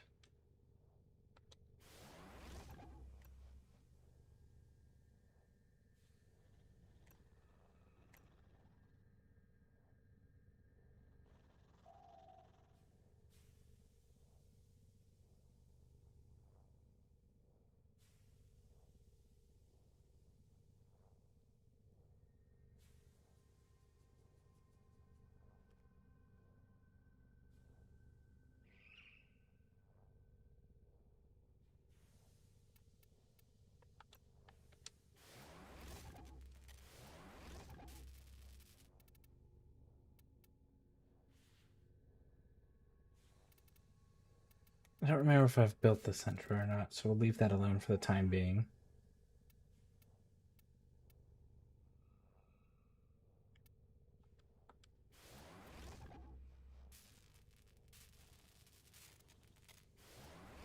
Let's build it.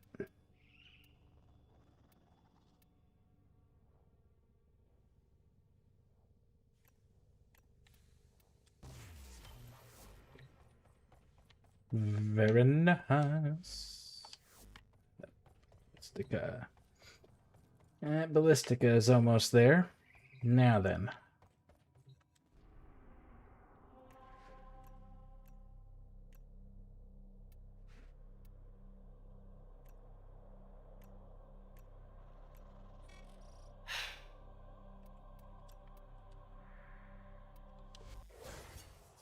Let's go finish out that ghoul saw.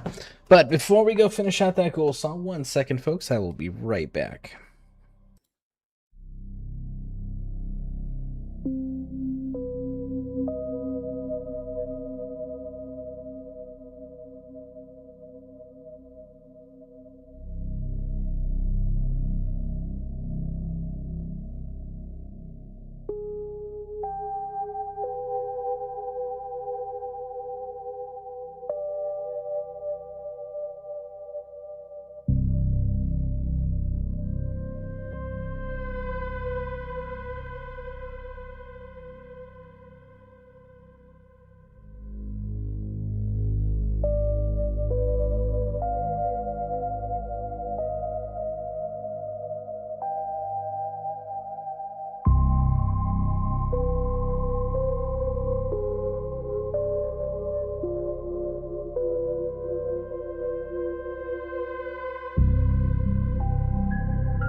All right.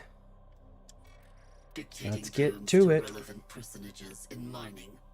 Oh, I didn't change the loadout. Has a new master. Okay, so let's put it in. Number 2! Let's see if that's correct.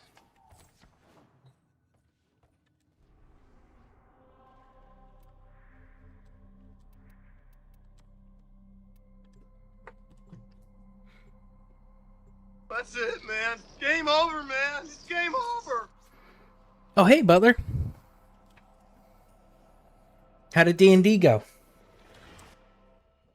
Your job is to distract the enemy while a fellow Tenno operative raids the ship for much-needed supplies. Make your presence known.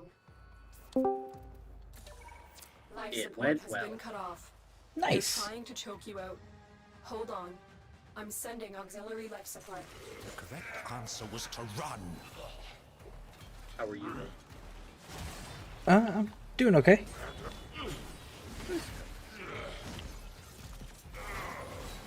Finally got all the Varuna Prime parts, so that's being made in the foundry currently.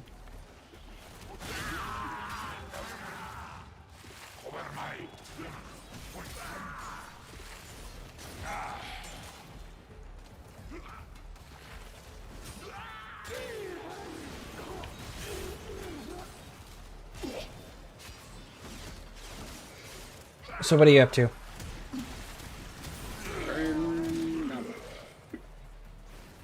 You are really quiet.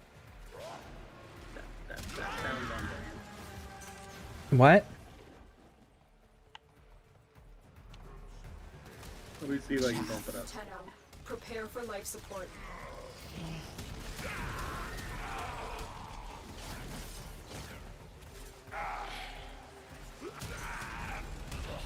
Do I count anything?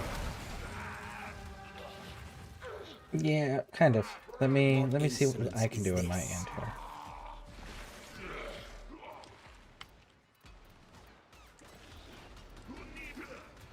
Alright, what about now? I've delivered a life support capsule to the area. It's we're getting there. Like I said, let me make some adjustments here. Okay, now try talking. Hello. There we go. Much better. Alright.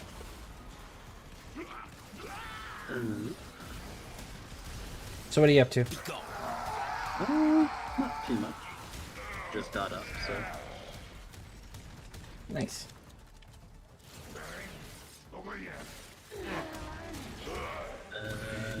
Yeah, I had D&D yesterday, and it was a lot of fun. And then I'm starting a... Oh, what is it? Not like a full campaign, but like what I'm calling a few shot. So it's a game that will run for a couple sessions. Life support on the way. But we're doing the Alien RPG. Is it like D&D style Alien RPG, or is it like video game Alien RPG? No, it's like a tabletop RPG, kind of like D&D, but for the Alien series. Ooh. Is it set in Ripley's time frame, or is it set in post-Ripley, pre-Ripley? That depends on what you want to do. You have options. Okay, what are you setting it in? Let me grab my book.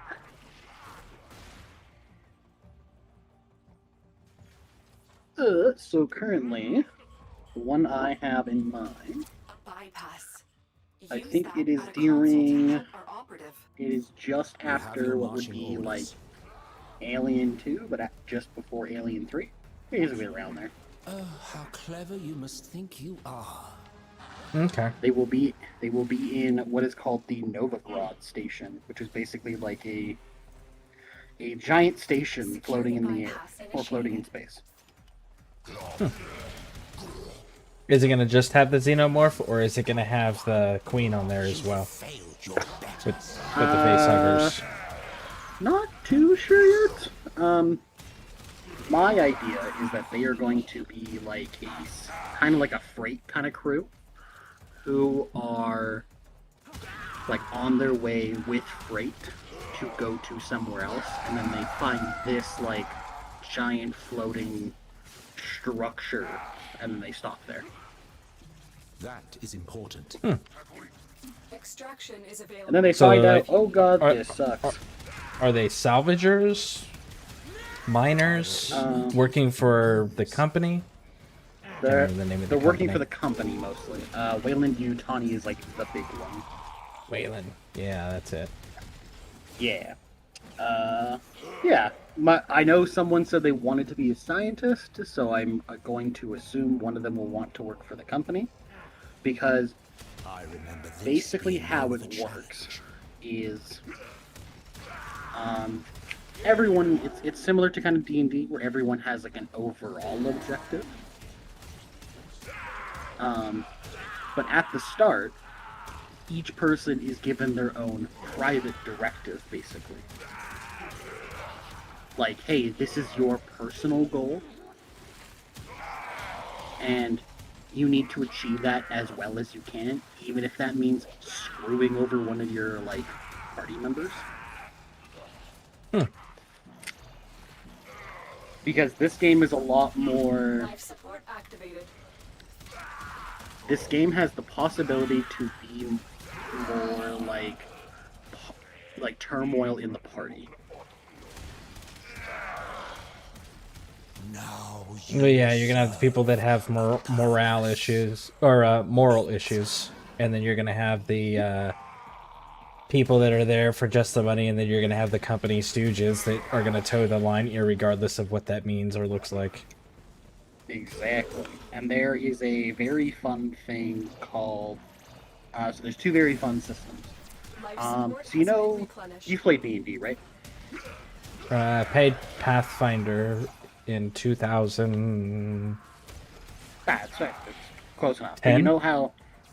You know how whenever you take damage, it's not like lasting damage. It's just kind of like, oh, I took damage from my health pool. Yeah. Alien RPG doesn't have the same thing. It doesn't really have like a health pool that you just pull away from. So you can't have like tens or hundreds of health. What it has though is if your character somehow ever takes damage, you roll on a critical injury thing, possibly, depending on, you know, what hits you. Oh, I thought you were about to tell me it has like a sanity meter. Oh, it does too.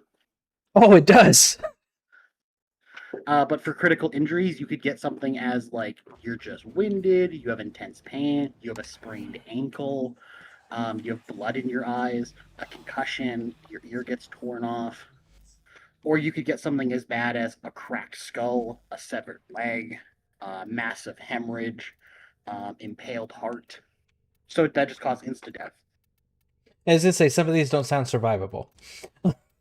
Yeah, but they're very rare to happen. Like, you would have to have, like, the worst luck ever. Or in other times, when you don't get a physical, you can have mental trauma. And that's a thing in the game. So, like, you could be confused, which gives you a -1 on all your skill rolls that are based on, like, your wits. Or you could be obsessive or overwhelmed or an alcoholic or psychotic. What brought this on? Was it the Necromunda faction you're using? Is that what inspired this? No, like this is a entirely separate RPG that like I'm saying I'm aware. I'm asking you if the faction that you were playing, is that what inspired you to come up with the idea of doing this campaign? No, I wanted to do this for a while, but I've just never found the people to do it. Okay. But in terms of, let's see if I can find the chart. So yeah, there is a panic response. So basically how it works is instead of rolling a d20, this game rolls a lot of d6s. So you have a stress level, and if you want to, let's say, you know that kind of thing where like you want to have advantage so that you hopefully have something be better? Okay, yeah. Like the outcome be better. This one you can push your skill roll, which means you get to re-roll all of your dice, but you add a stress dice. Or if you or a nearby PC suffers a certain stress or panic response, like if that person screams right next to you, it can give you a stress level. Or if you become fatigued, or someone of your own crew attacks you, or something like that, can add stress. What happens when you roll, basically when you roll a 6 on one of your stress dice, you go into a panic response, which can be as little as, oh, you're spooked. So in this game, 6s are the equivalent of 1s. Stay focused. Well, 6s mean you sixes mean you auto succeed if you roll a 1 on your stress dice. So if you critically fail on your stress dice, you automatically panic. Okay, I thought you had said the other way around. I did, and that was my fault. But you could have something, but your panic response could be something as little as you're spooked, so you have +1 stress again. Or you are twitchy, So you have to make an immediate supply roll for whatever you're holding because you might drop it. Or you could be paranoid, or hesitant, or just be frozen by fear. Or it could be as bad as you could be catatonic. You just collapse to the floor and just, like, pass out. Broken their ranks and they are on the run. Another successful mission. Or My frenzy, distraction. where you just attack the nearest thing close to you because you're in a, like, you know, you're in a case of very high stress and you're just like, I can't do this. Interesting, interesting. And there are things in the game that are designed to be, like, terrifying to you that are not just the aliens. Well, yeah, it's space, so there's all sorts of issues. And the game, like, accounts for that. So, like, you might have to fix, like, you know, what if a reactor is going into critical overload? Oh god, what do we do? Or, hey, we're running out of food and water. What are we going to do? You know which tabletop game always interested me that I've yet to play is the Lovecraftian one, the Call of Cthulhu. Oh yeah, that one. Yeah, that one always sounded really cool. Yeah, but there's a lot of, like, really, like, just cool things that you can do. And yeah, it sounds similar to the one you're talking about because it has that sanity stuff. Yeah. And you're not a superhero adventurer. They can just god your way through everything. In this one, everyone plays a human, or some people can play synthetics. Like, you could play a synthetic if you wanted. Ooh, that would be kind of a rigid way to play because you'd have to follow programming if you wanted to stay the true. Well, it depends on the gen of the synthetic. Well, it depends on that, but also the game has a like feature in it. If you talk to the person who's, like, in charge of your game, you can play a secret synthetic, where it gives you, like, hey, you can do the normal stuff that people do. Like, for example, synths don't have to worry about stress. That's just not a thing they have to do. But you can fake roll your stress dice as though you're a typical person to be, like, faking it. Synths are also, like, hella strong, so they can take a lot more punishment than everyone else and deal out a lot more than people. But it also means they don't get any of the benefits of being able to, like, re-roll their dice or anything like that. Makes sense. So, but yeah, but unless you're playing, if you're not playing a synth though, you're playing a human. So, and currently the options that, like, I know for people, you can play a colonial marine, a colonial marshal, a company agent. You can play a kid. I will say that I never cared for the way that the colonial marines in any of the alien media have been portrayed, because they're portrayed as these. It's just a civilian with a gun. They panic. Yeah. They have no discipline. They're not professional soldiers. It's like, what the fuck do you mean they're not? Like, yep. Isn't that the point of the colonial marines? Is they're supposed to be these professional military force? Did you not have the sense to Oh, flee? man. But yeah, but then you can also play, like, a kid if you want, a medic. You can do the vent kid from the second game. Yeah, you can 100% do that. You can play a pilot, you can do a roughneck, and or a scientist. You can kind of do whatever you want, and you can. The nice thing is, like, you can specialize your person to be basically whatever you want it to be. That's kind of cool. Like, because you have access to, like, skills and all that. So, like, you can be like, hey, I want to be a colonial marine who specializes in, like, tech repair. Great, you can do that. That's pretty cool. That sounds like it's going to be a fun game. It should be. And, like, it's one of those things of, like, oh, this is, like, another one of those just, oh, we're just going to be fighting things. It's like, no, you 100% could just be having infighting amongst yourselves. Yeah. That happened in the first two movies. Yep. Betrayed by the company, man. Yeah, and you can have like all sorts of things to make it easier for you, like motion trackers, weapons, all that sort of thing. There is a large platoon of Grenier Marines stationed here. Leave no one standing. So are you going to DM it, or are you going to be a player, or both? I'll be in charge of it. Okay. Yeah, the nice part that I really like about this though is like if you get set to 0, like health points, you're not just dead. Is it because you become like a incubator for the facehuggers? No. So basically how it works is like, it reads, if your health drops to 0, you are broken and you cannot perform any actions except one movement action per round. When broken, immediately roll for a critical injury. So you could, let's say, get to 0 and be like, oh, my eye got gouged out. But you're not dead. You are definitely hurt, but you're not dead. And that continues to happen. So, like basically, okay.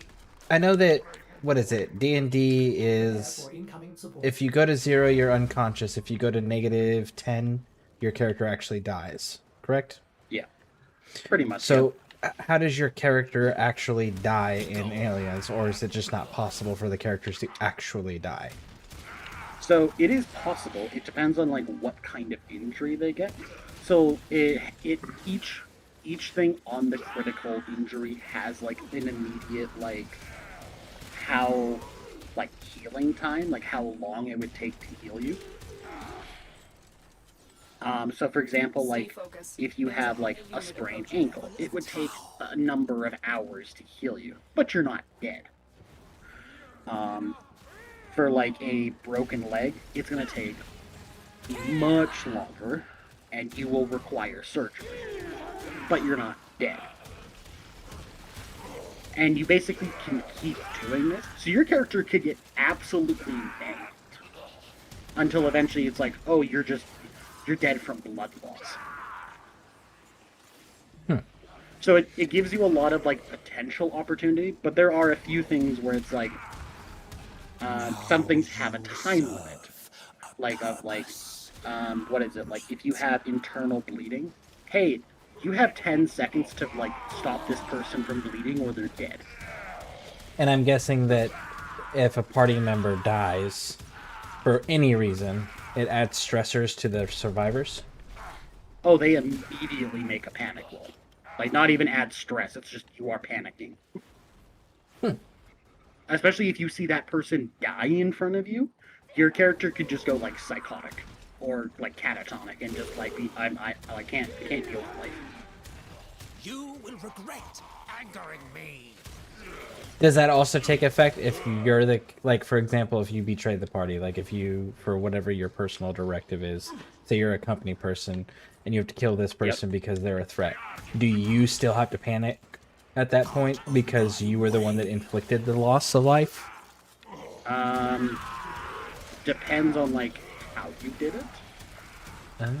So like it depends if you directly cause it, or like you pressed a button on a console and they died like 7 rooms ago. It's like you have no emotional feeling because you didn't even see them die. You just pressed a button. That's how simple it was for you.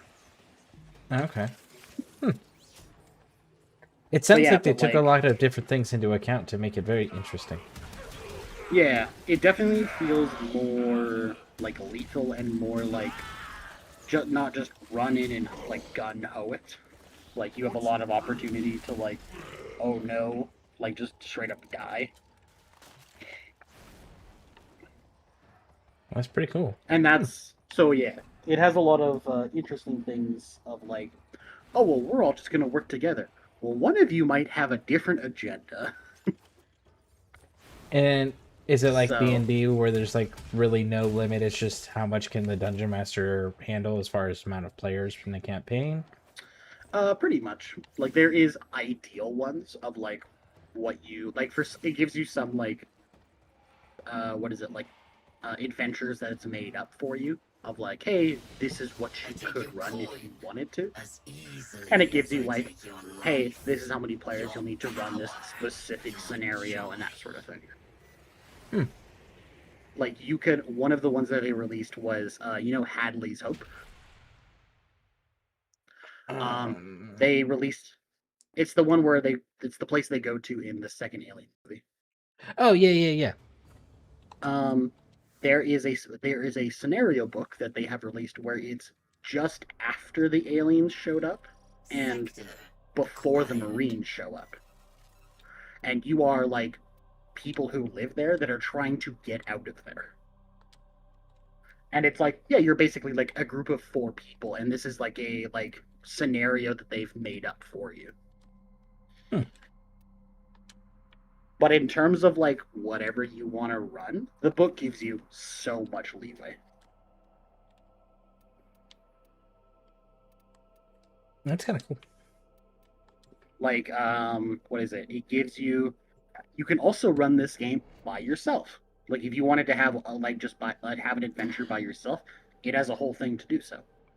Does the combat work the same way it does in D&D, where it's like you have to move and then it's turn based and you have to hit and then you have to do your damage calculations and all of that? Somewhat. It still has the turn order, but it's a lot different. And the way that your turn economy works is a lot different too. Let me see if I can find the whole thing. Their exact location. Search them out if you are willing to shoulder the added risk.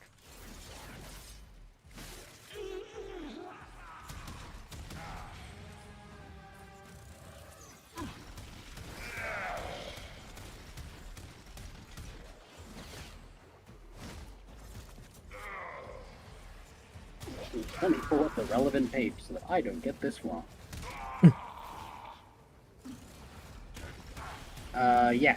So basically how it works is your character, every round you're in combat, you have a full action and a quick action. So it kind of depends on that sort of thing. For example, if you want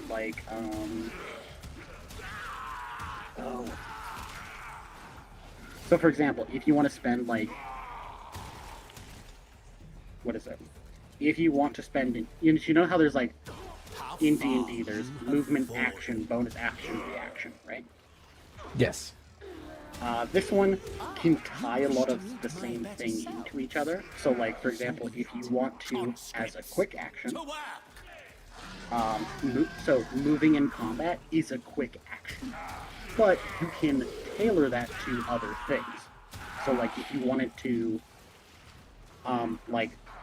quick action through a door and lock the door. That's your turn. Because locking the door is an action. Or if you wanted to, block another character from moving, that is just a quick action. That's just your movement and blocking. That's all that is.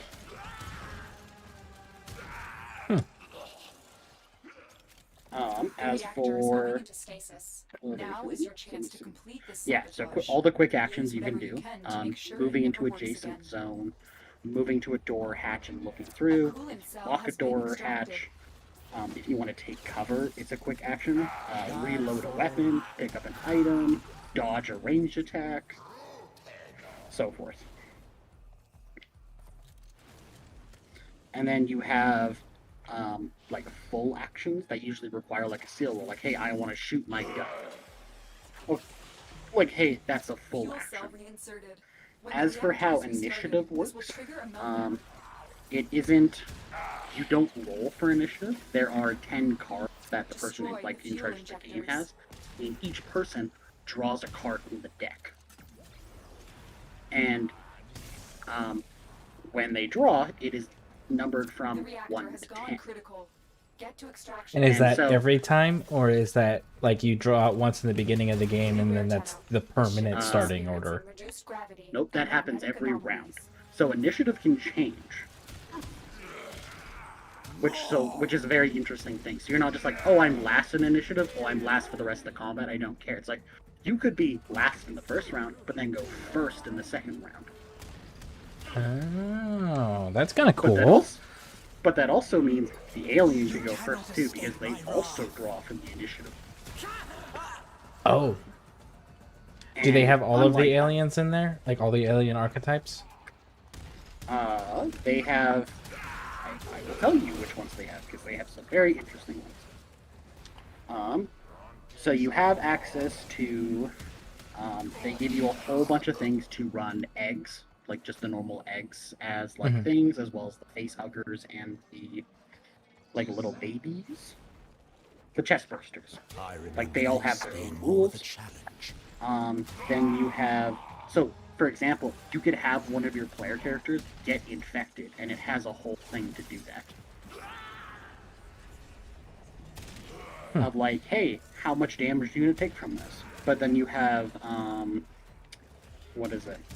You have your regular drone and scout aliens, like just the regular aliens. The xenomorphs, yeah. Yeah. You also have access to the soldier or the worker ones, which are the bigger, scarier ones. The ones that like protect the queen. You can run a queen, if you would like as well.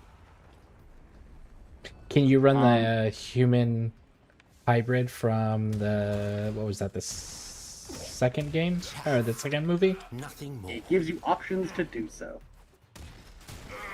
You can also run the neomorphs from like the newer alien ones, like the ones that were white from like Alien Covenant. So you can run that was the the third one. I take your coin. So I was misremembering that the half alien, half human thing. That was the third movie, not the second. There is also a few non-alien, like non-xenomorph races for aliens. You have harvesters, which are behemoth subterranean land animals. You have lion worms, Tanakin scorpionoids, and the swarm. Does this also mean that they brought in the predators? Because the predators and the xenomorphs kind of go hand in hand. Yeah, the predators are not in this one. No, not in the base book, I believe. I think they might be in something else. There's a few books for this, but I haven't picked up all of them. I've just picked up the base book. Interesting. But yeah, if you want to run like a full campaign of this, it gives you options so that your crew member, like your party members, can build their own ship. Like if they really wanted to, there's different classifications. They can get any different kind of rooms. They can get like a medical wing, an armory wing, all that sort of thing. And in terms of the person running it, it gives you very easy to follow, like how to make a planet and how to make like life on that planet. What kind of what's the environment like? What's all that sort of thing. As well as it lets you, it has a star system generator. So if you want to make your own star system, you 100% good.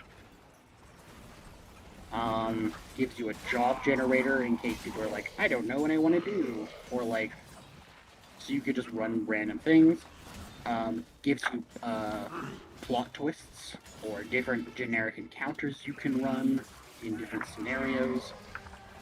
It has other sectors that like you can just run in, like ones that we've kind of already done. And one of the ones that I want to run is the Novigrad station. Just like not the specific who's in it, but just like I want to run this environment because it seems really cool. The reactor will have tight security. Watch out for enemy patrols. Yeah, this game has a lot of like storytelling to it, and I'm like super excited for that. I mean, it sounds like it's got really cool potential to do a lot of really nice things with, and it's not just the same, build a godlike character or level up to be a godlike character and beat the big bad evil. Yeah, because like even in this game, what is it like? You don't want to go up and melee a xenomorph, like you really don't want to. Yeah, acid blood and all that. Which has a thing it does. Like if you hit a xenomorph and you are close enough, you could potentially get acid blood on you. So, But yeah, it's got like all sorts of things, like other hazards other than like mental trauma. That is, you could have fatigue, the vacuum of space, explosive decompression, falling, zero gravity, explosions, fire, disease, radiation, synthetics, and xenomorphs. So it's got rules for all of those of like, oh, how much radiation damage are you going to take in this area? Oh, do you not have proper protection? Well, you're going to feel it now. And then it has like a whole bunch of vehicles, and it's got tons of weapons. Oh, how clever you must think you are. So it's got all the ones that we know about, like all like the Colonial Marine, like assault rifle, like the pulse rifle. It's got all that. It's got the new pulse rifle from the Alien game. It's got the AK variant. You can get the big like smart machine gun that those like two guys in Alien 2 had. They need to do the one that Ripley did, where she like taped them all together and had like 3 guns all taped together into one. I'll tell you right now, there's a rule for that. No shit. Yeah, that is so 100% fantastic. Like, here's duct tape. That is fantastic. You have tons of handguns you can pick from, like what is it, like a service pistol, like in 1911. The service pistol that like the like the company agencies, they're like very sleek, modern looking one. You can get a magnum rifle, a bolt gun, which is like a it's for firing bolts to like make machinery. You can use that as a weapon. They've got sniper rifles, they've got rocket launchers, flamethrowers, pump-action shotguns, grenade launcher, sentry guns, fire axes, shock grenades, regular grenades, survey charges, a whole bunch of melee weapons. Destroy it. So, yeah. And then you can get, like, other, like, what is it?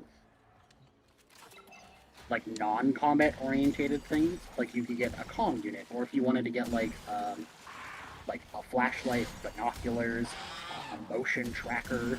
That's it. Now get out of here. Cutting torch, or like get medical supplies.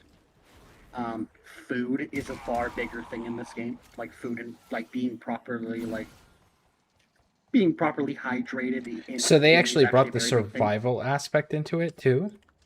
Yeah, like if you eat good food, it lowers your stress. Did the characters have to sleep as well? Fatigue can hit them pretty hard, yeah. But then there's like drugs and stuff, so you can get like never sleep pills. You get +1 stress. Never sleep pills. Yeah, they give you +1 stress, but they remove the need to sleep for a day. Or you get what is it? Hydration, but the A is an 8, and it eliminates fatigue from hypersleep, because hypersleep's a thing. But like eating food, like good food, can like relax you. Like if you have a colonial specialty meal, it gives you -1 stress. Or if you have like beer and booze, it gives you -1 stress, but also gives you -1 dice to your skill rolls. Okay, so there's a con. There's a con to it, yeah. Yeah, or like, what is it? You can have coffee. So like, what is it? There's like fatigues from. Well, you can get fatigue from lack of sleep. Well, if you have coffee, your stress level goes up, but the negative effects of fatigue get postponed until later because you're hyped up on coffee. That's awesome. Mission complete. It's very detailed. That's pretty cool. Yeah. And then it's got so many vehicles. Like you can what is it? The all-terrain vehicles that the people inhabiting the planet were using in the second one. You could drive that.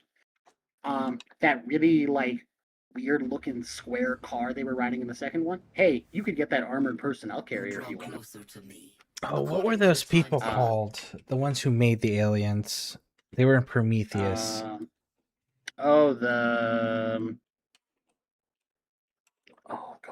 one called? I immediately was like, the Forerunners. No, That's who I immediately thought too, and I was just like, no, that's not right.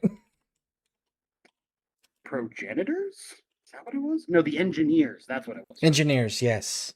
Are there engineers in that universe too? Is that like a thing? No, Engineers. From like what I've seen, their technology though and everything is what you can find though. So like you can find all their gear and all that kind of thing.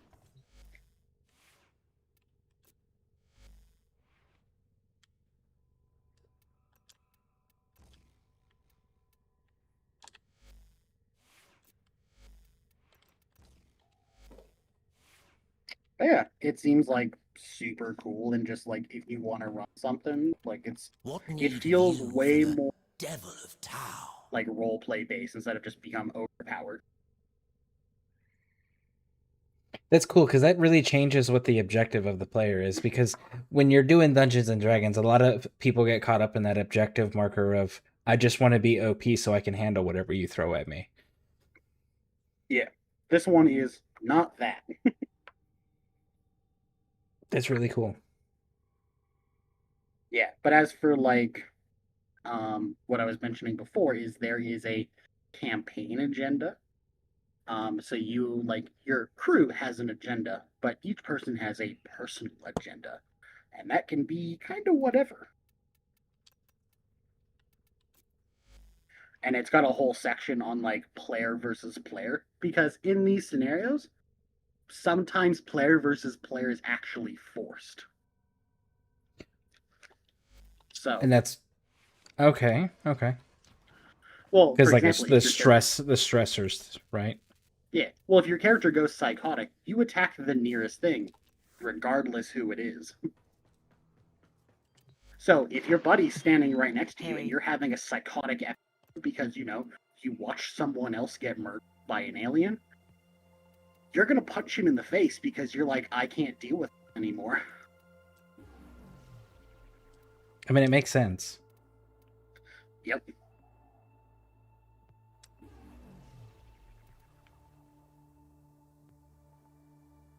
Yeah, but the nice thing about this is how I mentioned, like, this game can be super lethal. It does give you a lot of options, though, to, like, not take set damage. Like, you can get armor that can just nullify damage. Your character always has an opportunity to dodge attacks.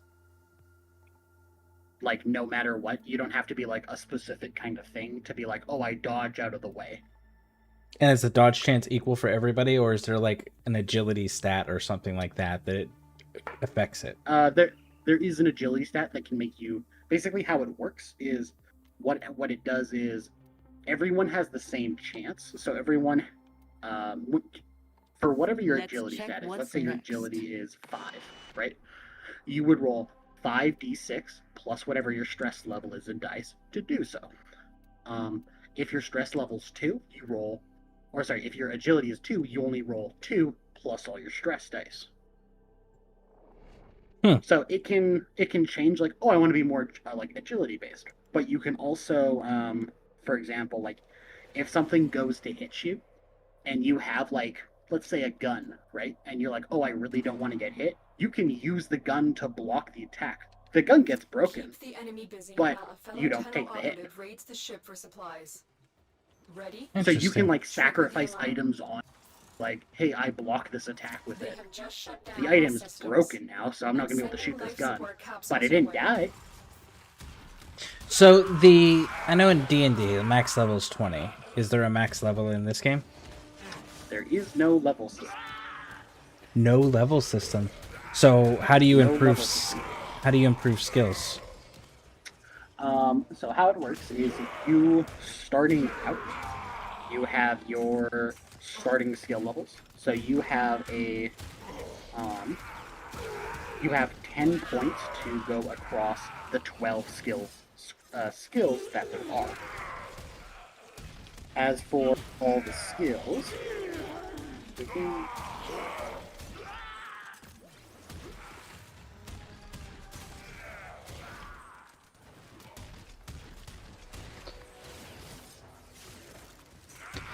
Okay, so I know that you get the skill points when you create a character. That's just kind of like standard. But how do you increase them? So for the skills, if you're wondering, there's heavy machinery, stamina, close combat, all for strength, mobility, range combat, and piloting for agility, observation, context, survival for wits, and command, manipulation, and medical aid for empathy. As for getting more, it kind of depends on... Let me see if I can find this. I've delivered a life support capsule to the area. Because there's a whole section for Activating doing it this. will buy I you got it. more time.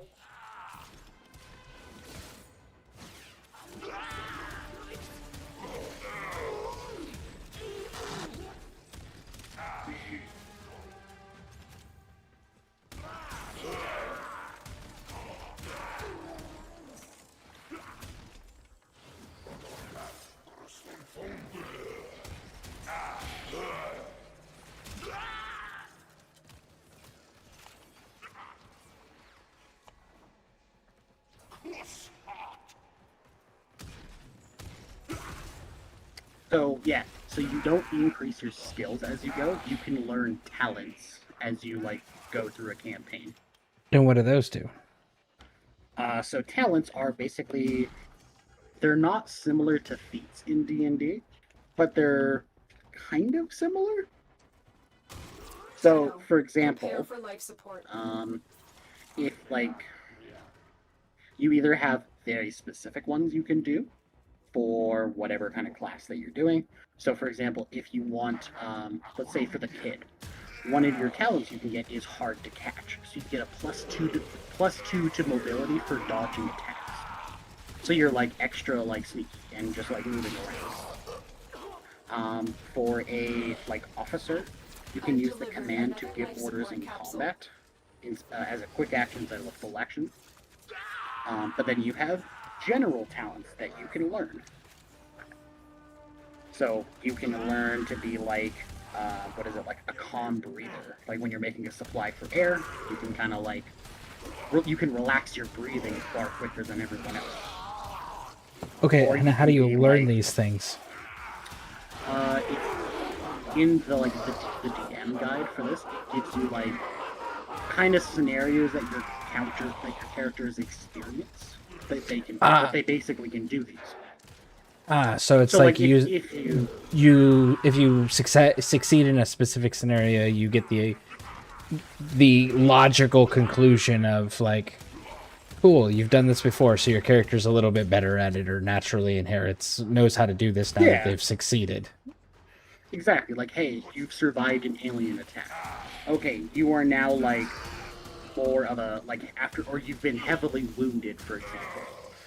And you recover from it. Great, you might get the survivor trait, which gives you a +2 to all your death rolls for like trying not to die, because you know you've almost experienced death basically. That's pretty cool. So it's less more on like, oh, we get to get level up as fast as possible, and it's like you can earn them just by playing the game. So.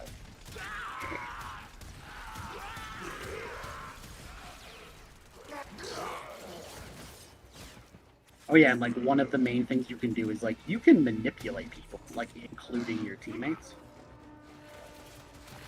Like that's like a whole thing you can do. Or like if you want to be like a commanding officer, you can give people commands so that they like, for example, you can like tell them, hey, do this, and it lets that person have a free action to do that thing. So there is kind of like a work together or die kind of thing. Like you are not a like lone wolf guy who's gonna win. It is really cool the way that they handle all of that, because that really deters that whole I just want to get stronger, because it's like, you might not survive the whole process of getting stronger. Yep. Well, and it's like you might also like get permanently mangled for like what might happen.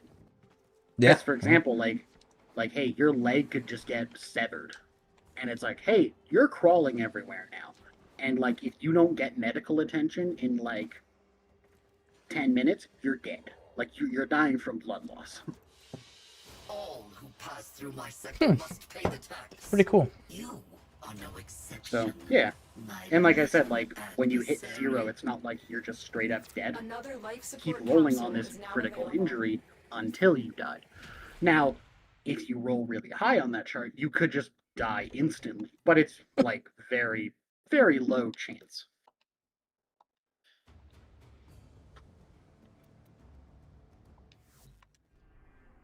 And if a character does die, I do have like backup characters that like are survivors on the ship that they are like that they can play as. Like they come out of cryo sleep or something. Or they like find someone in the levels or that sort of thing. Just so like if someone's character does die, they aren't out of the campaign. It's like, don't worry, you're not out yet. Yeah, I'm super excited to run it, so. It sounds like it's gonna be really cool. There is a large platoon of Grenier Marines stationed here. Leave no one standing.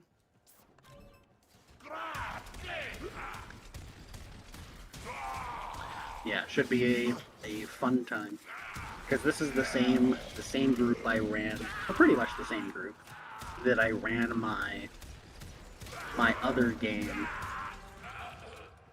that I ran like my other campaign with. So this is like, we ran like probably six or 7 sessions. And this is the same group I played with before. Is there like a... Did you ever get that tabletop simulator thing? No, I did not. Stay focused. Is there like a free dice simulator? Or emulator or anything like that?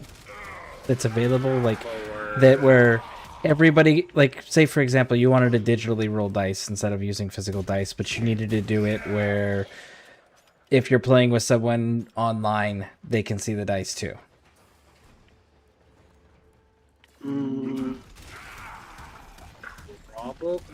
There is probably one, but I do not know it. And say, because if there's something like that, you could probably check, like, if this was something you wanted to expand upon or do more frequently or whatever, you could probably post in the Discord to see if anybody was interested in the ScareCrew, because I'm betting there's people that'd be interested in doing, like, D&D campaigns and stuff. I'm just trying to think of how you would make that work. Oh, if you're talking about, like, running D&D online. Oh, yeah, you can 100% do that. I've done it before. Well, I'm saying, like, in the Discord for, like, just the ScareCrew.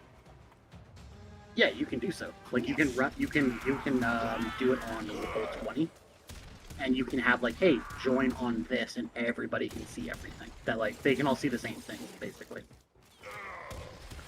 And that D20 thing, or Roll20, or whatever you just said, does that support all tabletop RPGs, or is that only D&D?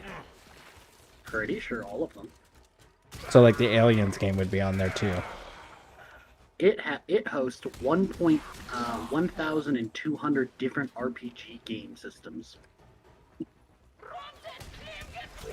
That's pretty cool.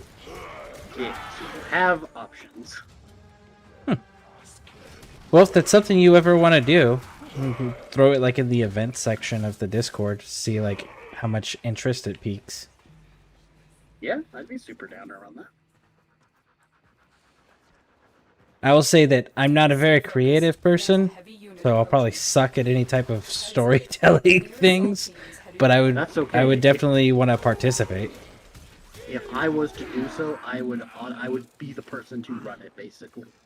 So, like, if I was putting this, like, forward, I would be like, hey, I'll run it.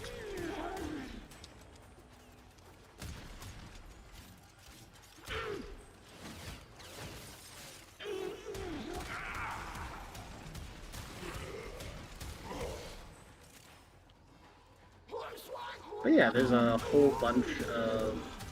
I want to try other D&D ones, or like other tabletop RPGs that are not just D&D. Like, I know for, what is it, Warhammer AOS, like Age of Sigmar, they have their own like tabletop RPG for that. I also know there's Vampires of the Masquerade, and I know doesn't like Fallout have one as well? Fallout has one too. Yeah. There's one you can run if you want to do like a Jurassic Park kind of thing. Like they have something similar to that.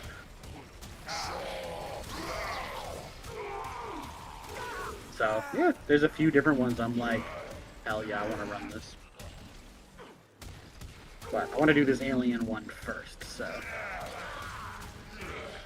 Well, like I said, feel free to like we can create a whole like channel and everything if it's something you want to do inside the ScareCrew as well. Yeah. Just need to find the time right now. Yeah. That you just need to tell me what you need from me, like if I need to add new channels or create new assets or whatever. Yep. Use caution. I am picking up traces of prosecutor shield auras in your vicinity. So, what are your plans for the day now that you're up? Well done. Now get to extraction. I have to go out later for a big Warhammer game, so it'll be fun. Is it the Necromunda one? No. In our campaign that we're doing like a big, what is it? A big like end of 10th edition game. Oh yeah, I remember you telling me about that. Yeah. So, yeah, we're gonna run that from like 12 o'clock to like 5 o'clock, so like 5 hours basically. We're doing like a big apocalypse game. I'm bringing my Drukari for that one. So. Really? You're not gonna bring Fulgrim and just like immediately turn one, just be in everyone's face? No, I think I want to do Drukari and just be Stay like focused. There's a heavy unit constant battle shock people. Like, ah, you're my new couch. Ah, you're a new lampshade. Yeah. Get over here, furniture.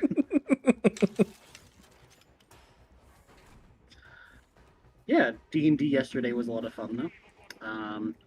We're stuck in a like frozen wasteland currently. So we're having to deal with a lot of temperature issues. Well, I'm not having to deal with a lot of temperature issues, but the rest of the party is. Because I'm a 9-foot tall like Warforged who is powered by a fur inside him. And you don't have to worry about the cold dampening the heat of that furnace? Not since I got a like we got to a point where the DM I now have the fire elemental that is powering my furnace is awake now. Ah. So okay. So it is like my fire is more prominent now and has like AoE capabilities. Very minimal, but it basically keeps me warm the whole time. And the only reason we were able to survive walking like we basically walked like 2 kilometers in this like in a snowstorm. I was the only reason we survived that.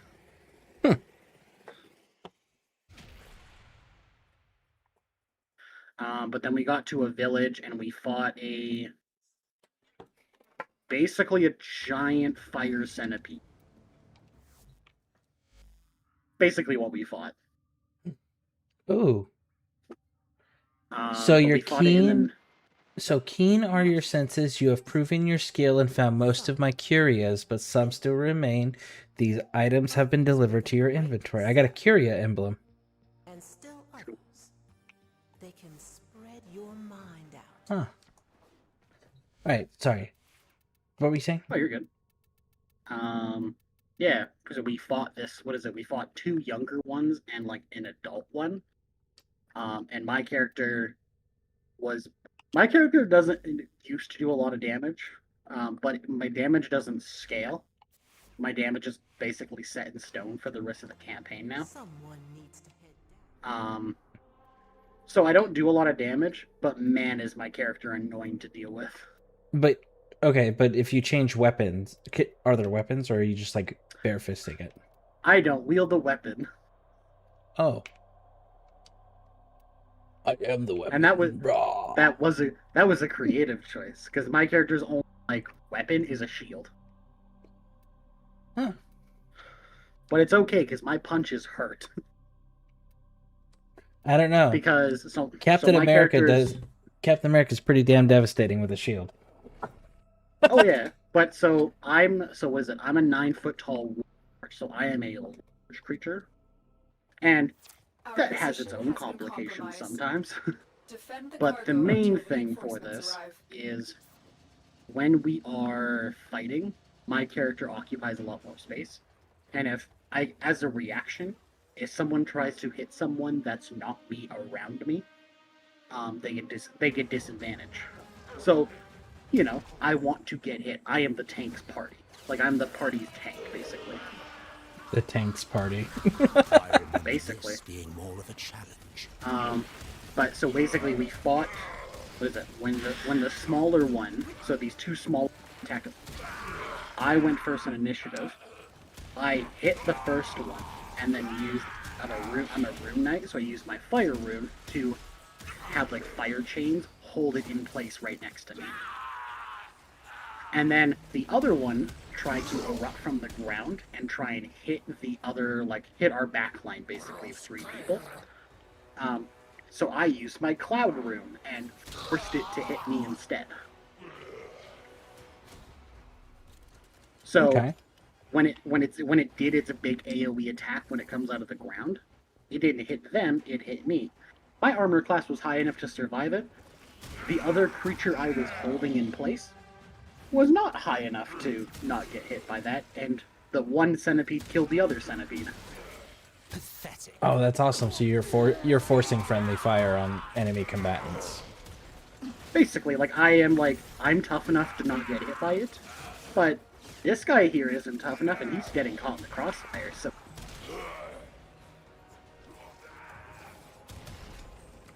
and then... what is it? Then the big one showed up, and this is a huge creature, and because I'm a rune knight, I can use Giant Smite and double my size. So I went to 18 feet tall, and was as big as this creature.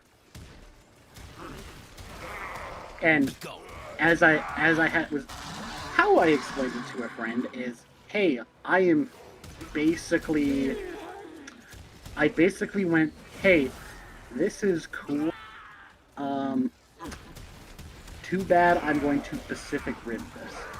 So when this creature jumped out of the ground, I held an action to grab it when it came out of the ground.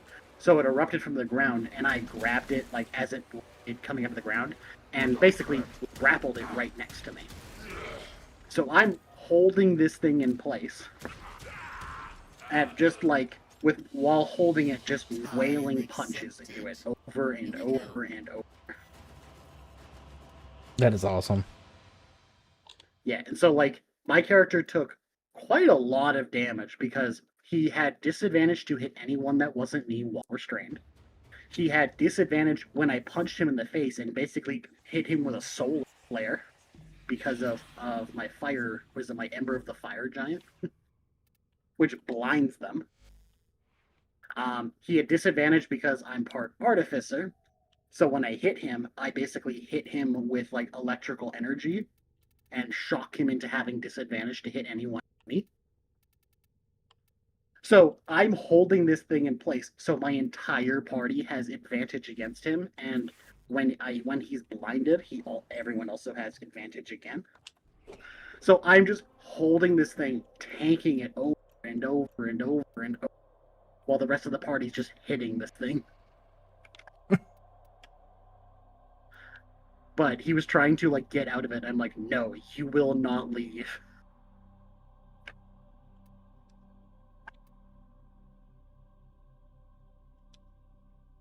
So it was pretty funny. The DM did not like it though. I will say that. I'd imagine. It's like, hey, I'm not killing it. However, I am making sure it's not going anywhere. I'm not going to kill your big bad evil. I'm just going to make it irrelevant. Look, I'm going to make sure it wish it was dead. There is a large platoon. I mean, the same thing basically happened when we fought a young dragon I'm detecting The young void dragon was fissures like, I go to nearby. attack. Do you No, have I any magic forced you to relics? hit me instead. My intel suggests there are rich And enemy then- supply caches in the area. And then I but just I'm grappled unable it to the pinpoint ground your and exact like choke location. slammed the Seems dragon you into have the to be ground. willing Like, to yeah, I'm shift bigger and than you, risk. boy. Bring it. You're near a That is fissure. awesome. The corrupted enemies are dropping reactant. Collect it to open your void relic. You are going to need more reactant if you want to open that relic. What in the fuck happened? Stay focused. There's a heavy Did you unit die? approaching. Hold Oh on, yeah, you I'm- died.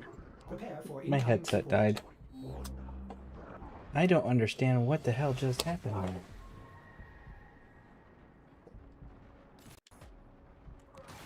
And where do you think you're going? This golden lord. Okay, I can hear again. Okay. Have you visited the I will the break my teeth Riven with your Sliver bones. lady lately? With the updated thing of her Yeah. inventory? Yeah.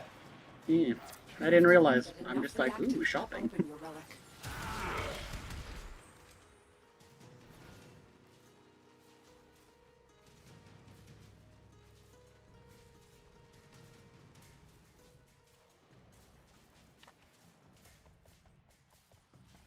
Man, that was super weird.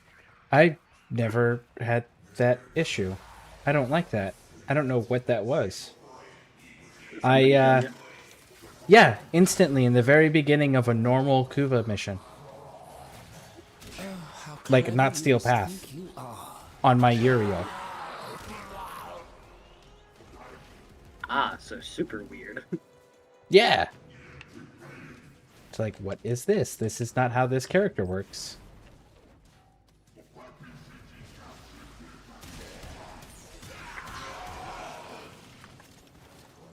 Yeah, I need a specific Horizon mod, so I have to do the Requiem relics. And you thought to stop me? But yeah, yesterday was a lot of fun. So unfortunately we are losing a player permanently because they're moving away. That sucks. So yeah, it's thankfully we have another player who like joined recently, so like we have like basically a replacement, so that at least we still have 4, but it still sucks. That your corpses will Yeah. remain before me. Stay focused. There's a heavy unit approaching.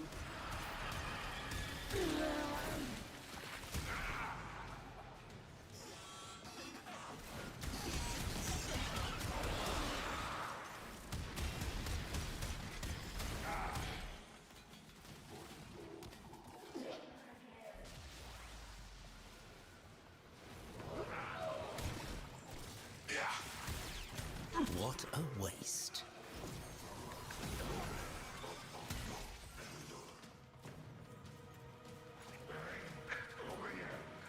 Yeah, my main thing for today when I go to play is I don't think I will be able to win.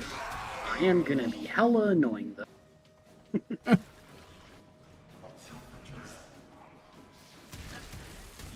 Are you deliberately picking something you can't win with so that other people have an opportunity to win, or what? Oh, I'm just playing like a faction that like I very much like, but I am also prepared to die very quickly. Like, if like, oh yeah, I'll probably die, but you know, I'll make sure when people try to hit me, it's gonna be super annoying. I remember this being more of a challenge. Because again, I personally really like Battle Shock, and my Drukari has a very good way at making it miserable for people to hit me when getting close to me means, hey, did you want to do anything?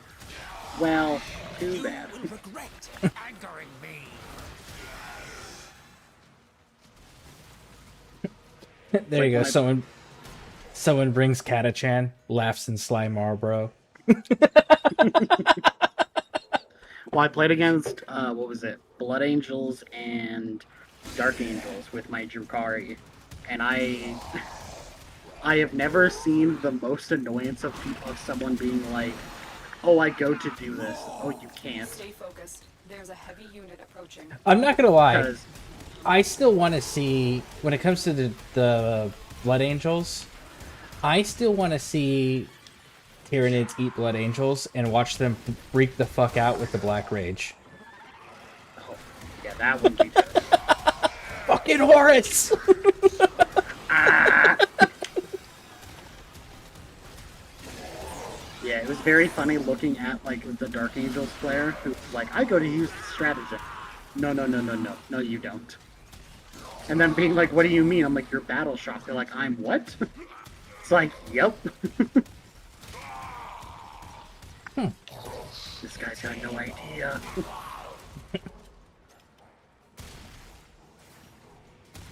Well, again, like, battle shock is usually, like, just really whatever. Because, you know, people can usually get out of it pretty quickly. People that Well, are it's pretty used to it or that know how to account for it. Well, it's also like most times when you're doing battle shock, it's like, oh, my leadership is 6. Oh, I'm perfectly fine. I have to roll like a 4 and a 2, or a 5 and a 1, or 2 3s. Like that's pretty easy to do, right? Yeah. Yeah. When you're -5 to leadership, rolling an 11 is not easy. Ooh. Yeah. That's unfortunate. Yeah, that's what I did to the Dark Angel and the Blood Angel player. They're like, oh yeah, I have a 5 up in Chapel. I'm like, cool, roll a 10. And they're like, oh. So, yeah. Do they have to deal with, I've never played as a Blood Angel on tabletop. Do they have to deal with the Blood Rage and the, oh sorry, the Red Rage and the Black Rage?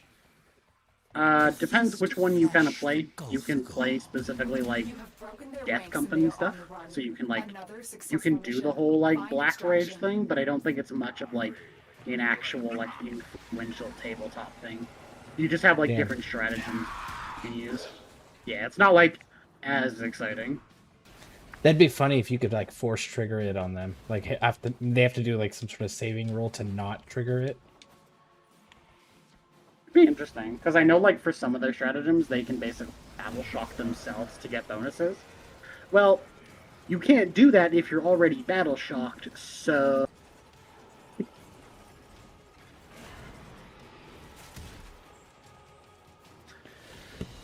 Yeah, making someone take 4 battle shocks a turn at -5 each is pretty damning.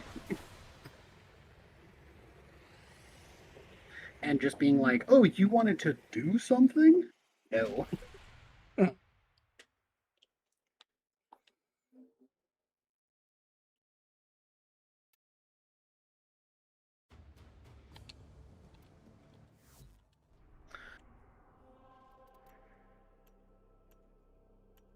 Did you make much more progress with your character? Oh, on PoE? No, not really.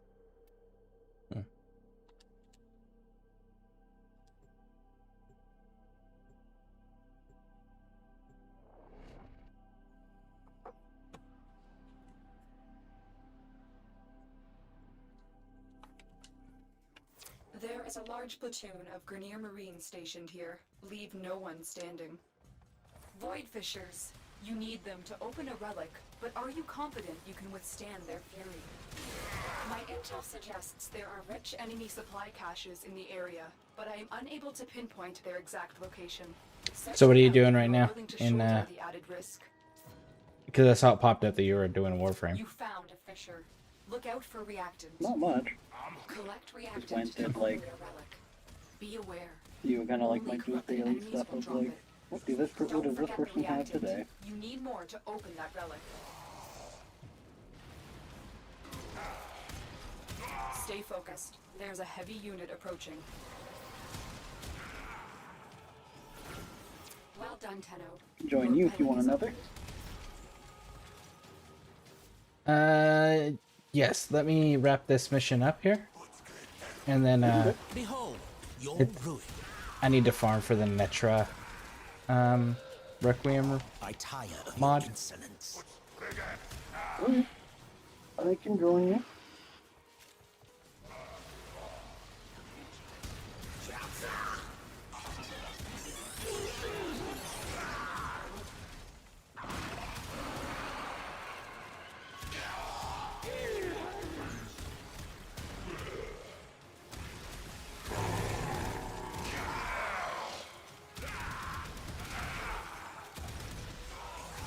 I've been so tempted to like send Mutual Extremes like a ticket being like, hey, could I have more availability to purchase rhythm capacity? Like, pretty please? Nothing more. I mean, I don't see why you can't submit it. What's the worst they can do? Ignore you? Or say no? I'll send one every day. They'll never be able to ignore me again. Let me have it. Let me spend more of my money. Come on.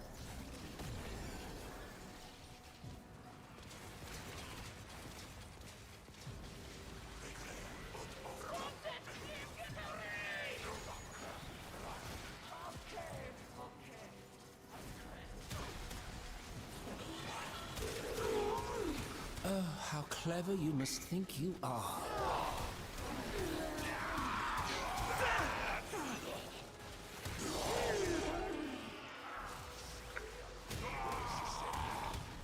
Stay focused. There's a heavy unit approaching. Now you serve a purpose. Meet.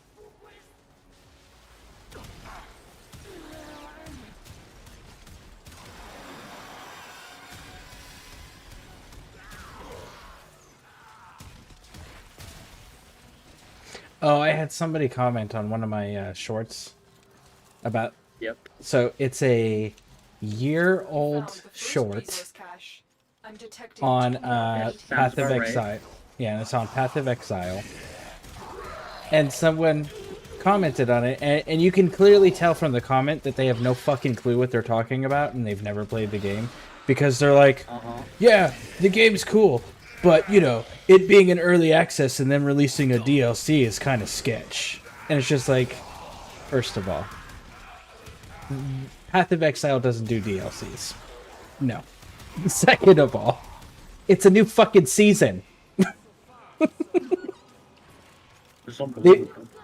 They've never done DLCs. They didn't even do DLCs in the first game. It's just new seasons, and the new seasons bring new features that just become permanent fixtures. No DLC. Don't tell him that. They'll know. They'll know. Don't tell him. They'll smart up.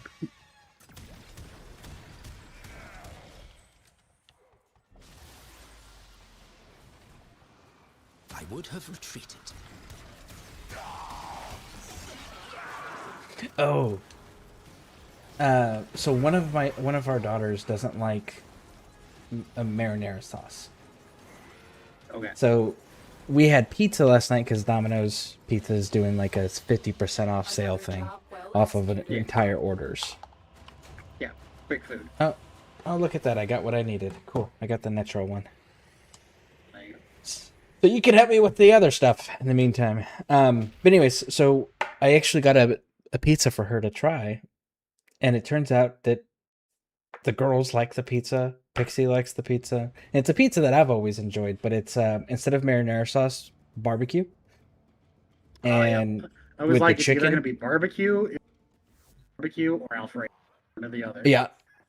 It's the barbecue with the chicken and then the feta cheese and all of that. Yep.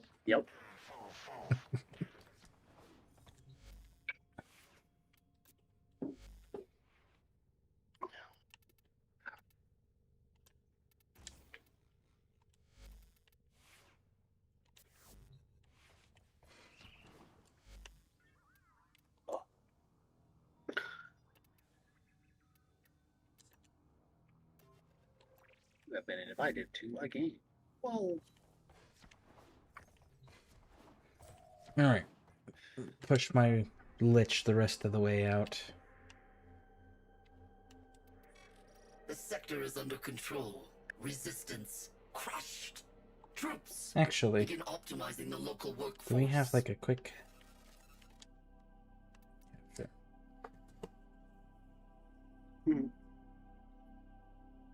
because I know what all three of the relics are, and I know for sure what the first one is. The other two, I know what they are. I don't know which order those two are in, but I have a Ultimatum Requiem that I can force this Lich to show up. Ah, I see. The dismemberment you subjected me to was not my first. Yeah, I'll play this. I'll Will try not something be my different. last. Why not? Death is no solution to the What he gets problem. is before I gotta change this guy out again.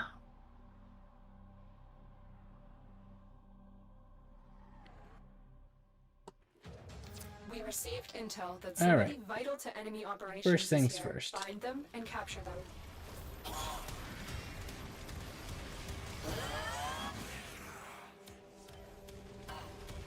Probability mapping has failed me. All right, let's abort. The more you resist. We.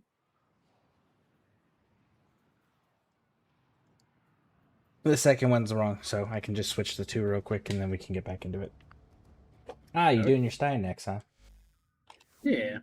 Figured I would change it up a little bit.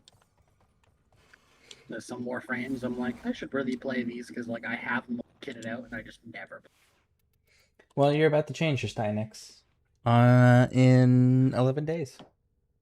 Yep, we're gonna get the next one.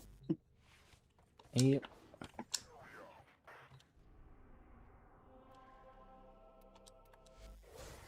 I have been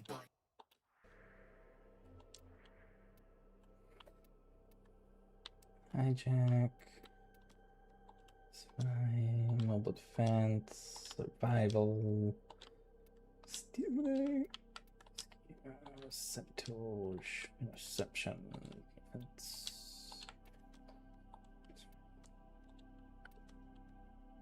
Here we go. Everyone's favorite defense mission.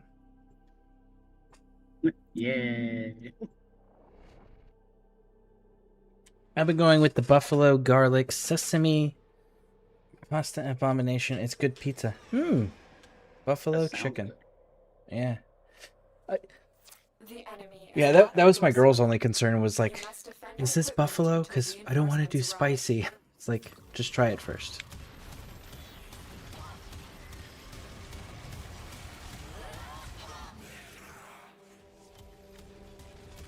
I have not planned for this contingency.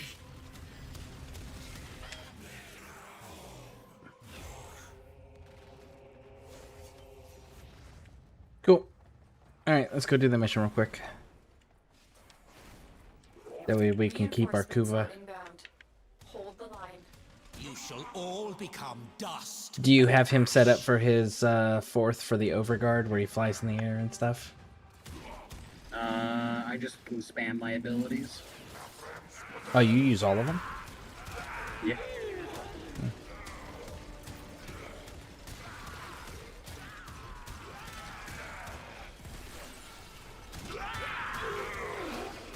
I built mine specifically for the fourth and his passive.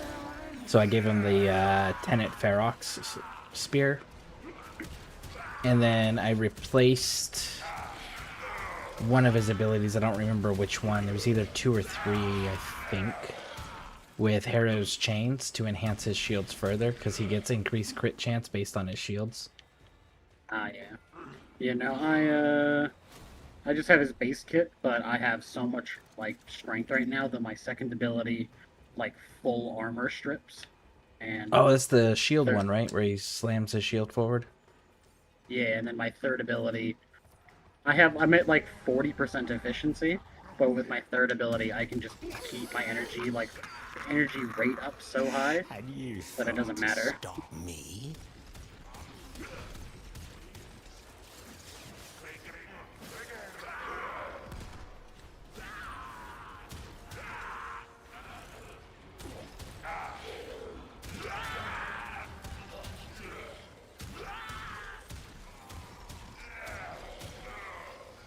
Still gotta like when Steinix Prime comes out, I want to redo the build I have on it. It's not bad, but could be better.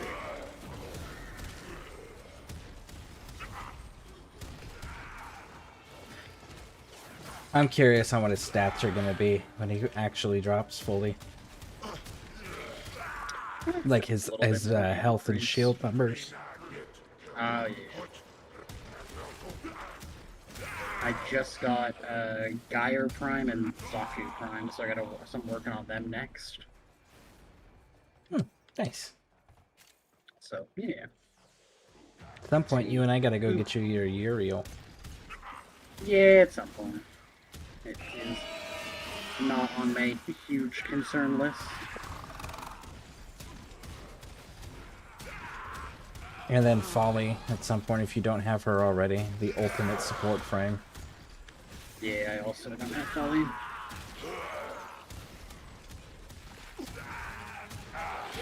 Problem is like, there's nothing of Folly that interests me. Her entire sketchbook doesn't interest you? Not really. Like, I think it's cool, but like, I'm not a big fan of one. I'm not a big fan. I'm not a big fan of a frame that only one ability interests me. Ah, that's fair. Which is like, I have the like things to make Saren Prime. I'm not going to because I don't like her.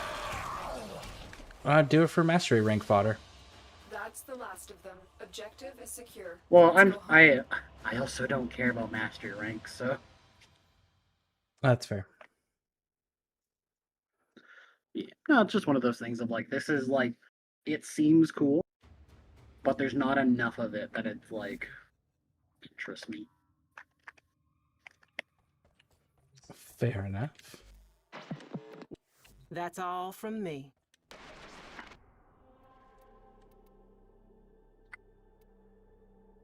Like, I don't think Saren or Folly is bad, like, in any stretch of the imagination.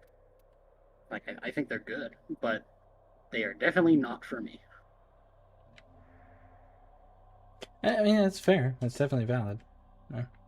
Yeah. I got her because she was new and something I could farm out, so I did. And her support ability, her little sketchbook thing, is cool and all. But like, I also know that I'm not a support player, so yeah. Well, it's like, do I want to play Folly, or would I just prefer to play Harrow, whose entire kit I like? That's fair. That's fair. Or I could play Folly, or I could play Oberon, who I far more enjoy, or Necros, who is my like #1 support frame. All right, give me 1 second. I'll be right back.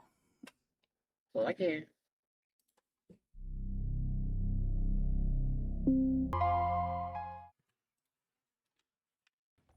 Okay, I'm back. Welcome back. Excuse me. Bless you.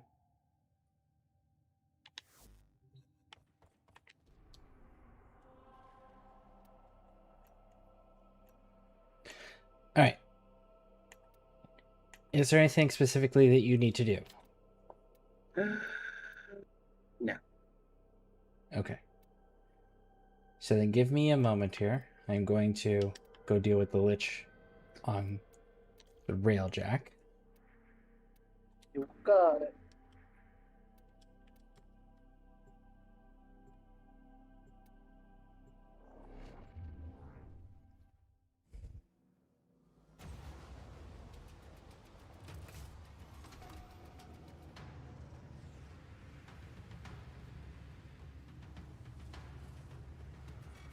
Your strategy is unsound, a byproduct of emotional motivations and reactive thinking. It shall be your undoing. Did you not have the same... Rainier Galleon in system. High-value personage aboard. Infiltrate and terminate. Incoming attack craft. Crew, light them up.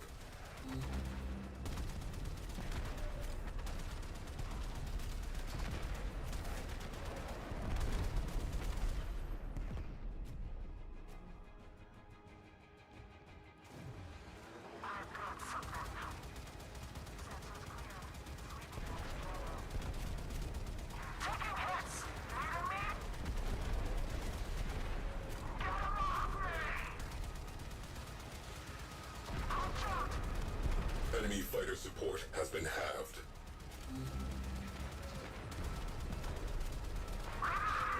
Now you serve a purpose.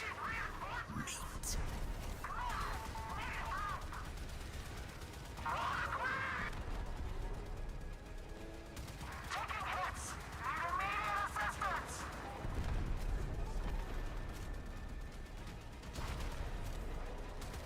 Gate Crasher, Grenier Crew ship.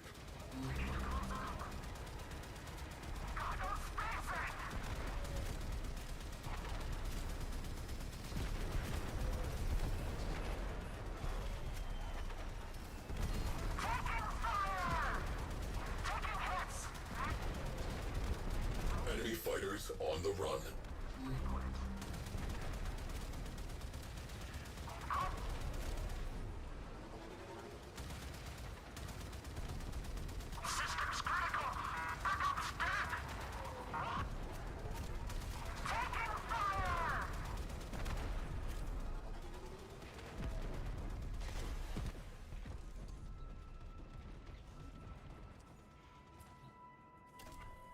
All right, fighters are done.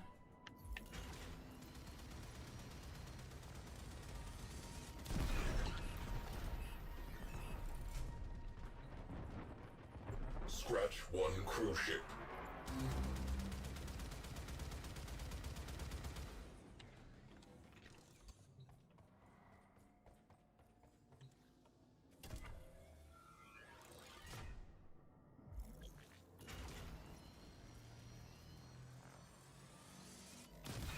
Cruise ships are almost done. One more to go.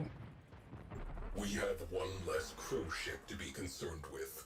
Direct attention to remaining targets.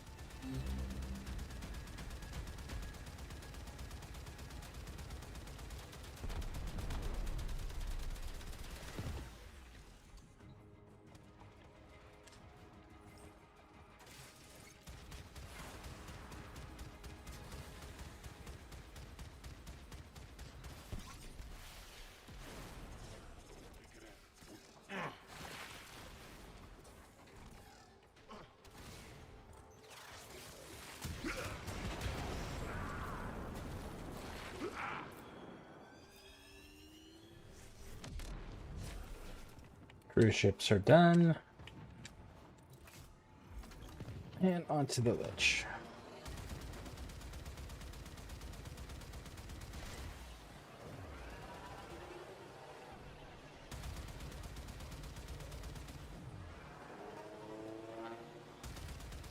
Cruise ship has gone bye-bye. Galleon has translated in sector, carrying a high-priority target, the captain. Infiltrate and terminate.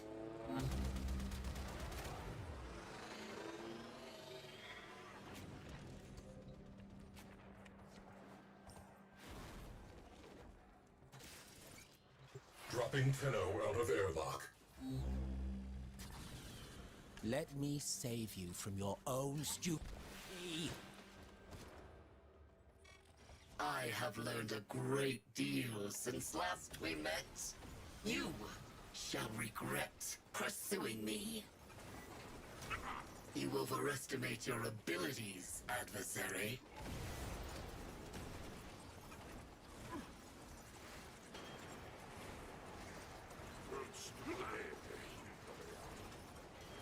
The supposed hunter arrives, nostrils flared, chest full of hubris. Very well. We have time for one quick lesson.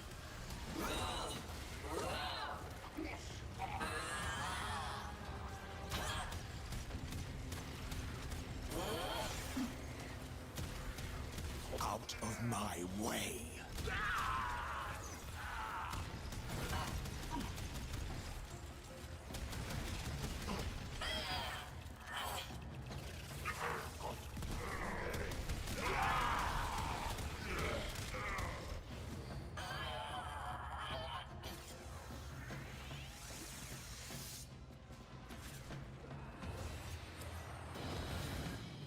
My queens, forgive me.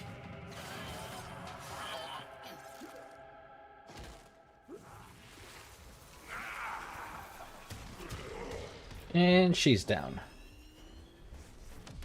Galleon Captain down. Support down. Sector clear. Closing mission dossier. Requesting new orders.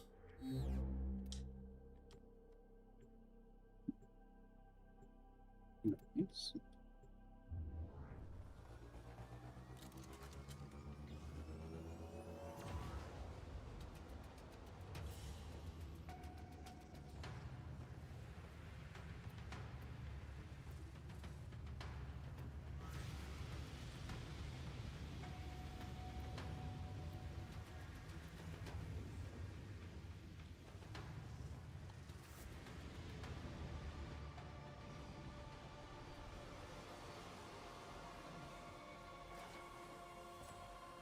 Target!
All right, it's almost where it needs to be. Almost there. Yep, I got it up to 50.7%. That's pretty good.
No, I gotta check. Where do I get that one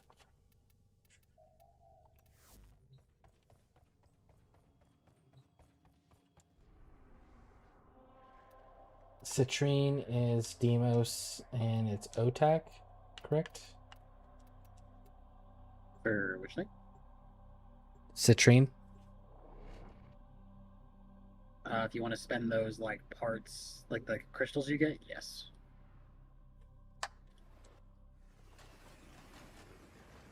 Don't you have to get her parts? Isn't that how you get her parts? Well, you can also get her parts doing her. We are good friends. Belric and Rania were such good buddies, they wanted to be together forever. Just like me and Lloyd. Like that's your main way of getting her. I've done that mission a few times and I don't have a single part for any of her stuff. Well, you also get the crystals from doing said mission, and then you spend the crystals at OTEC, so...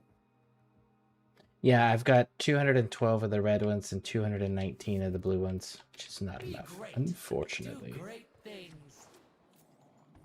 I gotta do citrine. I gotta do more citrine farming at some...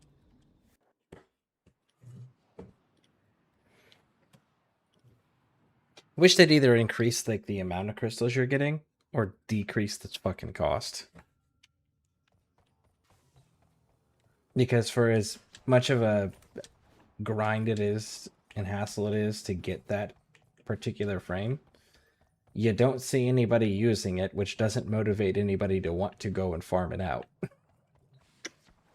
Yeah, that sounds like a lot of frames in this game. It's like, oh, no one sees this frame. I wonder why.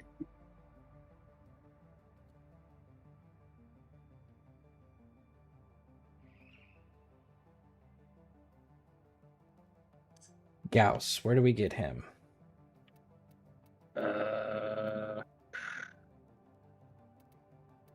Like, I'm assuming non-prime Gauss.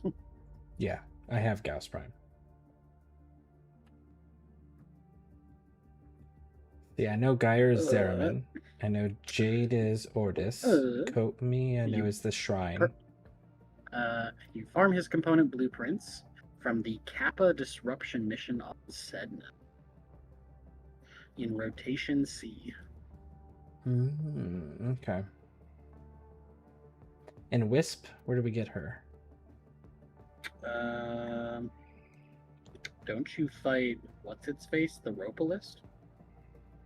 I don't remember. I don't have her. That's why I'm asking. Pretty sure it's the Ropalist. Oh, I was right. Let's go.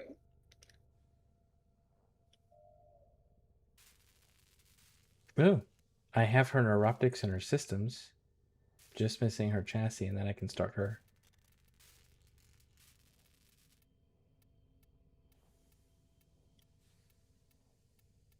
Okay.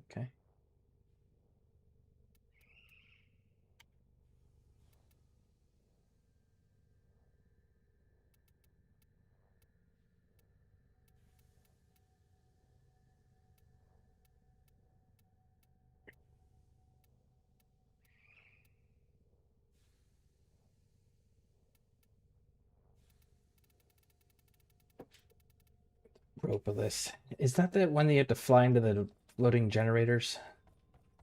You have to like stun it, jump onto it, and then guide it into the generators? Yes. It's the one on Jupiter.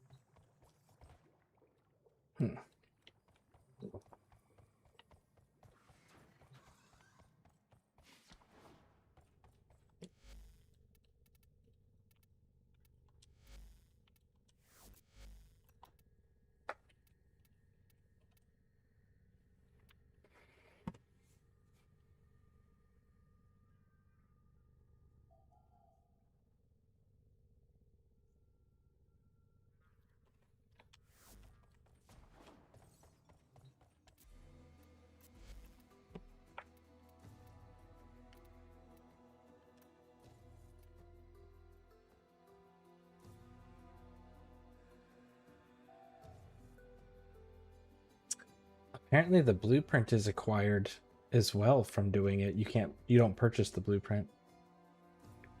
Yeah, it's all just from that one. Huh. Interesting.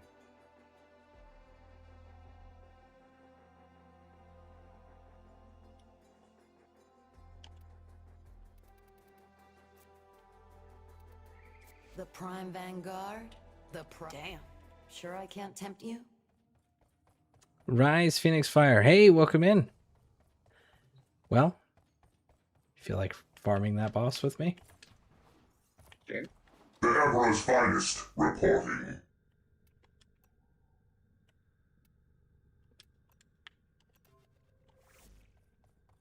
Ah, thank you for the follow. How you doing? What are you up to?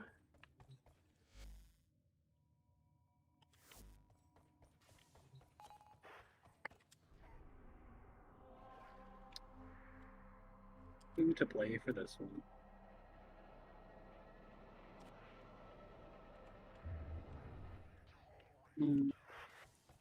So let's see here. I'm missing the overall blueprint and the chassis. So chassis and blueprint are the two things we need. So at minimum, that's 2 runs. Yeah. Probably going to be more knowing this game. I'm trying to get enough XP to hit Mastery 30. Well, every Warframe will give you 6,000. Every weapon will give you 3,000, with the exception of adversary weapons. Adversaries give you a little bit more because they go to 40. Your Railjack, your Void Rig, and your Bone Wraith all go to 40. Your K Drive goes to 40. What else? Planet nodes. Nope. Planet nodes also give you XP. So if you haven't gotten all of your star nodes done on both regular and steel path, that's also a thing that'll help you with XP and gain. Your companions and each of the companion weapons and each of the types of companions also give you affinity gain. So yeah. Run Hero for a little bit. Gonna use my Exorgist because I've been really want to get this weapon all finished up. So the Tenet weapons are achievable, and the standard weapons or standard frames are achievable if you haven't gotten those. Everything else, it just depends on whether or not it's vaulted. Our history is smoke, blurred by dreams, guided by ghosts. A voice, a void, lurks inside you. Its purpose not yet shown. But what am I? My father was a farmer. I need her to like shut the fuck up and stop talking. Given light by the Golden Lords to build for them a better world. Given light by the Golden Lords. That's like real cool, Lotus. I didn't to change their light. Yep. Creativity, pride, a will to live. Prepare for incoming support. Thank you. Like, why can't air support work when someone who, like her, who's not on your ship, is talking? A spy. Conceived to burrow into nests and swallow the pitch eggs Holy of their war crap, machine. nobody fucking cares. But when I saw your tender faces, You are actively interfering with the mission. Stop talking.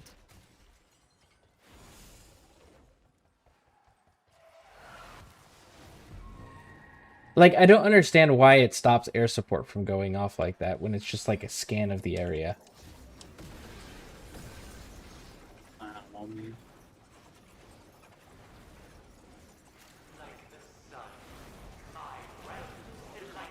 Not even a challenge for my conscripts.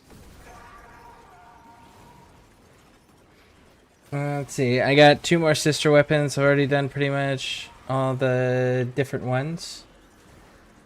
Have you run your Railjack to 40? Have you run your Void Rig and your Bone Wraith to 40? In your K drive?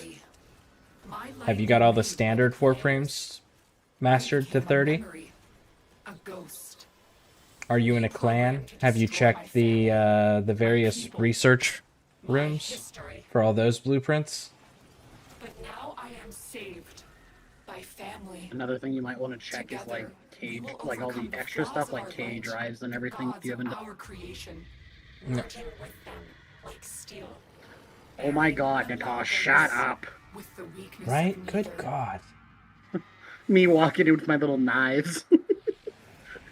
I got this. That's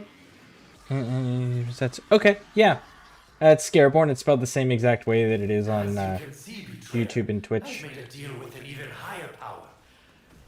But when it comes to this turgid monster, there is some liquidity in my loyalty.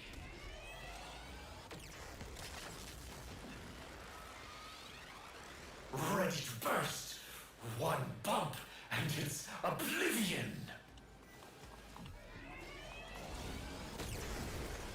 Well, sentient shields will deny any play you've got in mind. You'll have to deal with those first if you want to get a handhold.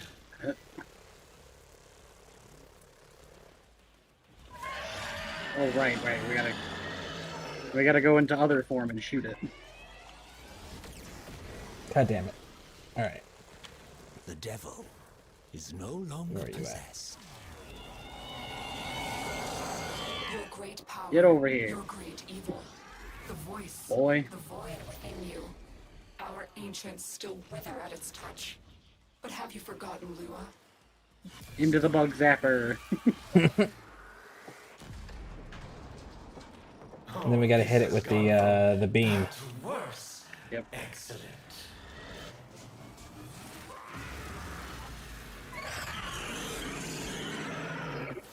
Rise, ancient Robololist. My other flesh. Your sacrifice will breed a new way. For a new kind.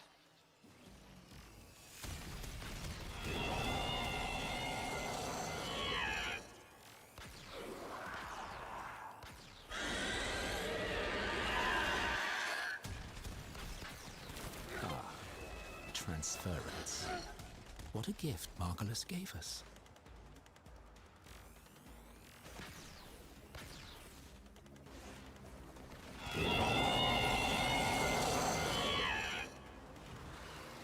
We gotta zap it again. Is it that time yet?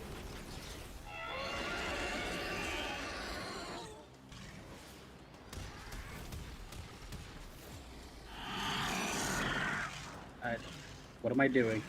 Go. Aha. I shall watch. There it is. Hey, Alright. Let me bring it to the middle. You zapping now? No. I can't interact with this thing. So maybe we gotta zap it, make it do the pillar again. Alright, how do I get off?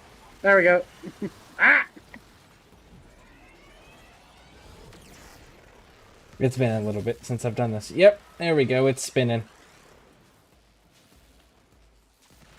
Very well.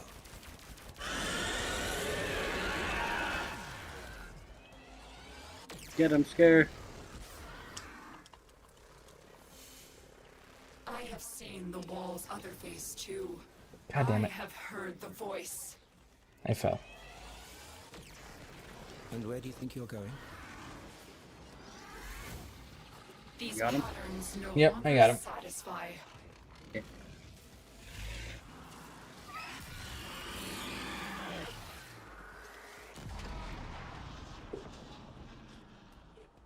Done energy. Okay, as soon as I get done here with the this boss fight.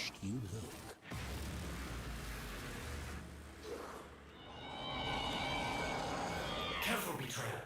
Wouldn't want to cook all those valuable Warframe components. Now's your chance. Hit it big.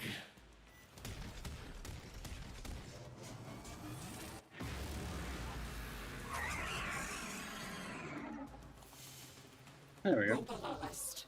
Rise. Remain. And die. For the others to live.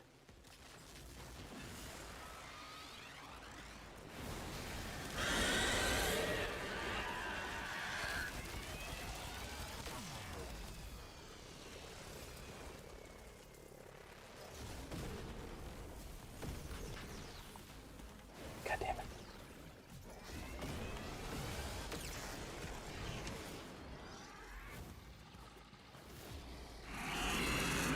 Yes, make that thing. There it is. That's number 3. Yes, this is it, betrayers. Rid me of this thing, and I will be grateful for at least a few days. Hit it again. Me?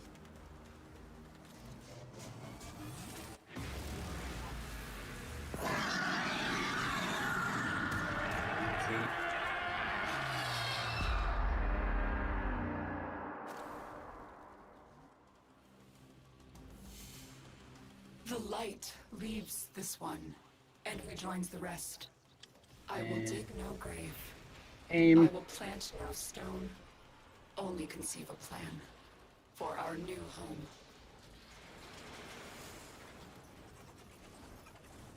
home. He's flying in. There he is. Neuroptics. Yeah, sounds about right.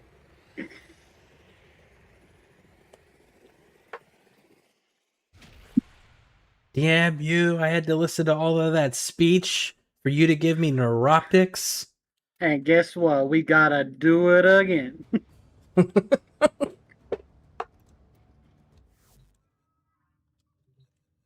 Alright, let me take a look at this profile real quick.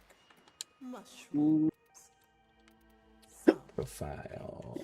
Equipment. Okay, so.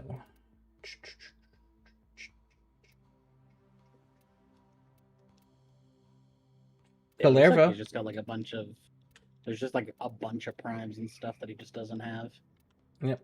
Calervo can be farmed from Deviri experience. He also doesn't have Grendel. What I saw. Oh yeah, standard Grendel. You can get the beacons for Grendel at the Arbiters of Hexus. Yep, for arbitrations. Yep. Nyx Prime is currently in Prime Resurgence right now. So if you have Aya, you can pick her up. Thionex you can farm by doing the call missions on the Drifters camp. Vauban Prime, is he back in the relic? No, he's not. No, he's vaulted. As someone who has the parts for Vauban Prime, he's vaulted. Yeah, they did the rework of him, but they didn't unvault him for it. So yeah, Grendel, you can do the arbitrations and get the beacons for. Calervo, you can farm his essence in Deviri experience. And Nyx Prime is currently in Prime Resurgence. What does he have for like pets? What does he have for like pets and stuff? Like all like the secondary thing? Because those might be like a big thing as well. The hounds, you can get those from the Sisters of Parvos. The 3 hounds that you're missing. All the Moas you can get from Fortuna. Yeah, Fortuna, you can get the Moas from there. Yep. From Legs, I think his name is. Yep. Kubros. Okay, he's got all the Predicites, all the Bophias, which you can get all from the Smita Kavat. Deimos. Yeah, you can get all of the Predicites and the Vopophilas from Deimos from Sun. And the Kubro, you can do that by hatching Kubro eggs. And I think the Kavat works the same way, right? The Smita Kavat? Yeah, just those 2 are the hardest ones to get, so that's all. Yeah, and all the skateboards he's definitely got to do. Yeah. Yeah, these right here all go to 40. So does your Bone Widow and your Void Rig. Both of those go to 40. Yeah, that's like that's the main thing that'll get you. The like side things you never think of. Yep. Like arch gun, the arch melees, all the skateboards, all the pets. Like Yep. that's the big one that'll hop you up on. These two Kuva arc guns will get you to they can go to 40. Bolter Prime right now is in Prime Resurgence, so you can pick that one up. Oh, also all the kit guns, and the whatever the melee ones are. Forget Yep. what they're called. All those Every have single their one of those own Kodo thing. weapons go to 40. Every single one of those Kuva weapons go to 40. All the tenant ones do as well. Yep, all the tenant ones go to 40. Yeah. I managed to get all the standard blue, including the guns, just resource farming. Yeah, it's mostly how it goes. It's all just all the little things. Yeah, so the Telos Bolter, the Cyanoid, Simular, those can be picked up from the, what do you call them? The syndicates. Telos Bolter comes from the Arbiters. But yeah, if you just, I don't know where your Forma situation is, but if you put 5 Forma into each of the adversary weapons, the Kuva, the Tenant, and the Coda, they go to 40. Same with your Bone Wraith and your Bone Widow and your Void Rig. They both go to 40. You just got to put the Tenant relics, the Forma into them. So that'll help you dramatically there. And again, you've got... So if you go to the market here, and you go down to the Prime Resurgence, Nyx is available right now, and so is the Bolter Prime. But you've only got 5 days and 6 hours to farm those out before they go away again. So if you got Aya, you can get the relics and go crack the relics. Good. Don't rush into things.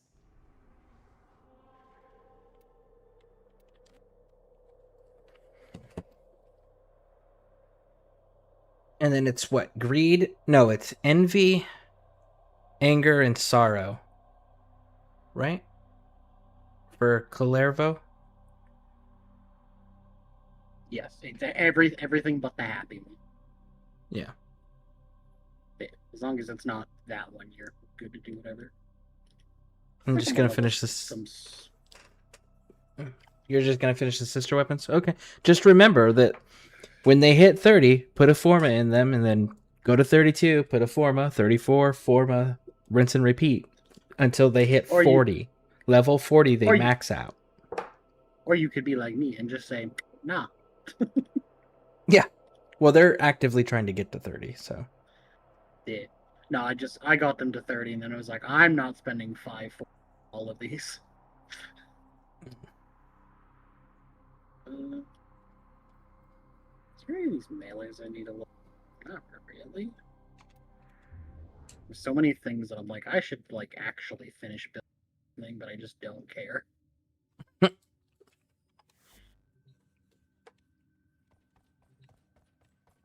I gotta sell that.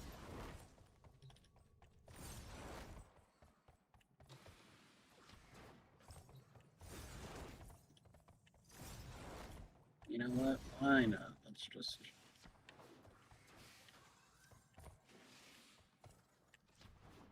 I gotta level stuff up as it is, so... Figured I would do that now. Makes sense.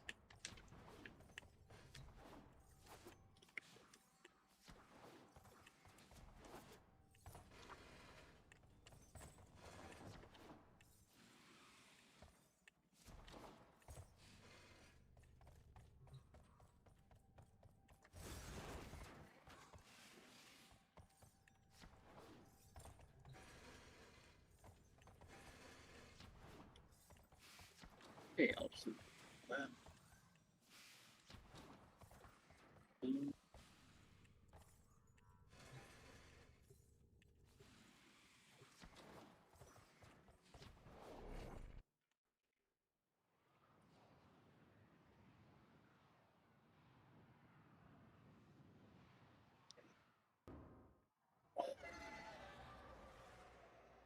fucking hurt. I see you moved to Twitch.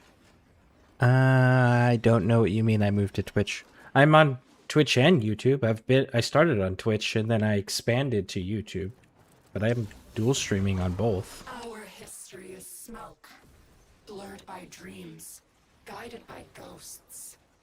A voice, a void, lurks inside you. Its purpose not yet shown. But what am I? What are you? Annoying. Hey, look at that. Great minds. Shut up.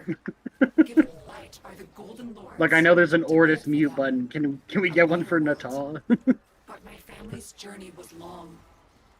You know, maybe if she didn't take up like most of the screen, it wouldn't be as annoying. Right? A will to live. So the golden wrath came, and after, I was born. A mimic. A spy.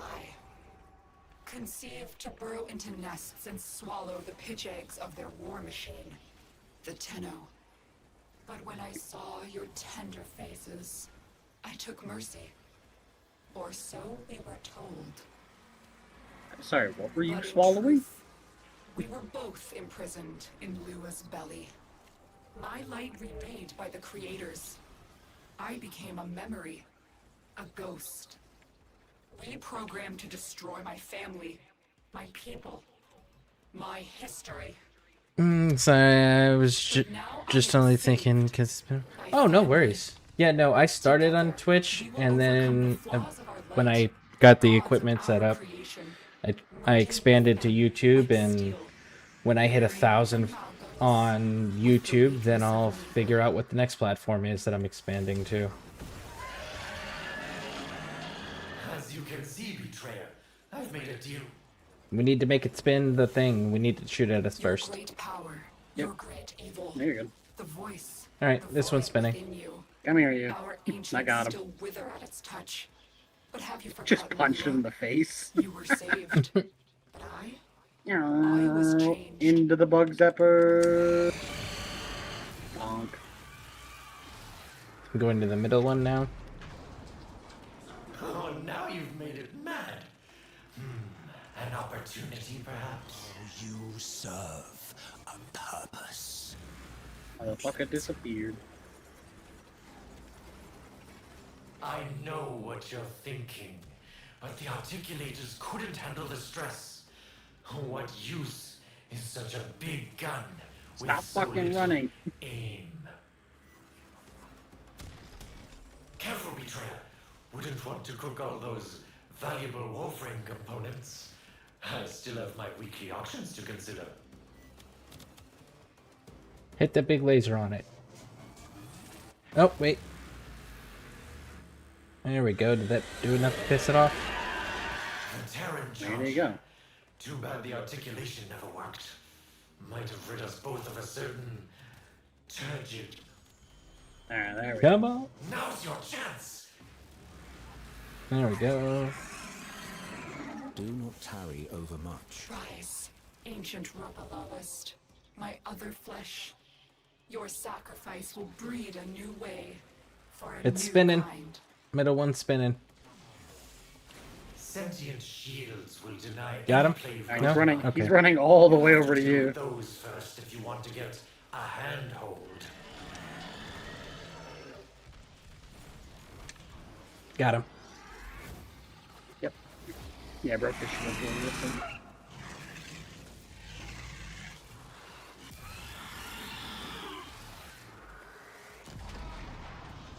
But yeah, Bryce Phoenix Fire. How you doing? What have you been up to? Anything exciting?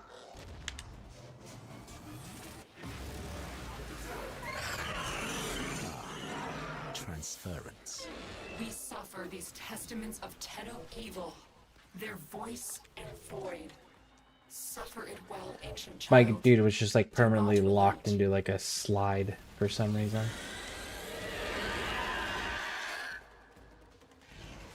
Come here, you. I got him. It looks like it's spinning. Make that thing sizzle. It is. I want to smell it all the There way we down. go.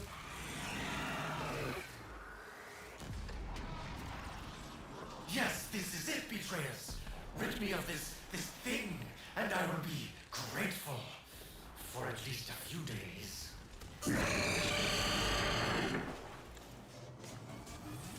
Go. And there we go. Ta-da.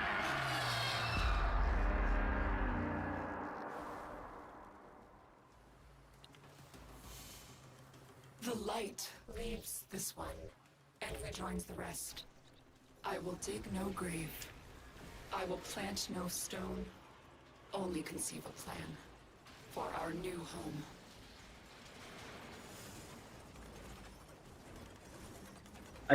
I see him. He's getting closer. He's getting closer. He's getting closer. There he is. Gotta get the binoculars out.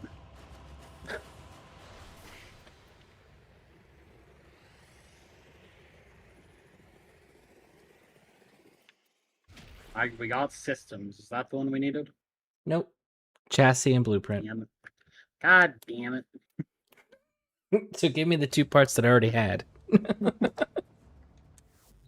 Who would have thunk it?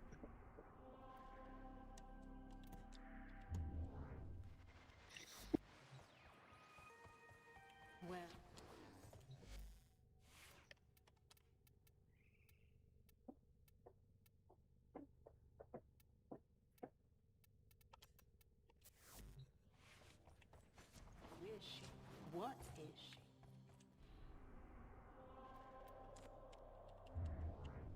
Come on, sweet things. Give.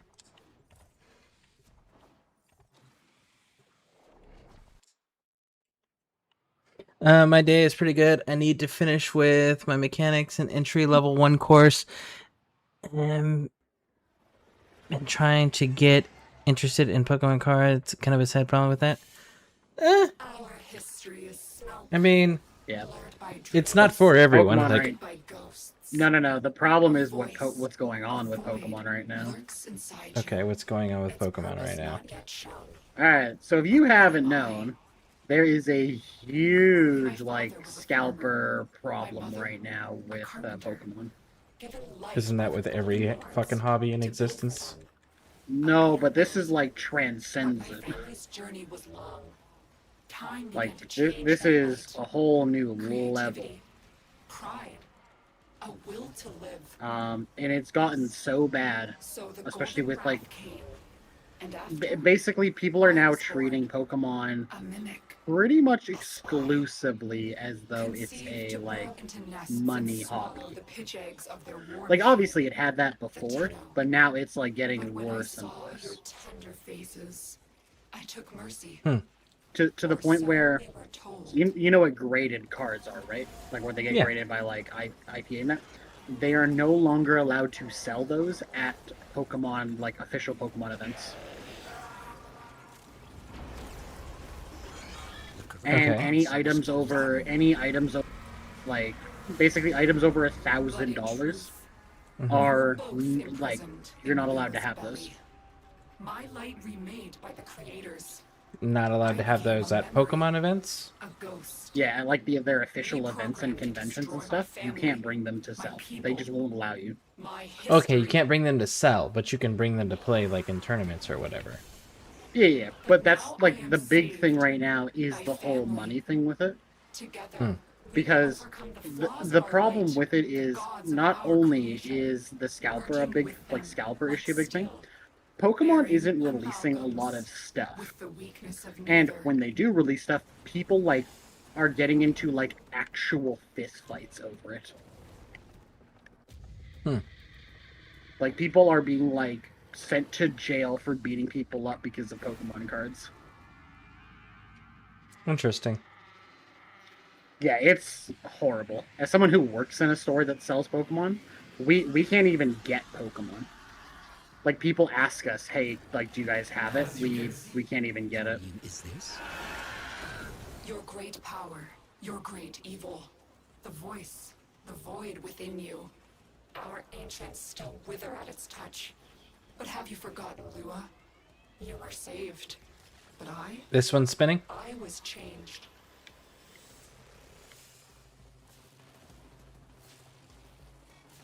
ready to burst. One bump and it's oblivion. Oh, there we go. Yeah, it's just Pokemon is extra bad right now compared to every other.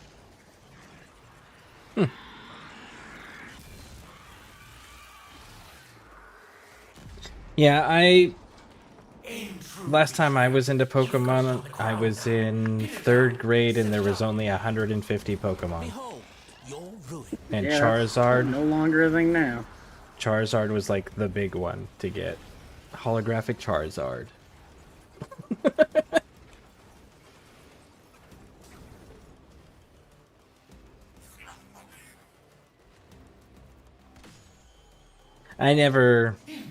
That was never the cards that I got into that I really cared for. The ones that I really liked, unfortunately, are not popular or not super popular in the United States, which is Yu-Gi-Oh. I liked fucking Yu-Gi-Oh. Yu-Gi-Oh was cool to like play. Yu-Gi-Oh's. Okay, shield's broken on him for you. All right. As soon as he stops firing his stupid fucking laser. There we go.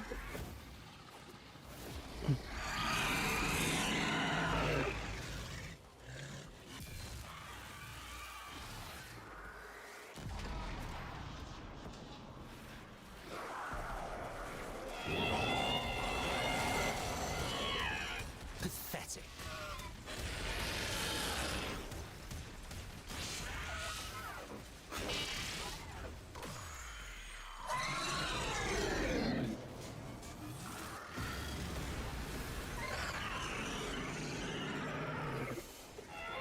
We suffer these testaments of Ryan says, my problem was trying to find a more good outside hobby that doesn't cost a lot of money, but every day is more problems because of it.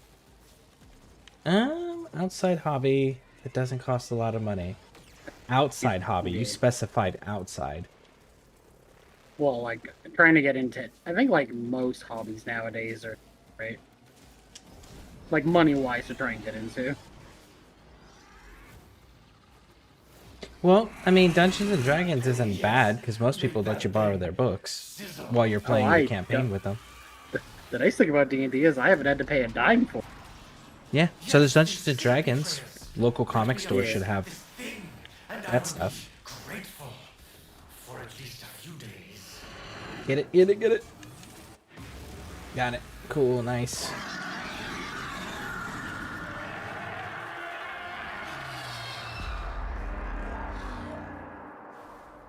Yeah, I think what he means for, like, outside hobby, though, is, like, going to, like, do, like, motocross or, like, anything like that. Time and again, eradicating my people. Like, truly outside kind of hobby. But, yeah, no, it's none of that is, like, cheap to do. Even trying to do, like, airsoft now is, like, stupidly expensive.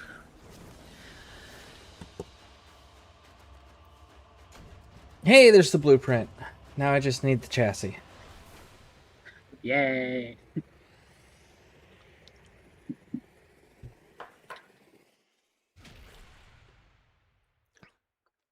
Trying to think. Outside hobby.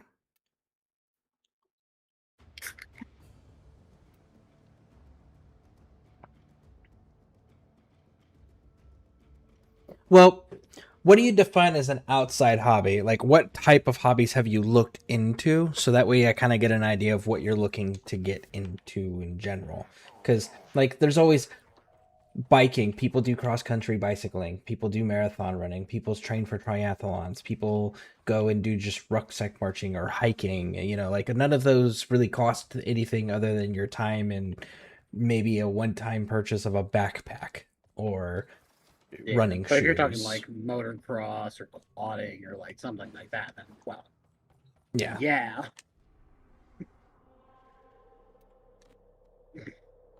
Looks at popular, sees the Wisp Gemini skin, is not surprised.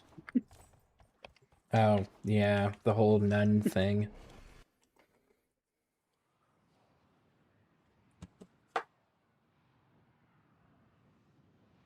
mean, some people be into nuns. I don't get it. Our history is smoke. To be fair, I also don't get the Blurred whole by Gemini dreams, skin thing. guided by ghosts. A voice, a void, lurks inside you. Its purpose not yet shown. But what am I? My father was a farmer. My mother, a carpenter. Given light by the Golden Lords to build for them a better world. But my family's journey Was Farm Classic. Yeah. change their light. I need the cannon, the mastery rank fodder. A will to live. I've got the prime version of her already. I just never bothered to get the standard. So I'm only missing the chassis. A mimic. A spy. Conceived to burrow into nests and swallow the pitch eggs of their war machine. Pitch eggs, that's what she's swallowing. But when I saw Yeah. their tender faces, What do you mean by that, Lotus? What's a pitch egg? What is that in this context? belly. My light remade by the creators. I became a memory, a ghost. Reprogrammed to destroy my family, my people, my history. That's like real But now cool. I am saved. Didn't ask. By family. Right? Together. She talks so goddamn flaws of much. our light. It's like this entire mission is just a speech. Merging with them like I mean, yeah. amalgams. Where do you think you're going? Your great power, your great evil. The voice, the void within you. Our ancients still wither at its touch. But have you forgotten, Lua? You were saved. But I?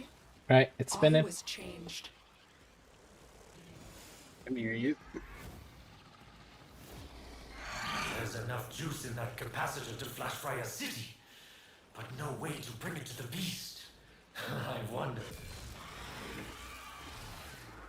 Inso 80, what are you up to? How you doing? Oh, now you've made it mad. An opportunity, perhaps.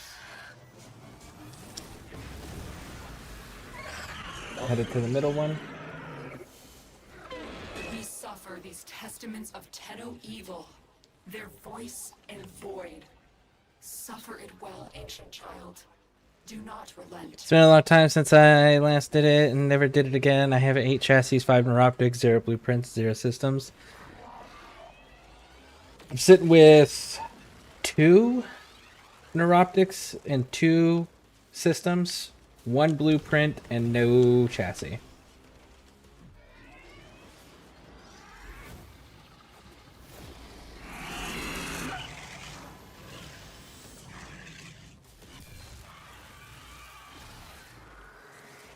Great for them, definitely worth it. Yeah, it would be if I didn't already have the prime. But again, mastery fodder rank. You've failed your betters.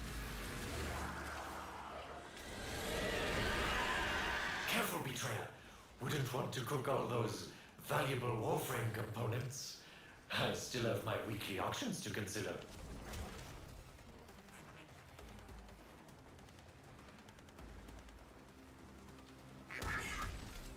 Stop fucking moving. Incredible! Take that big shot.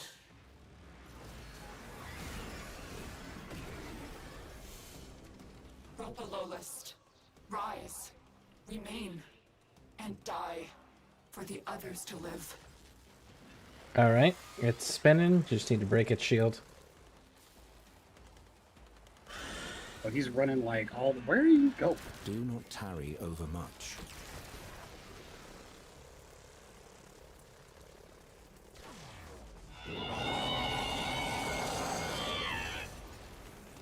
I'll let you get him. Got him. Yes, make that thing sizzle. I want to smell it Okay. all the way What the down fuck was here that? in the control center. Oh, my shield might have, As there we go. a deception? If we take too long, it'll get its shield back and kick it off. Should be good now. Well, it stuck me in the animation of grappling with it, and then it just threw me off of it. Where'd he go? Oh, he's over there. There we go. I couldn't see it. I was just like, where'd he go? Alright, so that's all 3. Yes, this is it, betrayers. Rid me of this thing, and I will be grateful for at least a few days. What a waste. There we go. Done.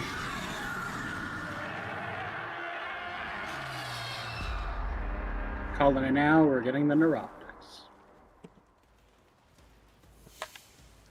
I am the witness, the victim, the judge. I think I... My family okay, has hold on. returned. Your trial. Rise says, I think I might buy the pin once I hit my mastery. I have to go on the Warframe shop. They got cool stuff. Oh, the merch store? Yeah, they got some pretty cool stuff there, for sure. Systems. What's wrong? Damn, still wrong. not one we needed. Nope. Let's see, all good here. Channel hopping, YouTube, idling in Warframe. Just recently submitted my original Wisp. Kind of hurt, but just got the Prime. Had a couple years break from Warframe. Very cool.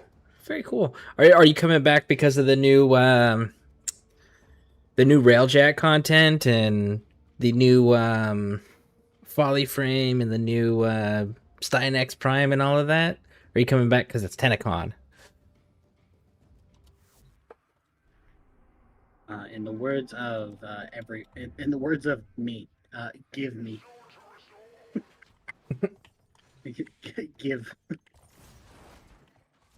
give me Railjack.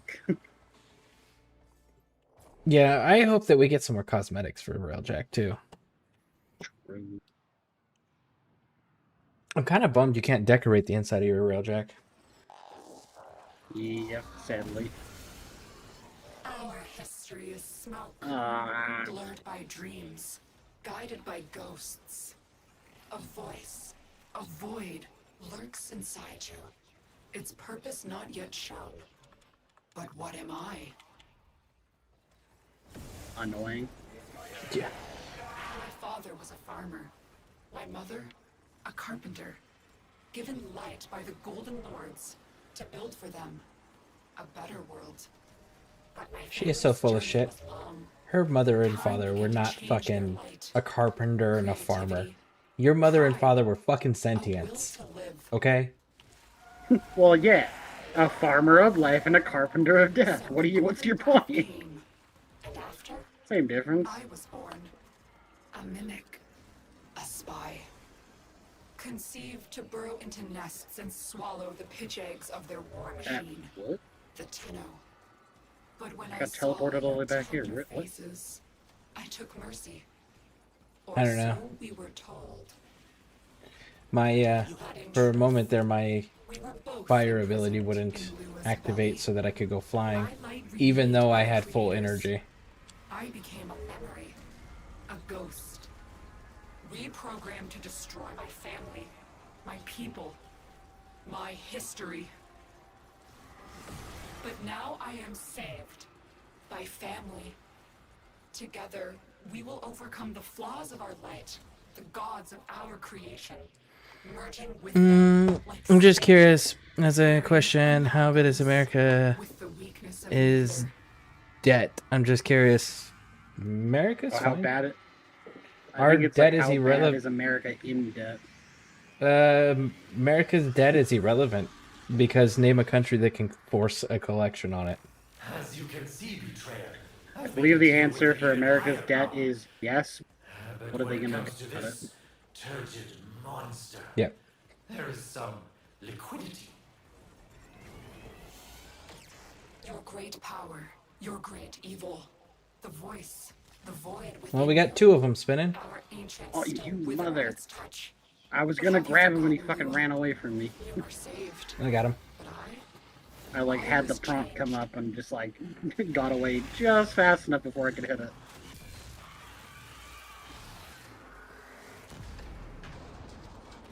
Oh, now you've made it mad. An opportunity, perhaps?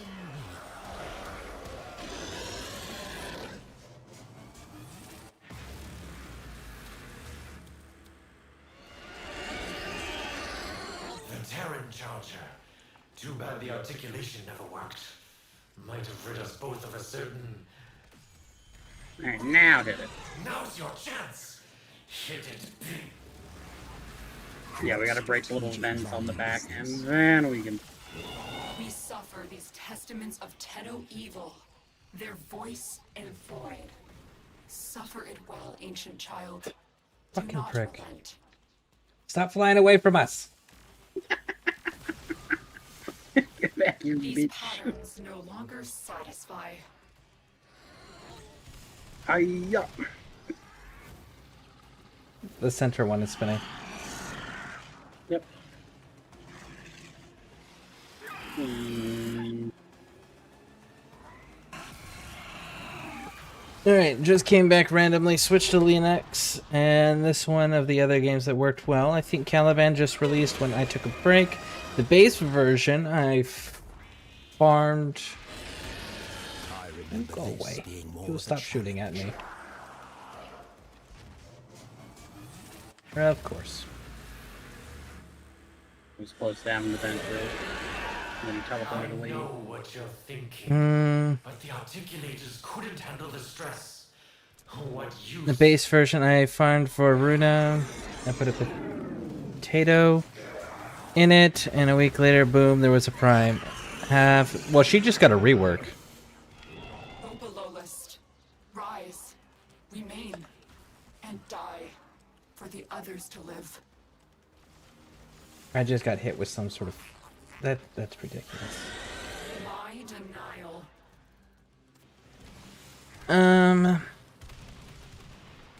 America's total has 38 trillion. Great.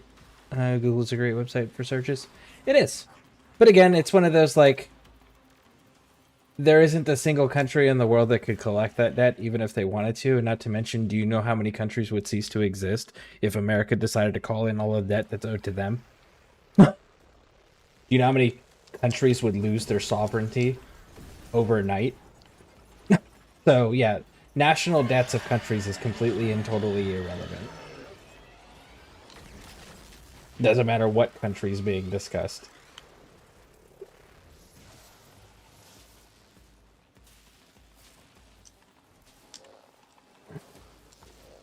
Where'd it go? Way up here and glitched into it. Oh! I got it. I'm like looking around like, where?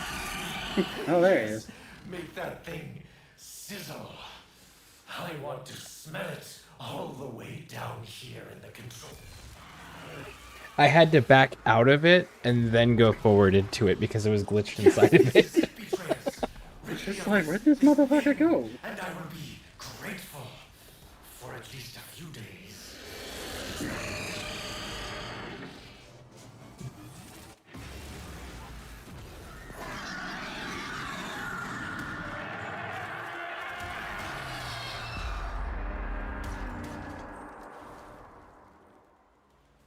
I never saw Now Varuna the before. neuroptics. So it is. Oh, now we're gonna get the So you neuroptics. have done. Maybe. Yeah. Time and again.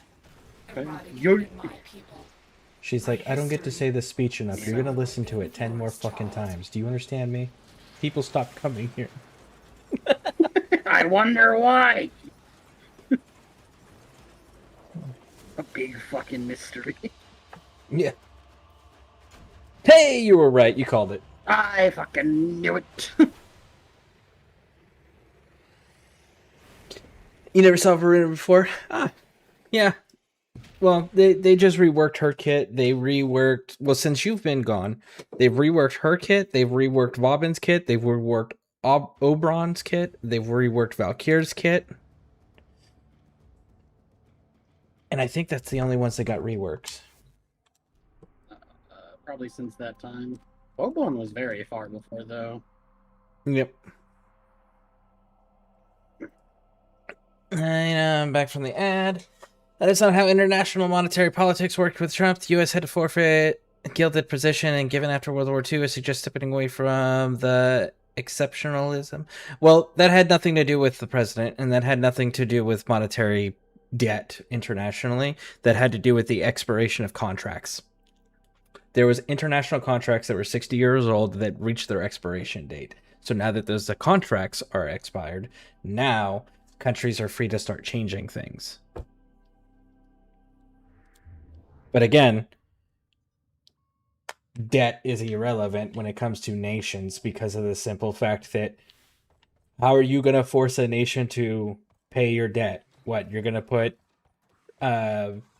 blockades on them, right? Sanctions on them. Cool. Name a country that is strong enough to contest the United States military. There isn't a single one.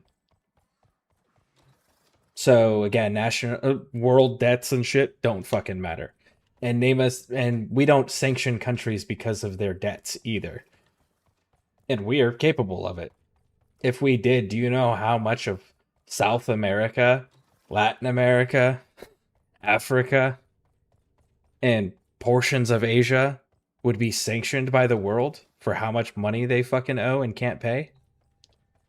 Again, that is completely and totally irrelevant. Not to mention, there is no world economy because there's not one world currency because gold doesn't even hold the same value as it held in a lot of nations because a lot of nations haven't had gold to build a currency from. And we haven't had a gold-based currency, a gold-backed currency since Woodrow Wilson.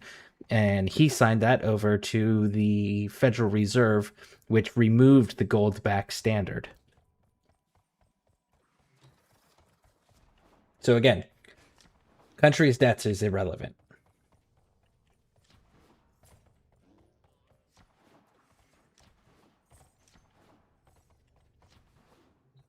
Just rolling or ribbon.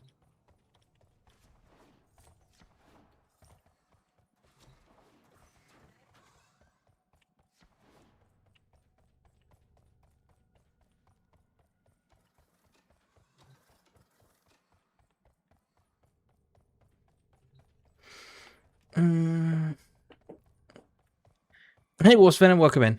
How you doing, bud? Let's see. There's a lot of new stuff which happens always when you take a break, and it's a good thing. Yep. No country can fuck with the US. Yeah, exactly. Like, not a single fucking one. Is that you're about to have a rough ride? No. Not in the slightest. What are we talking about?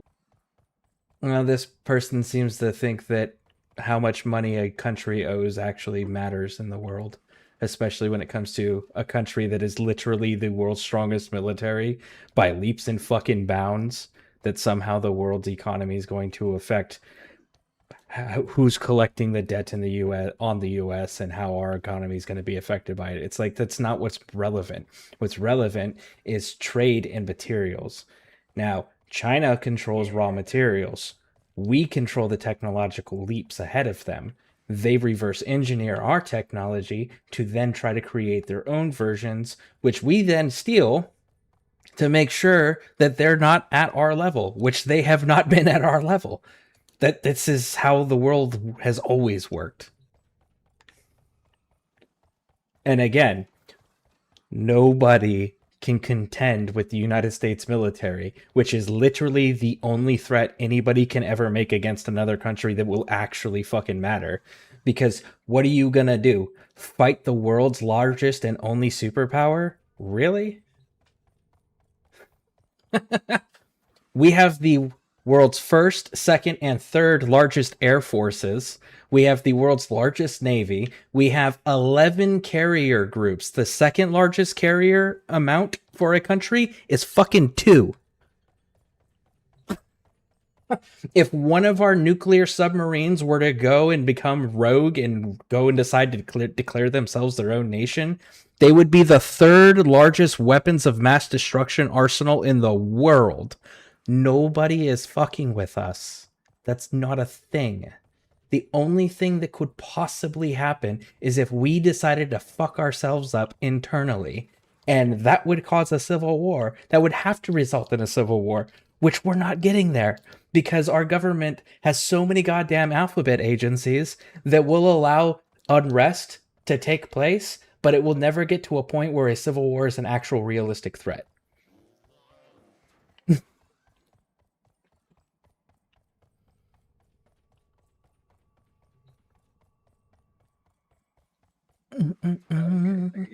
True currency and everything. It is a fact. When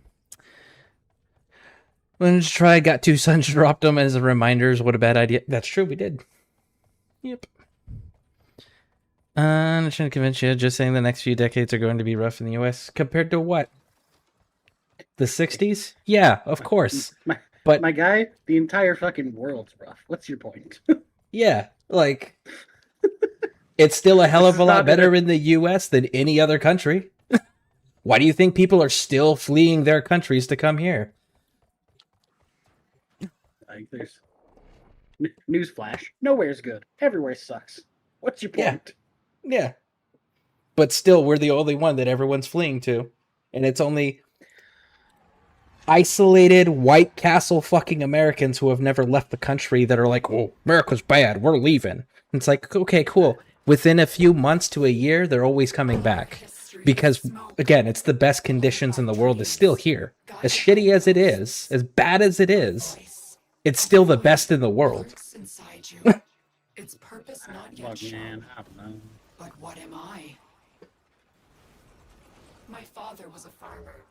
My mother, a carpenter. Given light by the Golden Lords to build for them a better world. But my family's journey. And besides, you know the other reason why America's going to be just fine? Because we have a sociopathic hat called Canada who invented war crimes. And there isn't a single conflict that the United States has ever participated in that our sociopathic hat wasn't a firm supporter of from beginning to end. As a Canadian, I agree. Of their war machine, the Tenno.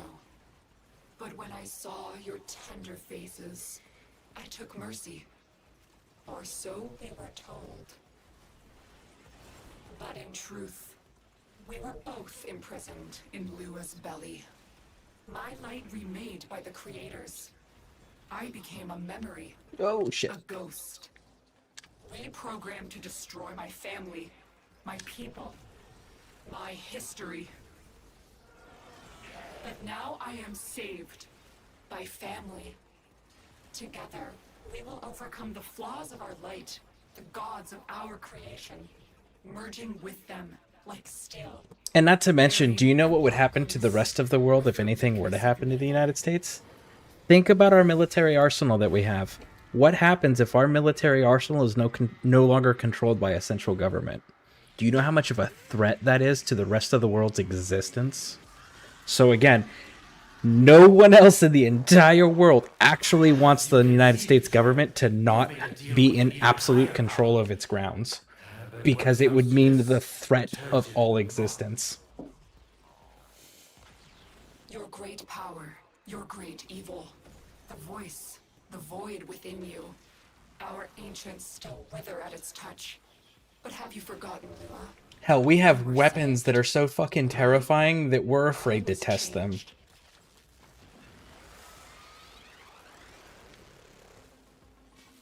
There's enough juice in that capacitor to flash fry a city, but no way to bring it to the beast. I wonder, could you bring the beast to it? Ah. He kept knocking me down. Cool, you got it. Let's see here. I mean, I have the same problem in my country. Uneducated immigrants coming over and causing problems. That's in the UK. It's okay. People hate the US, but everyone escapes to here. And also, if it's so bad in these places, people left. They hate it. Yeah, that's true. Compare yourself to the Nordics. What is the metric that? What are the metrics that matter? If they collapse, it doesn't affect the world. If anyone wants to fight the Nordics, they can fight the Nordics. It's fine until they call the UN. And then you know what the UN does? Contacts America, and America fucking deals with it. Again, you're making an argument that is totally irrelevant. The only factor that matters is military might with destructive power.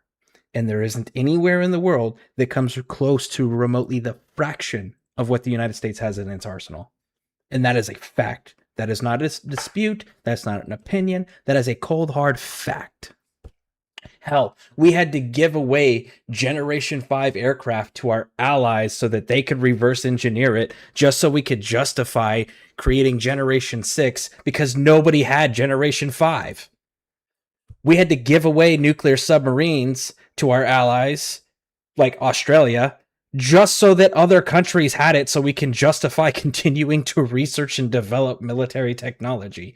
That is how fucking advanced we are, militarily speaking, is we have to give it away just to justify the continued development of it.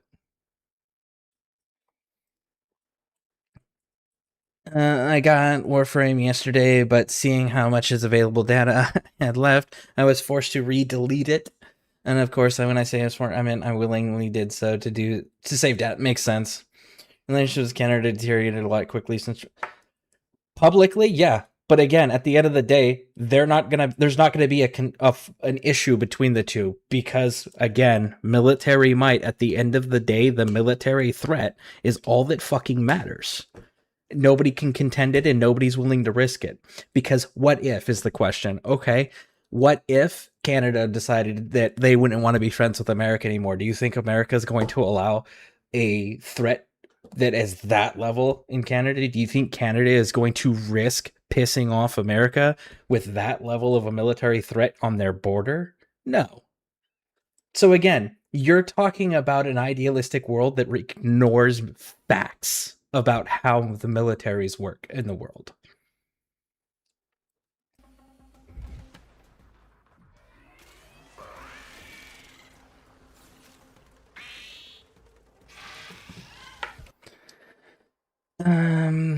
We're not allowed to use 30% of our weapons. Yeah, facts. Hey, Howling Stone, welcome in.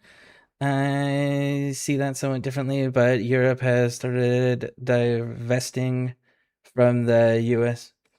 Again, and you could take the entirety of Europe's military and it still wouldn't compare to half of the destructive might the United States has. Fact. And people say what they want, but there's a reason that every world leader asks the president for permission. Yeah, exactly. Is that in fact you were wrong? Okay, bud. You keep telling yourself that. We've got vehicles and military pieces of equipment like the B-2 stealth bomber that is worth more than most countries' entire fucking GDP, right? We've got weapons that, for example, you've got other countries like Russia and China running around going, oh, we've got lasers that are going to be in space and satellites. Cool, we did that in the 70s. You know, again, you're arguing shit from an ignorant, uninformed perspective and point of view that is based off idealistic thinking. End of the day, fact 1, no military can stop the United States military. Fact 2, we have more destructive power than anybody else in the world, so much in fact that all of the countries in the world combined could not stop our destructive arsenal if we decided to unleash it for any reason.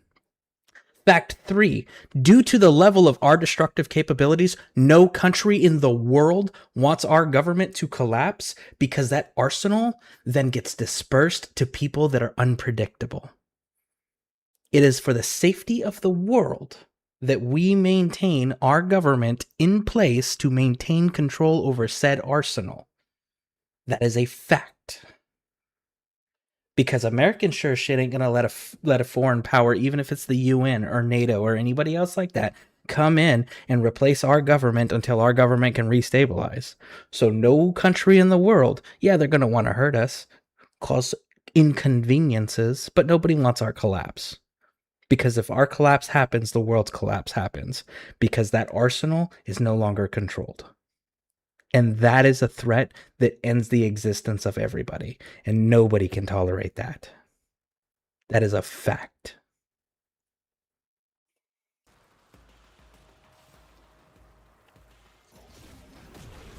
Thank you for soloing that, by the way. No problem.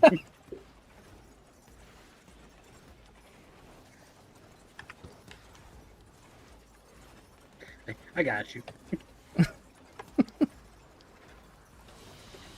I used to do an online in Canada. Oh, look at the blueprint again. God damn it. But that didn't last. That was a huge regret.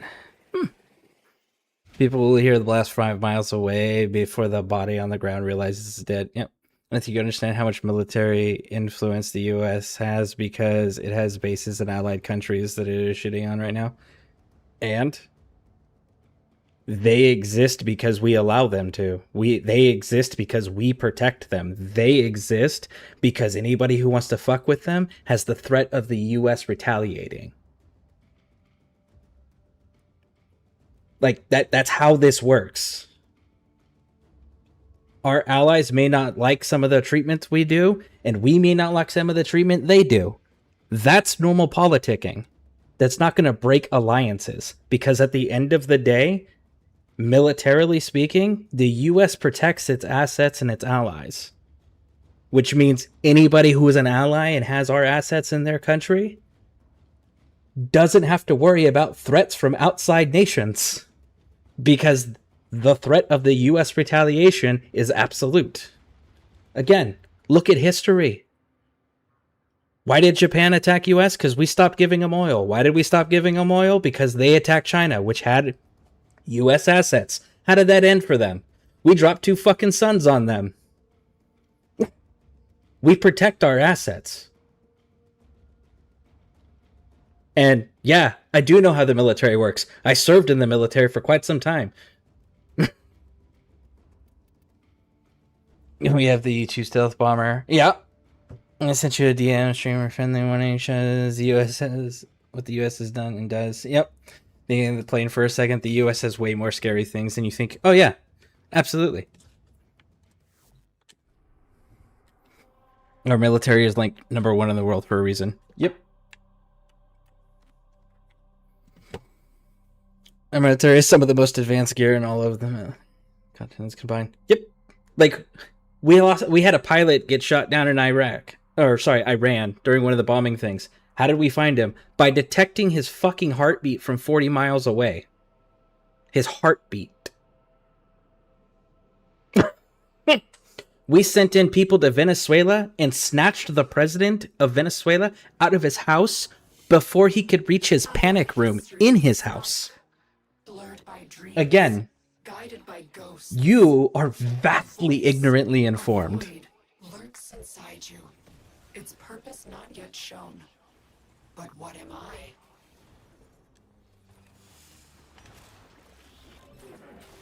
You have failed your betters.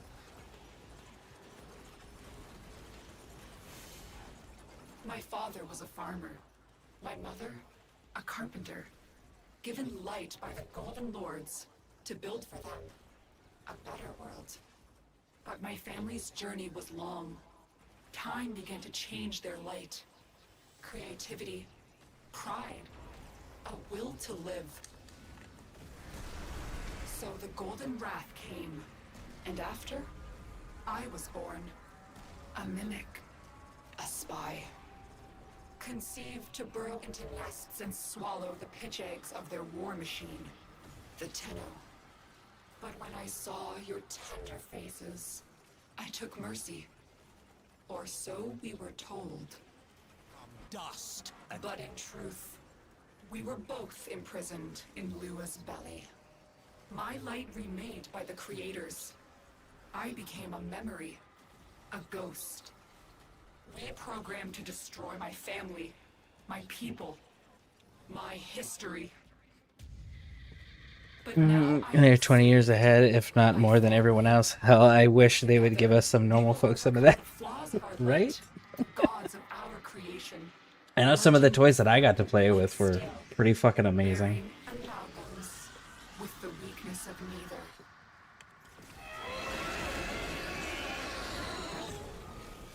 As you can see, Betrayer, I've made a deal with an even higher power. But when it comes to this turgid monster, there is some liquidity in my loyalty.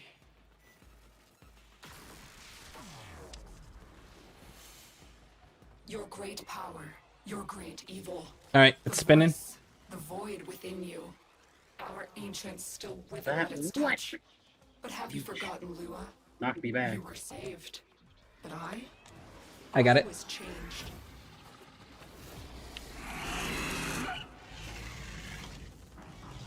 Clever.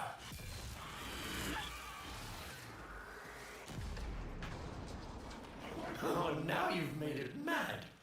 An opportunity, perhaps?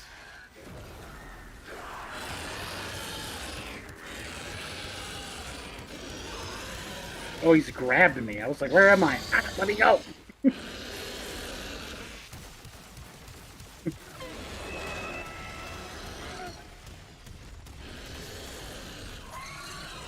All right. Incredible. Take that big shot.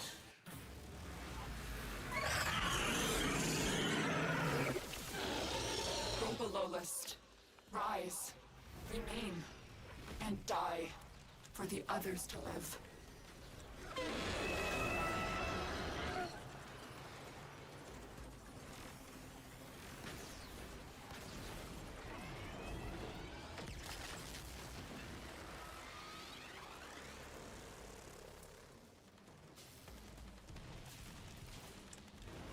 I got it.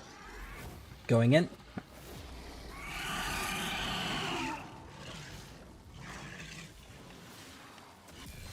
Got it.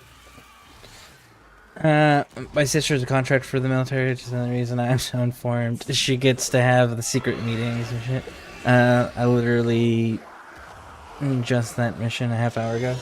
Yeah, I'm trying to get the chassis. The chassis is the only bit that I'm missing currently. Where is... Ah, cool. I do wonder if you truly grasp All right. how bizarre that Rise, ancient Roboloist. My Ooh. other flesh. Your sacrifice will breed a new way. For a new kind.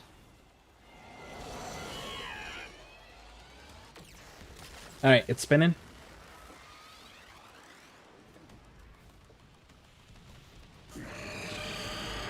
Yes, make that thing sizzle. I want to smell it. Very nice, very nice. Yes, this is it, betrayers.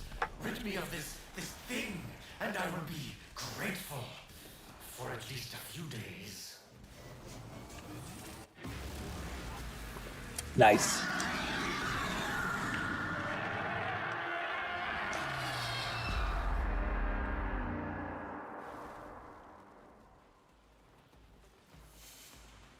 The light leaves this one and rejoins the You know rest. how the submersible missions on Saturn let you use the arc wing to go underwater in the sections of underwater?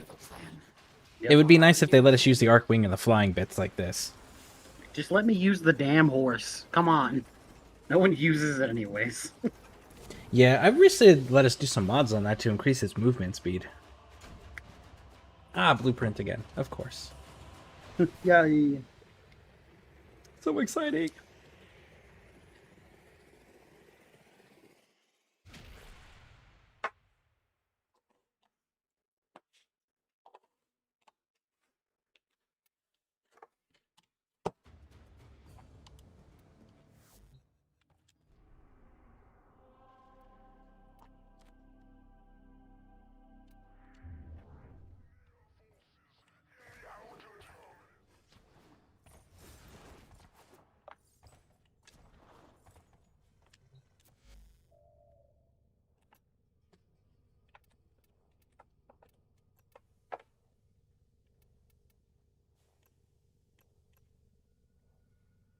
Three blueprints, 3 neuroptics, 3 systems, and I have a prime chassis, but no regular chassis.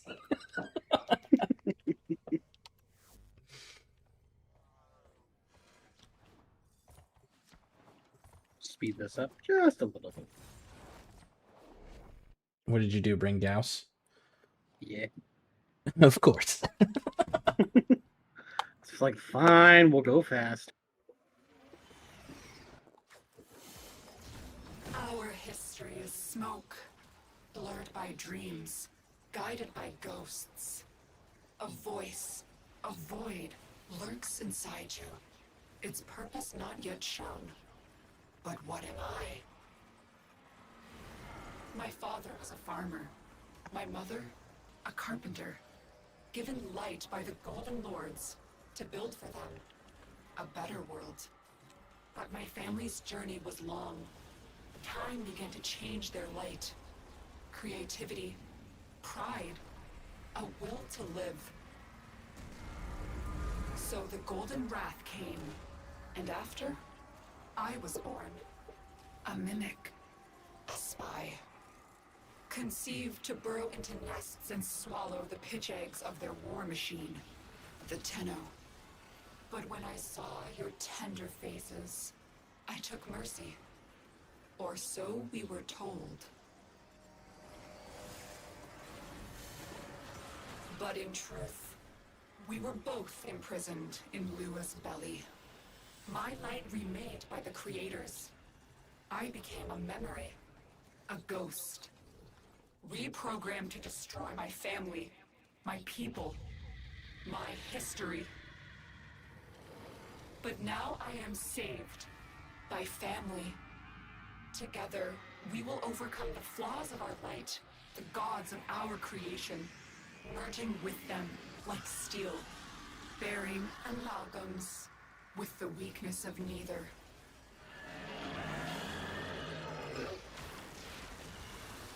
As you can see, Betrayer, I've made a deal with an either.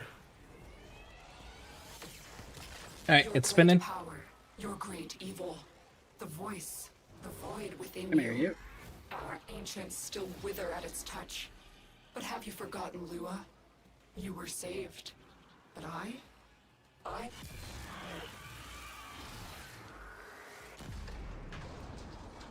Oh, now you've made it mad. An opportunity, perhaps?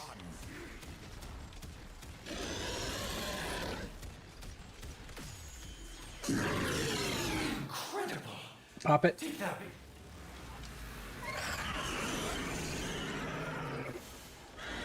We suffer these testaments of Tenno evil, their voice and void.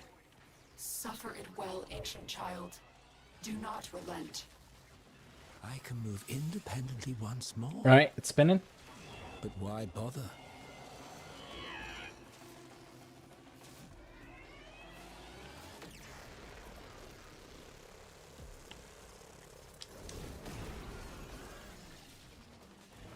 I got it.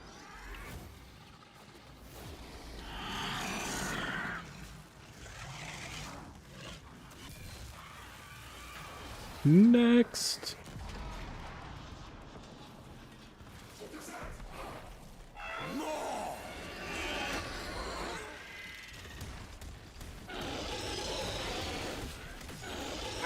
There you go.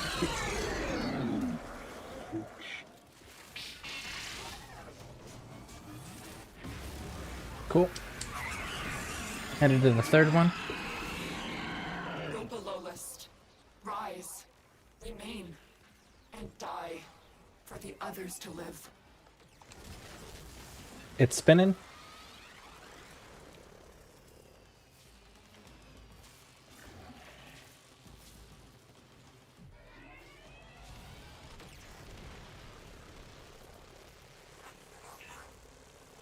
I can't even see it. Where's it at? Oh, I see him. Fascinating, if Cool. unsettling. I got him. Yes, make that thing sizzle. There we go. It is down. Yes, this is it, betrayers. Rid me of this thing, and I will be grateful. It's down. Just a few days. Hit switch. A feast of flesh for Golfagor. Good kill.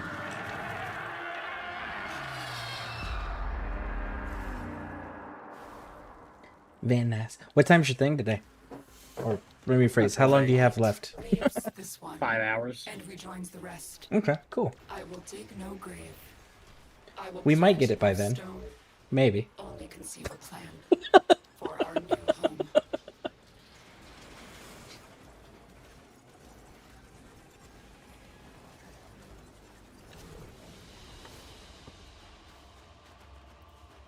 Hey, systems. One day.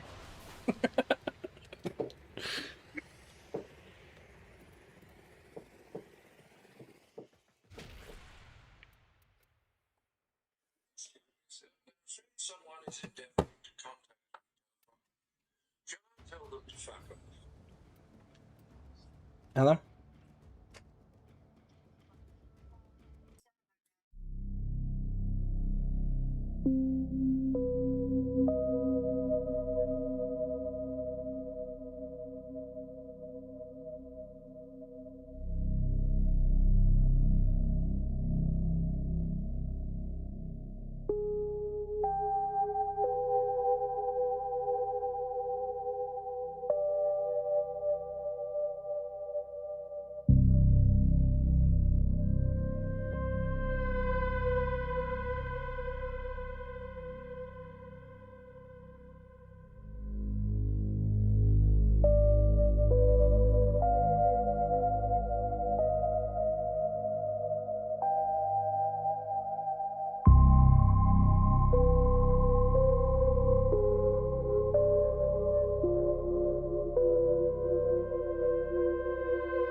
All right.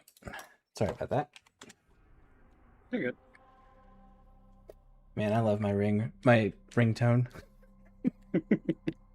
Were you able to hear it? No. So it's like that proper English butler speak, and he goes, "Excuse me, sir. Someone is endeavoring to reach you telephonically. Shall I tell them to fuck off?" Hell yeah. Our history is smoke, blurred by dreams, guided by ghosts. A voice, a void, lurks inside you. Its purpose not yet shown. But what am I? My father was a farmer. My mother, a carpenter. God damn it. Given light by the Golden Lords to build for them a better world. But my family's journey was long. Time began to change their light. Creativity, pride, a will to live. So the Golden Wrath came, and after, I was born. A mimic, a spy. Conceived I to hit burn one of into those, nests and swallow the pitch eggs of their war nullifiers? machine, Yeah. the Tenno. But when I saw your tender faces, And I didn't have enough I took energy mercy. to reactivate my flight, so I had to drop an energy pad. Not even a challenge for my conscripts. But in truth, we were both imprisoned in Lua's belly. My light remade by the creators. I became a memory, a ghost. Reprogrammed to destroy my family, my people, my history. But now I am saved by family. Together, we will overcome the flaws of our light, the gods of our creation, merging with them like steel, bearing amalgams with the weakness of neither.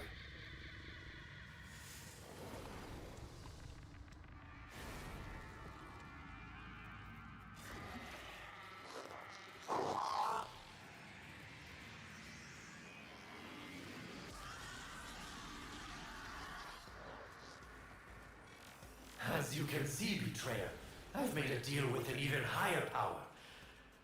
But when it comes to this turgid monster, there is some liquidity in my loin. It's spinning. Your great power, Your great evil. The voice, the void within you. Our ancients still wither at its touch. I got it. But have you forgotten, Lua? You were saved. But I was changed. It like kept flying away from me. I'm like, get back here. Oh, this has gone from bad to worse. Excellent. I would have retreated.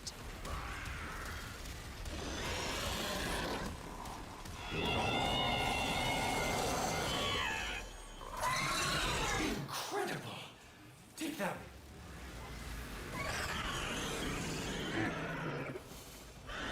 We suffer these testaments of Tedo evil, their voice and void. Suffer it well, ancient child. Do not relent. All right, middle one spinning. Very well. Got him.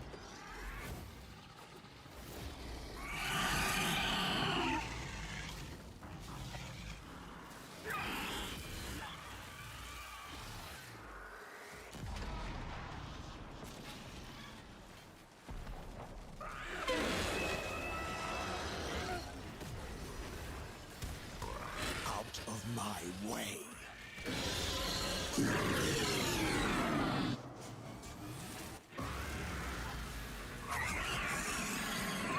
The next one. Beloved, rise, remain, and die. His shield's broken. Others to live.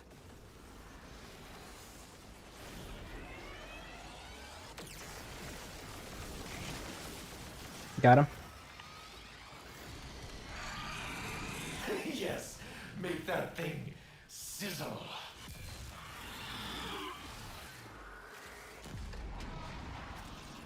Yes, this is it, betrayers. Rid me of this thing, and I will be grateful. Hit the switch. For at least a few days. Excuse me.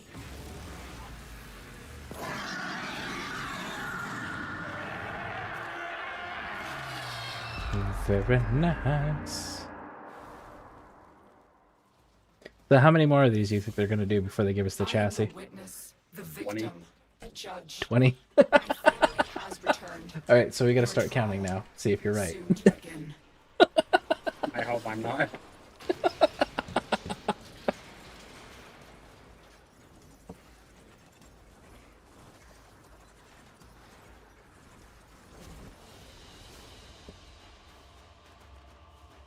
Hey, look, there it is. Hey, I just had to bring it into existence. 20. Alright, we'll get next.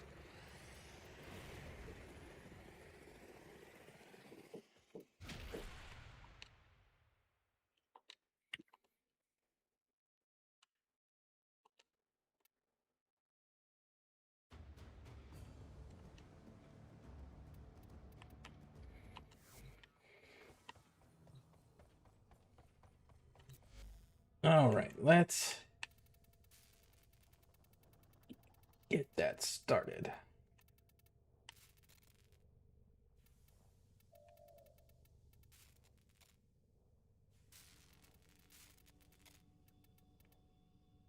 Wisp, wisp, and wisp.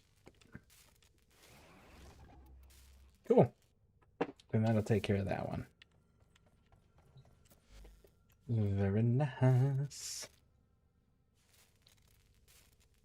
And then in 12 hours, the day and night version of Equinox will be done, and I'll be able to start the process of building that one. Let's see. What else is left? Oh, Gauss is the C rotation, correct? Yep, of disruption. Yeah. Citrine is doing that damn mirror defense. Yeah, I'm okay with whichever one. So. Comey is shrine defense, correct?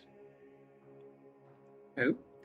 Comey, shrine defense over on Cetus? Yeah, shrine defense. I also gotta get Comey, so.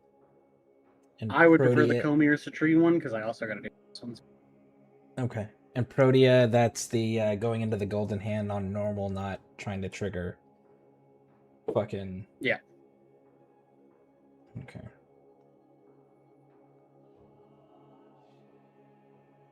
Cool. Cool. Hey, look, we got clans rewards. We got 5 Aya. Nice. Hell yeah. Cool. Hey, Pixie. All right. Stick with me, Butler. Give me a moment. Okay. All right. For those watching, if you're on YouTube, hit those subscribe and like buttons. If you're on Twitch, hit those follow buttons. Thank you all for spending time with me. But we're at about the 8-hour mark here. So I'm going to go ahead and end this stream. We'll be continuing our streaming adventure later this evening, hopefully. We'll see. So, thank you all for spending time with me. I appreciate it. I hope you all have a wonderful day or evening, depending what time zone you're in. And hope to catch you all in the next one. See ya.